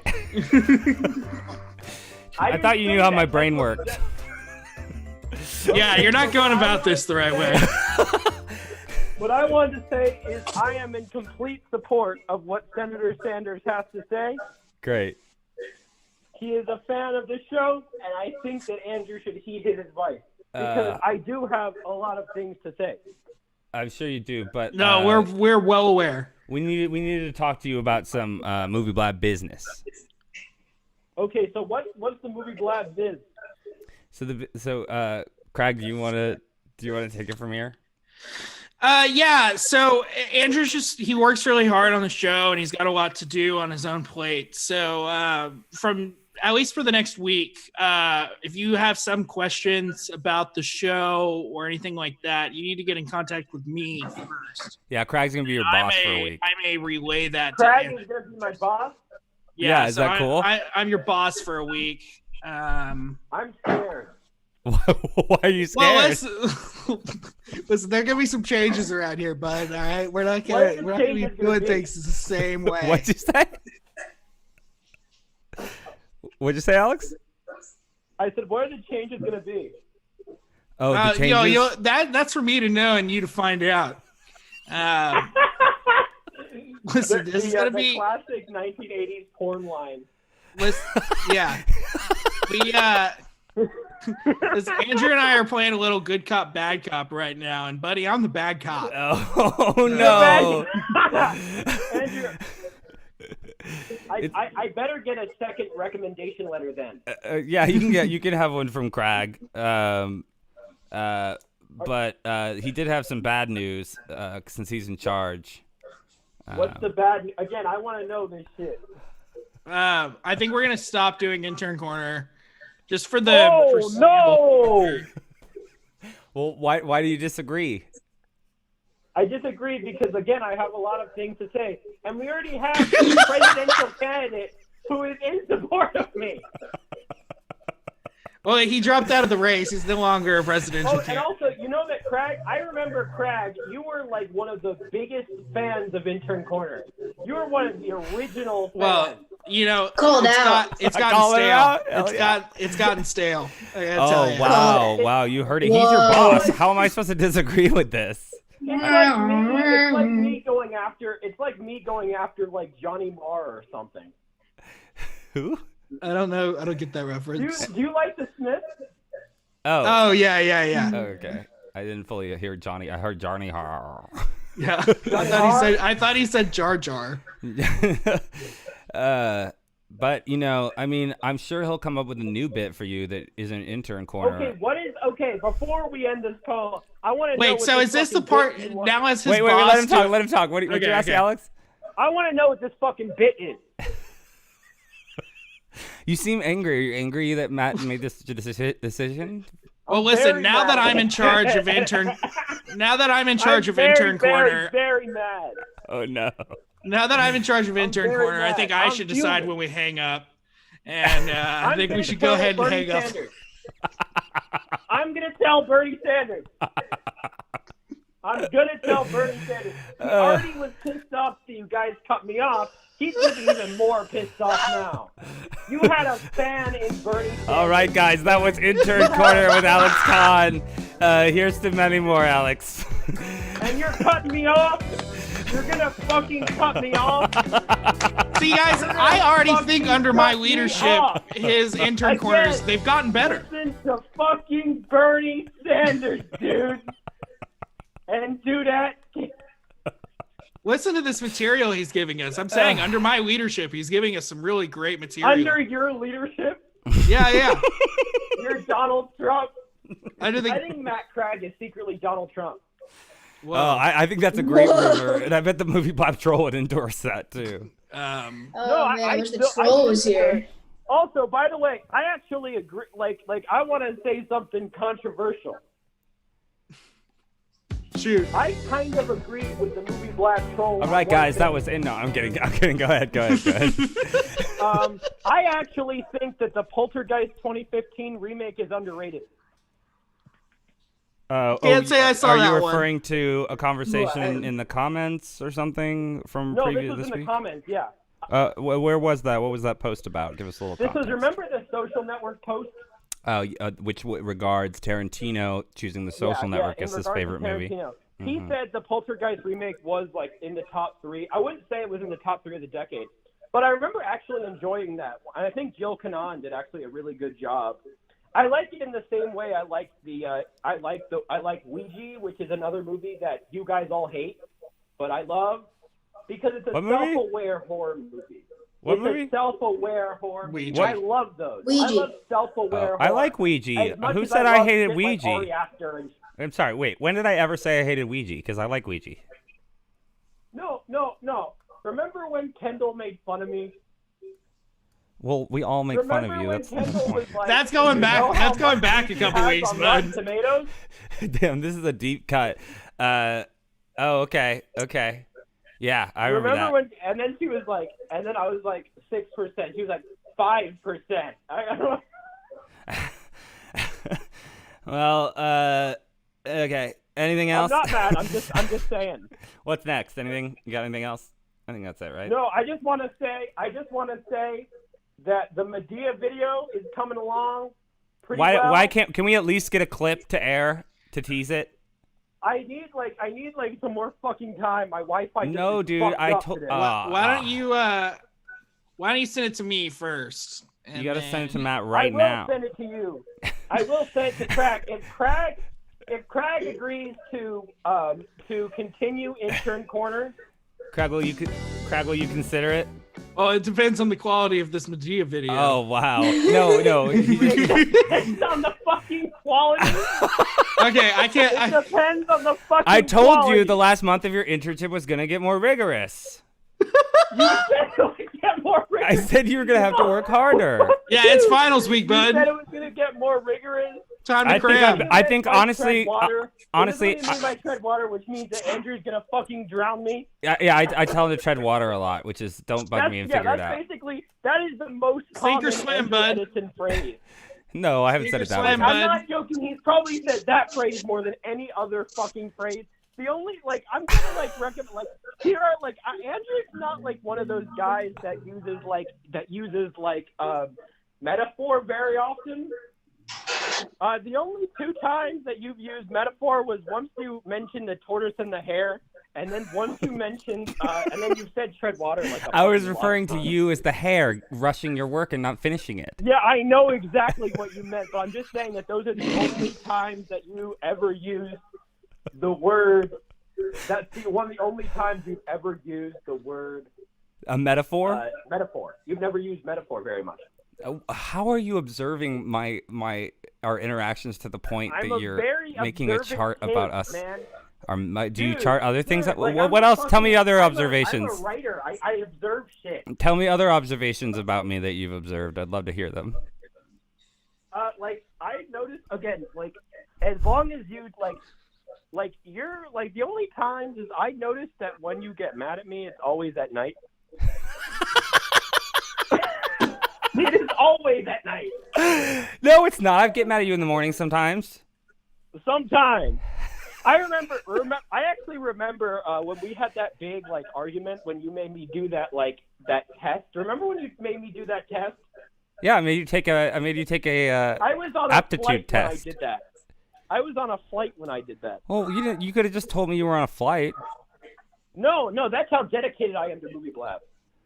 Yeah, no one's doubting your dedication. I am very dedicated. You're to this great. You're fine, Alex. You're doing great. I am a fucking great dude.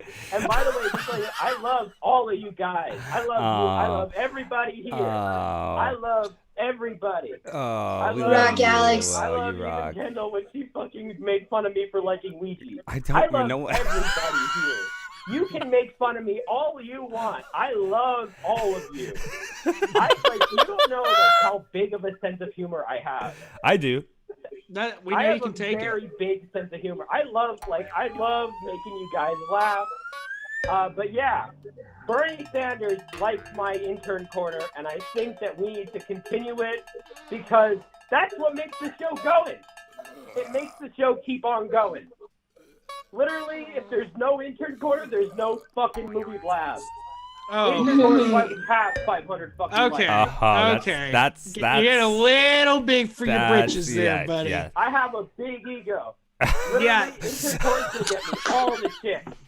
I have a big ego. Gonna get me all of the chicks, man. You seem okay. Let's talk about this for a second, since we're deep diving into the intern situation here. And we're having this little Movie Blab meeting amongst your new boss, Matt Cragg, and me and Katie McDowell, Secretary of State. And all the fans were Secretary of State. You mentioned, what were you just talking about before I was fucking around with it? What did you just say? Do you remember? I just said about how I'm going to get all the Oh, right. That's what, you mentioned to me, I hope this isn't too private, that you think that Movie Blab is going to get you lots of girls. And I think it's time to just nip this delusion in the bud, buddy. Fuck you! What the fuck? Movie Blab ain't getting anybody any girls, but you want to get you girls? Karaoke night. That's what gets you girls. Karaoke night, dude. You got a better chance getting laid at karaoke night. You got a better chance getting laid at karaoke night than you do for being Andrew's big move is karaoke night. I'm just saying, if he's picking up chicks, I think he could kill it in freshman year of high school. And literally, I was so dumb that I sang "There Is a Light That Never Goes Out," and I was looked at so strangely by everybody. Oh. That was the last time I did fucking karaoke. Well, guess what, dude? Fuck karaoke. No, dude. Fuck now karaoke. It's time. I love karaoke. No, it's time. Karaoke is. Oh, by the way, it's time to. But it's not if everybody. you're like in high school. You gotta be getting drunk, you know.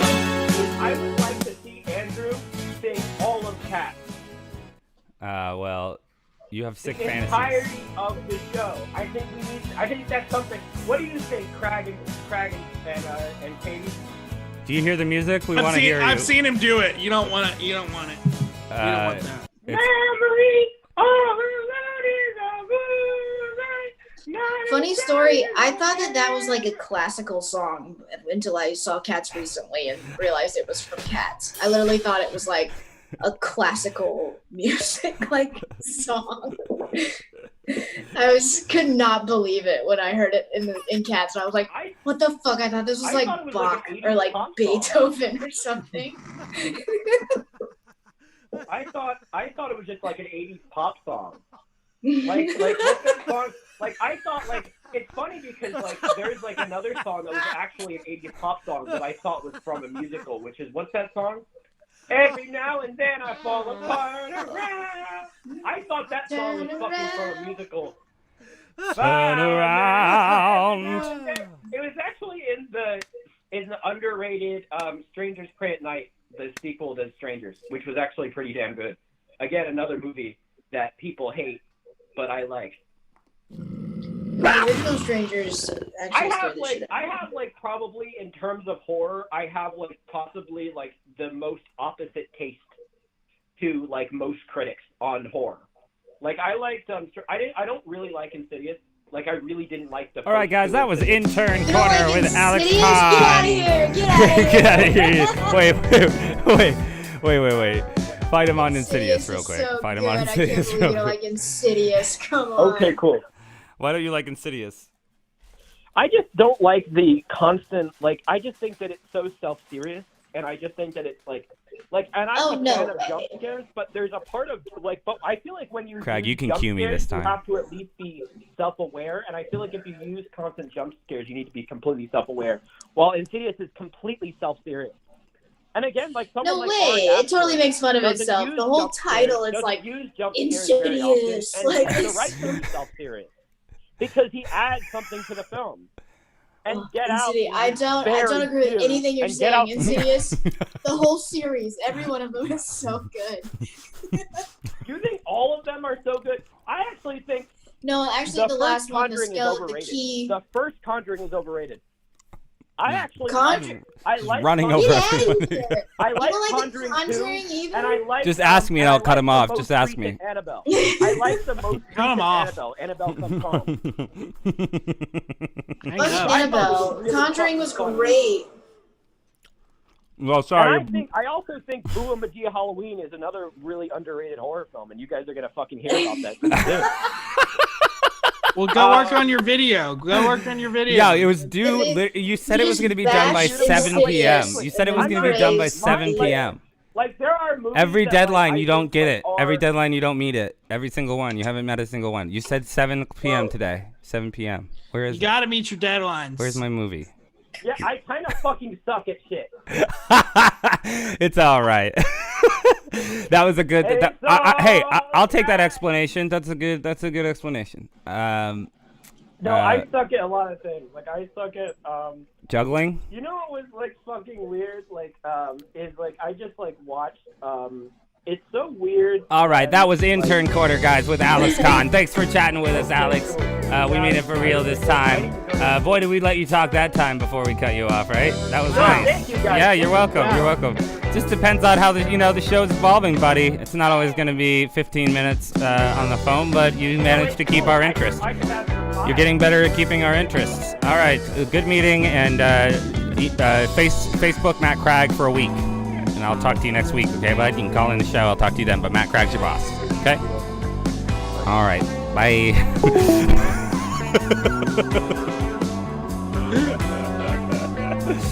Well, we wanted to do that for a while. Yeah. It's about time he learned that I'm his new boss. Sorry, baby, keeps getting brain here. What do you think of having him do? I haven't really thought about it, to be honest with you. Yeah, I mean, I have ideas for curriculum. Great. Yeah.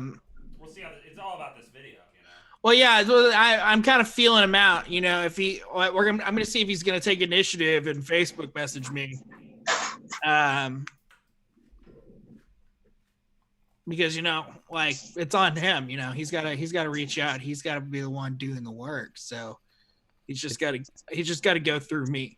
I find it interesting that he finally spoke out about getting cut off. I thought that would have been way earlier. Apparently someone just hacked the Chicago police scanner and they're playing Chocolate Rain. Oh, wow. What? That's insane. Is that on Twitter? Yeah. That's crazy. Y'all, if you're out there, we're still taking calls. As we get very close. I want Sheila Tequila to call back. Okay, well, you're gonna need to text her yourself because, let's see. Well, I'll text her.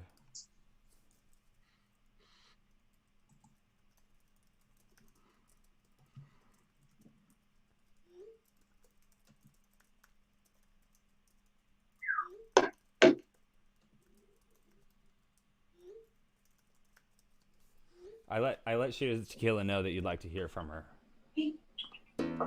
That's right, guys. We're accepting calls. Right now, you can call in at the Movie Doctors are in. You can call us right now for movie advice at 908-679-9940. So please send us just give, what are you doing right now? Probably nothing. Give us a call. Sheila Tequila has declined. Sheila Tequila has declined. Well, you have a big fancy pizza, so it seems like you're okay. Katie's got a big fancy pizza, yeah. Katie's got a big fancy pizza. She's reminding me to order my own food. I'm ordering my own food, because I want to have my own food. Ordering my own food, yeah. Proceed to check out. Hey, we're coming at you guys. After I order this food. I'm almost done. The doctor is back. Oh, the doctor has returned? I hope it's still office hours. Did anyone call in? Yes, we had many calls. The longest intern corner of my life. Oh wow! But we had to tell him that Matt Cragg's the new boss. Yeah, we had to let him know that I'm his new boss. So you did? Good. Yeah, we told him that I'm his new boss. Yeah. Live on the air? Yeah, live on the air. Yeah. He's got a. He took it pretty well, just for a week. Yeah, just for a week. We're gonna see how it goes. Okay.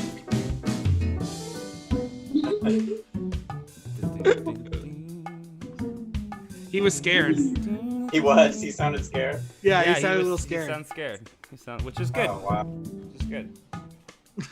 Gotta keep him on his toes, you know. I mean, don't you think he's like watching right now? Oh yeah, probably. Yeah.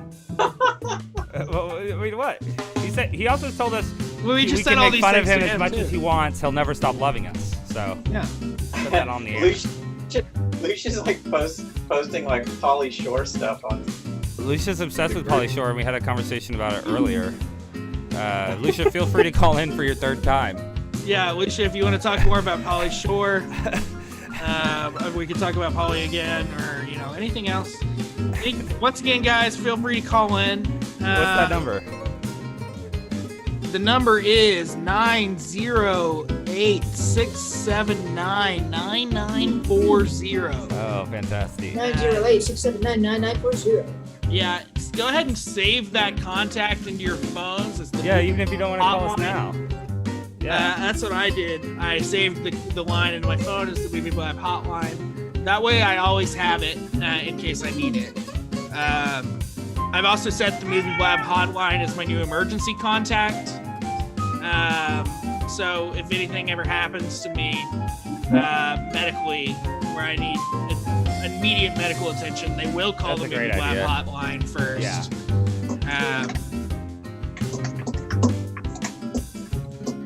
Just figure that's as good of a place as any for everyone to reach me. Some other things I've been meaning to do, such as record a new Movie Blab voicemail. But that doesn't sound that fun on the air. I like the Movie Blab voicemail. I know. Oh, you like how it is? Leave a comment. Yeah. Tells you to say your name. I love the part where you have to say your name first.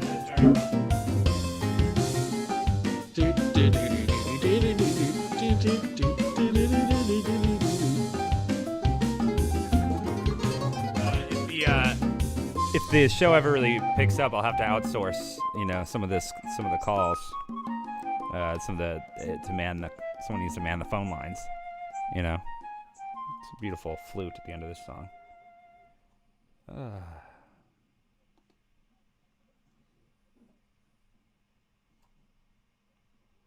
We're keeping it going, guys. We are taking your calls. We are ready to hear from you.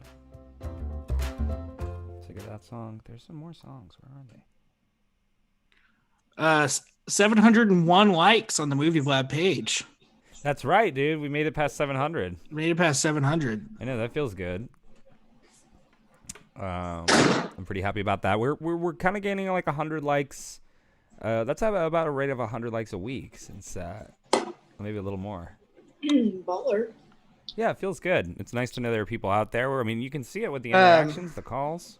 I do want to mention one thing. One of the commenters on our page said there are protests going on nationwide. What are you guys doing?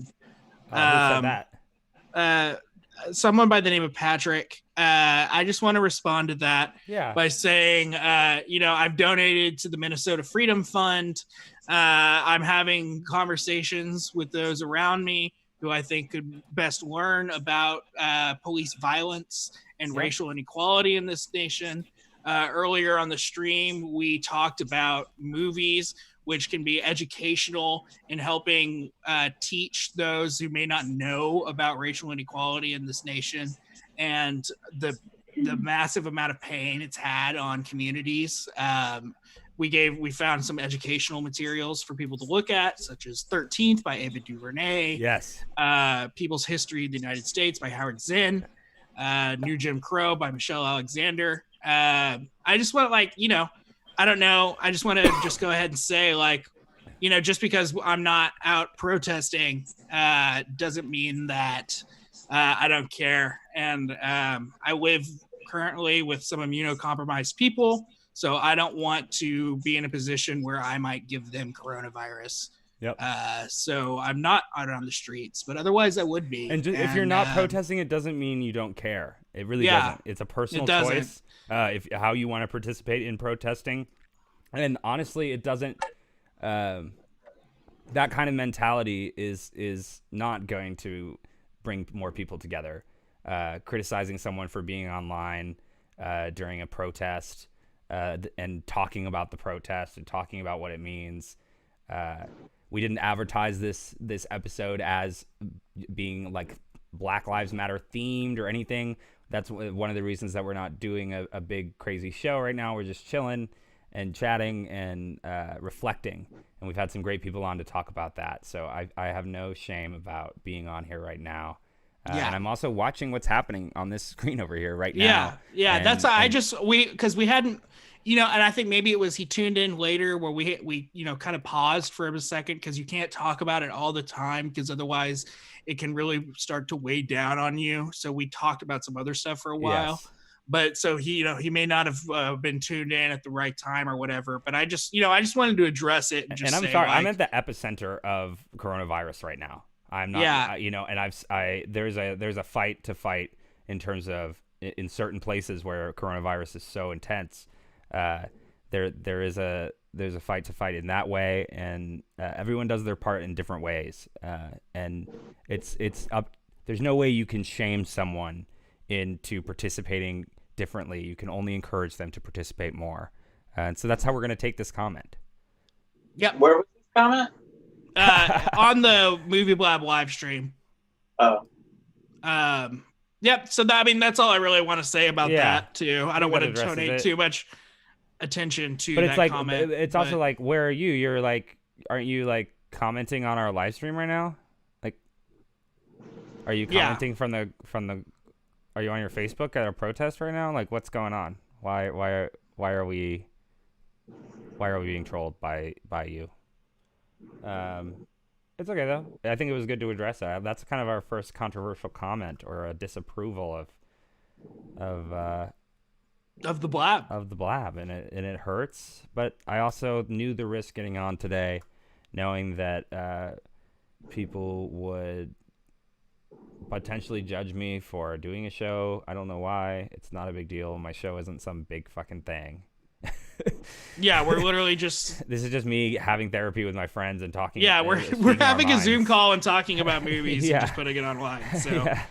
Actually, I went out today and was in a what they were trying to organize as a car parade protest where you put signs all over your car and they were going to go up and down downtown Richmond and stuff like that. It was like, but it ended up, being a very slow process, and then the police kind of veered off half the people onto the freeway to try to save the main street and stuff. Yeah. I mean, it's looking like the same. I mean, it's looking even worse on here. Just now that if we're on the topic, looking at the Blab top, it seems like a lot more. But they're not. I wish they would focus more on the message. Yep. They seem to be struggling to do that, but they at least admit some of them. It just depends on the person, but yeah. I've heard some beautiful things said by protesters on CNN, and on this show.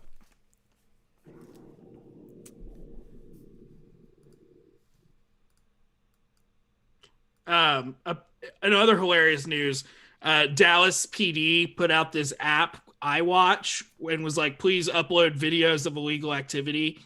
If you see it, report it. And it said, like, you will remain anonymous. And apparently a bunch of K-pop stans hijacked it and, like, overloaded it with fan cam videos. What's fan cam? It says they're like clip highlight videos of, like, the K-pop stars that they love most, and they, like, edit it to them together in these, like, short little things to, like, make them look cool and hot. Hilarious. But so a bunch of K-pop stans have overrun Dallas PD's if you see something, say something app. That's hilarious. And they're just trolling them, which I love. And then, like I said earlier, someone hacked the police scanners in Chicago, and we're just playing Chocolate Rain on repeat. Wow, that's a name I haven't heard in a long time. Chocolate Rain. That's a good one. Some say dry and others feel the pain. Chocolate Rain. Chocolate Rain. That's an interesting, lots of trolling, lots of internet, like there is an internet there's a huge, I mean, that just shows you that the internet is a huge place for protesting and speaking your mind, but it's not the same as the people who are going out there and, showing up. I'll say that for sure. Alex Kahn just messaged me. He said, "Hey boss, LOL." Send him a message back. Need you to assert your bossiness. I'm gonna let him stew for a little bit.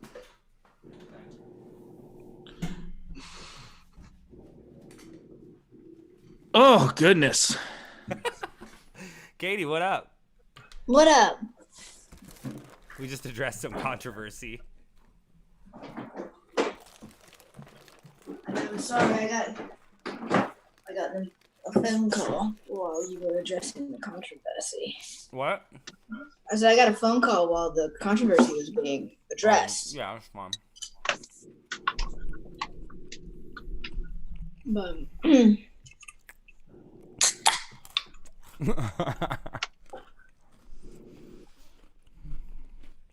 Movie Blab. How long have we been on now? Like 4 hours? No, like 5 hours. Because you were on for 4 hours before I came on. It's probably been like almost an hour. Oh. I mean, I made pizza and then we I got ate a comment, it, so. maybe. Looks like Alice Kahn commented. Couldn't load it.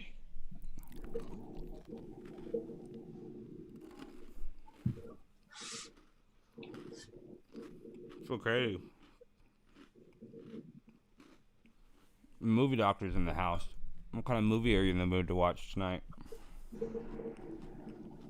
Yeah, you got to get advice on the movie doctor. Oh, okay. Well, we can play that game where you guys convince me to buy stuff on Drewflix. Ooh, I like that game. I've been meaning to test out some past bits that we've had.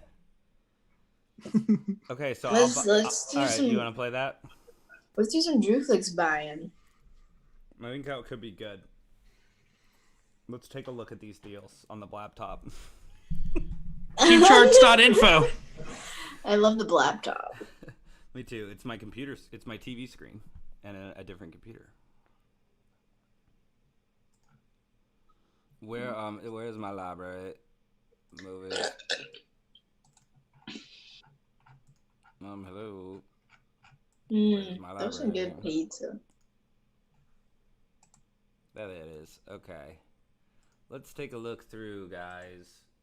Oh, by the way, a friend of mine posted on my Facebook page a recommendation for a movie on great. theme.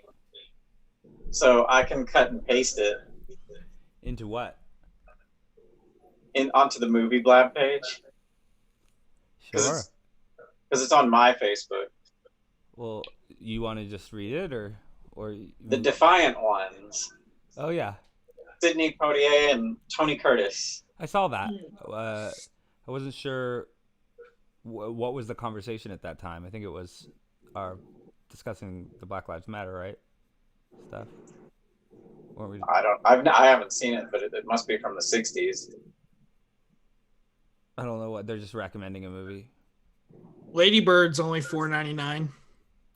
I'm talking about your original post earlier today. Oh, I'm sorry you didn't give me any context. There's so many posts. What am I supposed to do? Where you said name, Yeah, drop a movie that reminds you that Black Lives Matter. Yes. Cool. We're getting more comments from Alex Khan. Where's my crickets? Yeah, that would have been a great moment. Holy that is Batman. I don't want to fall down the sound too far down there. Rat Race is $4.99. Rat Race. Oh my god, I love Rat Race. The Big Chill is $4.99. Rat Race is amazing. It's got so many huge people in it. That was like an early version of those movies that have like every celebrity in them. Yeah, it's a good movie. It's very funny. TBS, very funny. TBS, very funny. Oh, Alex Khan says Intern Corner is the heart, and he says it's the heart and soul of the show. That's what he says. I think he's bumming about Intern. Should we call him back and let him just see where he's at emotionally? No. You're the boss. Craig is the harshest boss. It's just a week, maybe he can convince me to bring it back, Yeah, maybe he could pull some corporate politics. What is the difference between Alex Khan calling in and Intern Corner? Did he ask that? No, I'm asking. Is there a difference? It's every time. I thought it was just every time he called in. Exactly, that's what it is. Yeah, I'll still do that shit. Come on. But we're just gonna start for a week. We're gonna call it something else, Craig, and you're gonna decide what that is. That's what this is. So you decide. Rename Intern Corner as the boss, and have your rules. It's just a week of shows. Khan's calling again. Let's all pitch some ideas out there for this segment. Khan's calls. I bet this is him. Calling again. He's calling again. Craig, you're the boss. Should we pick up? Yeah, sure. Okay.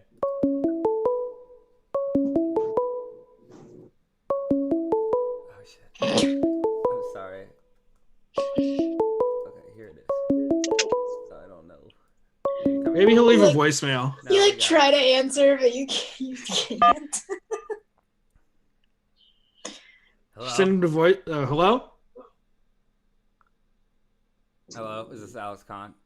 Hello. Hello, Alex. Khan, you're on the air.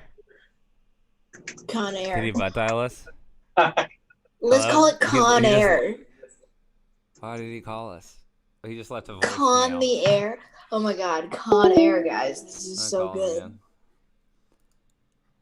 Well, we got. CONN. Let's figure out the name of this segment. AIR. Con Air, guys. So Con Air is a good movie. Is that what you're saying? I'm back, bitches.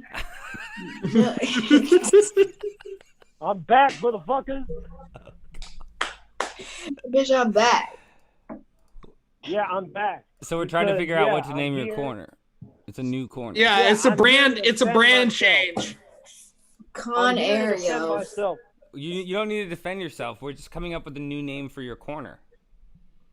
Oh, a new name For a Con week. Air is a good one. Con Air. What's it like? I had an idea earlier today. I was thinking more of something like Connie Pants Magoo. I was thinking, like, does it have to be like a weird thing on my name? I was thinking weird shit with Alex Khan. I was thinking Alex Khan's Flubber Corner, and it's just a U with a bunch of flubbers. I was thinking. That'd be so sick. Can you put us with a bunch of flubbers? Yeah, I can add some flubbers. Were they zooming around the virtual set? Also, Bitch, by I'm the way, down. I have proof that intern corner gets me all the girls. I have proof. Okay, please share the proof For immediately. a lot of intern corner, Christina Ricci was looking all at me. Oh, you're right. You're right. And you know what? I set that up myself. Sorry, I didn't mean to send you So I'm in the just wrong saying, I proved direction. you're wrong, motherfucker. Well, please stop calling all my friends motherfuckers. Okay, fine. I'll stop. I don't care. What were you gonna say, Craig? You're the boss. So wait, we need to, you can change the rules, Craig. It could be like, he has to watch, like. I want him to call in as different characters. I want him to develop some different Oh, characters. that's a cool idea. Some new That's a cool characters. idea. Some new characters. Yeah, But I want some new couldn't do that characters. every day, but I could do that occasionally. Why don't you create a character right now? What about like a on the surfer phone? dude? Yeah, can you do a surfer dude? Oh, yo, Hey, like hey, what dude. up? Hey, whoa. Can you do Hey, that? dude. Hey, man. That's good. You know, I just stopped listening to some Jim Morrison today, dude. And I was That's really watching good. Dazed and Confused for the 15th time. Oh, now it's dude. starting to sound like you again. I kind of am a surfer dude in weird ways. I don't You fucking surf? though. Oh, you don't surf. I don't surf. Doesn't surf. How about And Alex also, Khan's by the Surfer way- Corner? By the way, here's a fun fact that like people like do not like. Andrew knows this, but that like many people do not know this. I am really fucking short. Like, I don't remember if that anyone at all. envisions me as like a really tall surfer dude, they are completely wrong. You don't have to be tall to surf. What are you, 4'8"? No, dude. Like, have you seen in the picture we took together? You literally had to bend down. I didn't realize you were small. I don't really. I I'm have a hard time 5'4". assessing. Well, Alex, How tall are you? Out in the open. 5'4"? 5'4" is not that short. I'm 5'4", yeah. That's a little short. Yeah. That's how tall I am. There you go. Oh. You said I'm short. Aw. I'm short No, too. I'm just We're all saying for a short. guy. We're all short. Sharon's short. I'm like If you're 5'4", tall, you can't dude, even like, get into Sharon's. Conrad's tall. I used to be I'm when short, I was too. when I was in middle school. People used to call me a hobbit. Oh wow, how did that feel? That felt like awful. Yeah, that felt sucks. really bad. Someone called you a hobbit? Well, you Yeah, know what we someone should called me a do hobbit. is you The should amount of start a weird insults- dumpster fire in Seriously, your if yard. you guys like think that you gave me the worst insult here, I got way We've worse never really insulted you. I mean, No, I'm just saying if you no, I'm just if anything, you abuse us by calling us motherfuckers. I don't abuse you. You call us. You tell Katie that the movies she likes are bad. You know. When did I do that? This isn't fair, When did I do man. that? You're hurting Oh, me. by the way, Insidious is great. There's like a good semi movie. remake, not like a remake, but it was kind of like the same movie as Big Chill, but it was like a kind of a modern day version, but it wasn't called The Big Chill. It was coincidentally called About Alex. And Craig, it's you're the pretty boss. underrated. About Alex. Here, It's an underrated movie. It's with Jason Ritter and Aubrey Plaza. Let me ask you a question. Let me ask you a question. What? What kind of popcorn do you like? I like the Smart Food popcorn. Smart food popcorn? Yeah. It's like a 0 cal kind of thing? I don't know if they're 0 cal, but those are the weird ones. They're actually weirdly in the I don't know how I remember this, but I have a weird memory. Okay. They're actually in the background in the scene in Bindle Stiffs where they're at the store. All right. Next question. What's your social? What's my what? Your social security number. Just give us all your social security. Don't give that out on air. I don't know where my social security number is. Don't give that out on air. Don't give that out, dude. Don't give that out. I'm not going to reveal it either. Okay. I know you won't. I was just being a troll. Say it in a very. I have a. Although you are supposed to put it on most job applications, so why don't you just go ahead and send it to me? And, Oh no, I'm not going to give it to you. I think. Good. See, I test you, Con. You passed that test. Good. I've done that to him. I texted you. I made the initiative. Why don't you read some of your favorite things I've said to you? Oh yeah. Okay. Cool. Yeah. What are some of the little pieces of wisdom? Don't say anything to Come on, give me a break here. What little pieces of wisdom has Andrew imparted? I'm going to show you that I'm open to being insulted as well. You'll see. These are good. I want to make a coffee book of our conversations. It's just a lot of ink for Con. Here's a good one that this is not like a specific thing, but this is just like kind of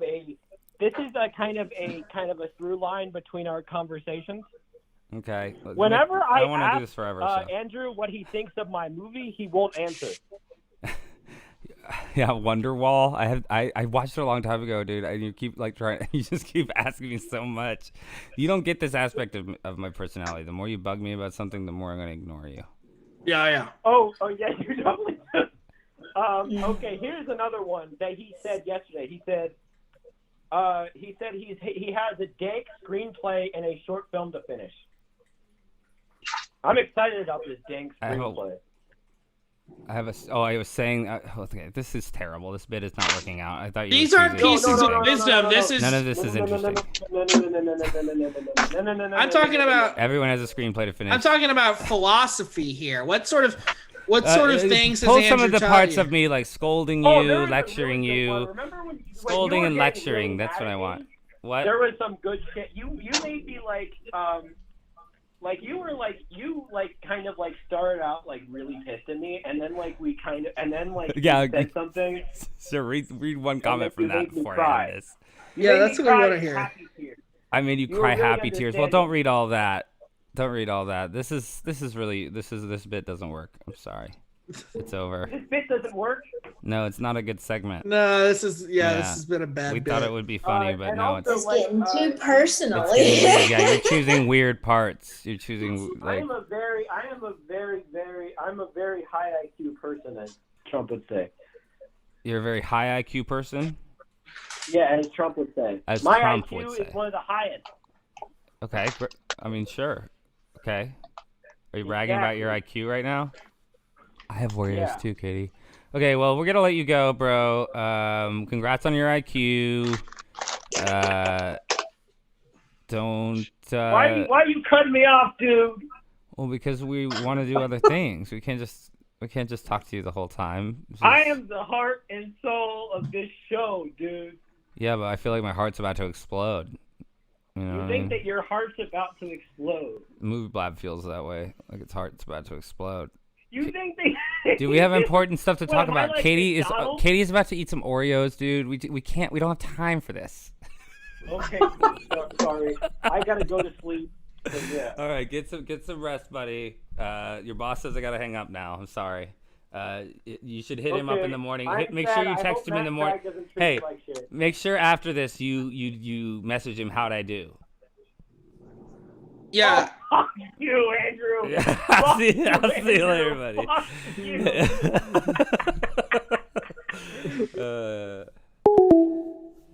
There we go. The resolution as the saga continues of the boss, Matt Cragg. Who's the boss? I'm the boss. Oh, he's yawning. Oh my god, he's put me to sleep over here. You're all sleepy for the Blabathon. Once Sharad is done with his taxes, that's when we can stop streaming. And they're due. They're due Monday. Sharad, how are your taxes coming along? Yeah, let's get an update about your taxes. I'm getting there. I need to do the restaurant receipts next. Oh, restaurant receipts. How do you pronounce the word squirrel?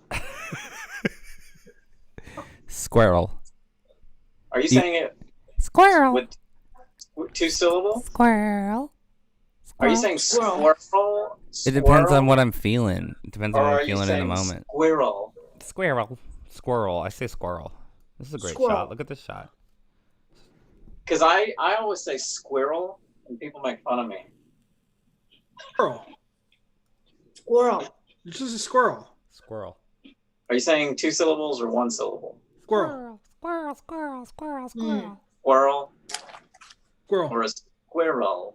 I don't say squirrel. Squirrel. No one says squirrel. Squirrel. People maybe say squirrel and the squirrel. I don't know anyone who says squirrel.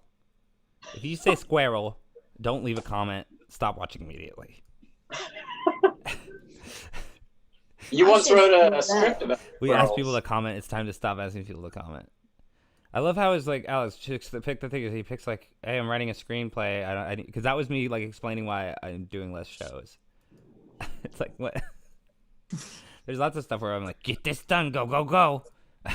Bruno. Oh yeah, we're getting back to Bruno. We never got to it. Hey, do you want this Blu-ray back? It's time to tell the Bruno swear story. to God, Sharad. It's time to tell the Bruno I story. never bought Bruno. What we I never Let's explain it. fucking So Bruno! So way back in the early 2010s. I'm looking to see if he had a note in here. Yeah, it's written. This is an Says, interesting like, story. "Dear I think we should Sharad." try to tell the story. There's no Enjoy note. my copy of Bruno. I mean, it's actually the Blu-ray and the DVD. Wow. And the digital copy. So you really forked out for that Bruno Blu-ray. Andrew, I think you should tell the story because you were the one who figured out long ago that what had happened. You were the middleman in the story. Wait, are you saying it's Andrew's Blu-ray? So we don't know. So here's the point. There's a Blu-ray of Bruno, okay? And the three of us. Because Andrew went to your place. It all and then- began when I took a train to visit Sharad. And while I was visiting him, I was sleeping on his couch that's right over there next to where he's recording. And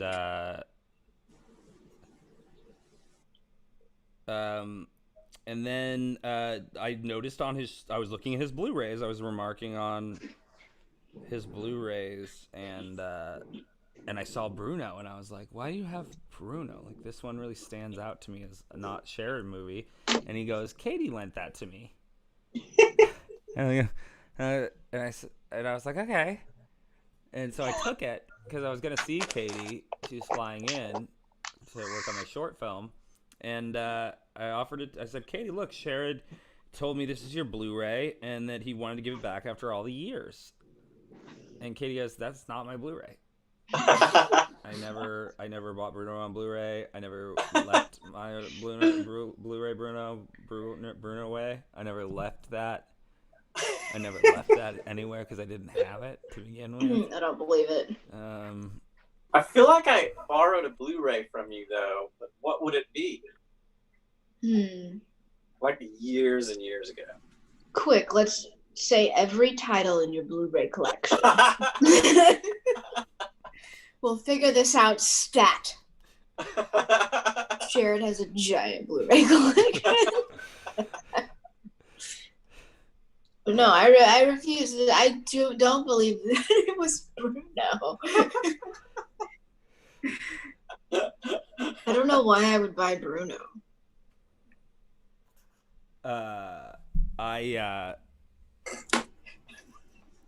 I think it was mine.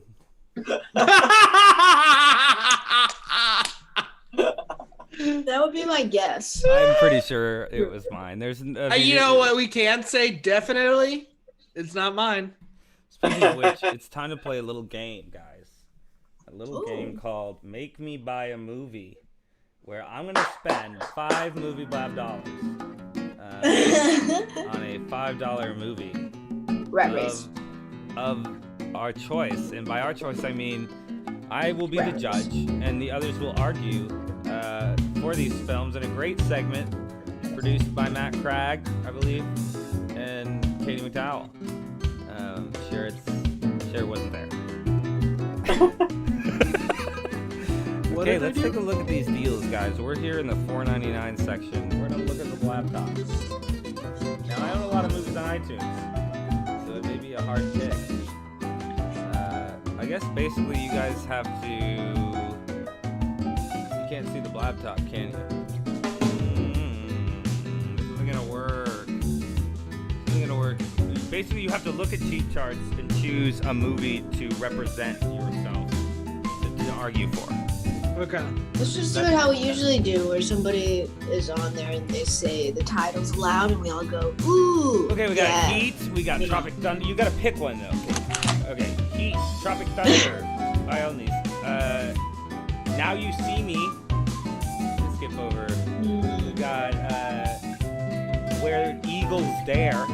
Eastwood.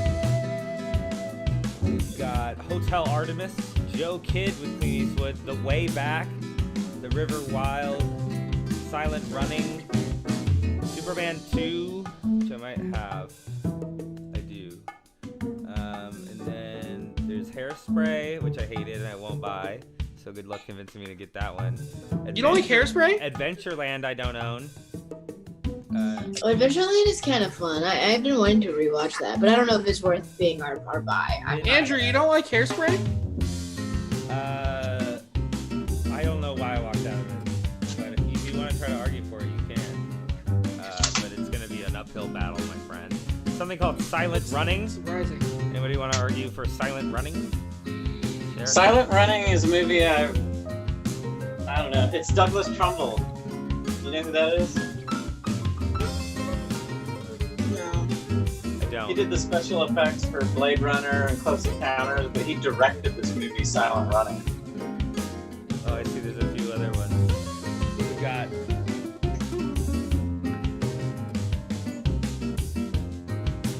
Can y'all even hear me? Yeah. I can hear you. Okay.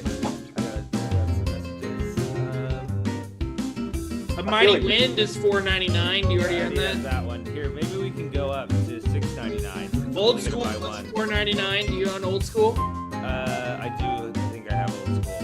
Not 100% sure, but I'm pretty positive I have Old School. Seeing what other things are out here. Rat Race. I have that. Big Chill. Be Kind Rewind is on here. I don't believe I have Big Chill. Let's see. Well, let's just open it up to pretty much any movie under $15. How's that, guys?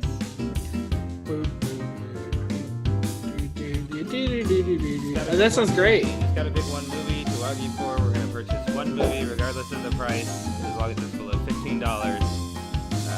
You can present me with the best argument. Alright guys, we're doing our first ever iTunes movie deal face-off. I love iTunes movie deals. I like to collect cheaper movies when they go cheap. All the movies are in rotation. Like Water for Chocolate is on here. Deep Water. Find your movies now. Katie, you'll have to find your movie, Katie. She can't hear, but it's time for her to find her movie.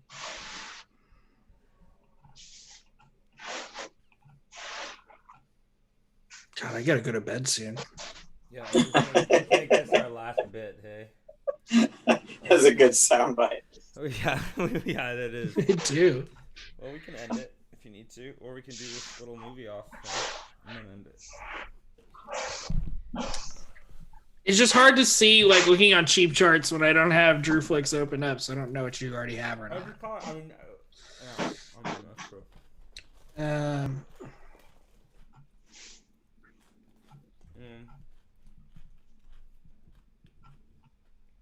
You always just think about movies you like.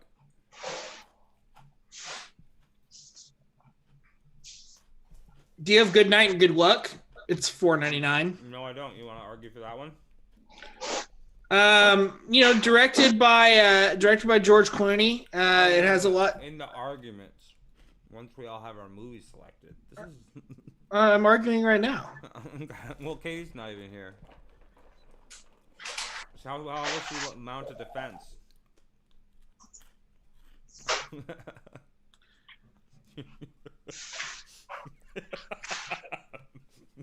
Still waiting on Katie. You can go.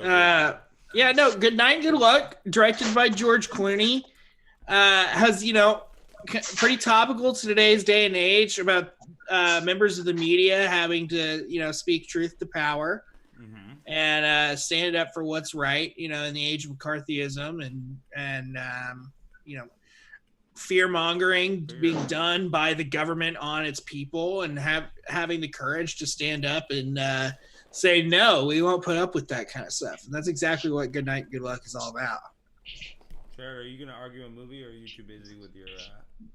I haven't been listening to what the options are. So I'm just arguing for Good Night, Good Luck. Oh, that's great. I might buy that one because no one else has argued. It makes it a pretty good argument when there's no other arguments against it.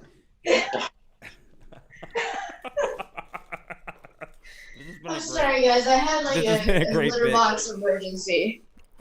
A box emergency? A litter box emergency.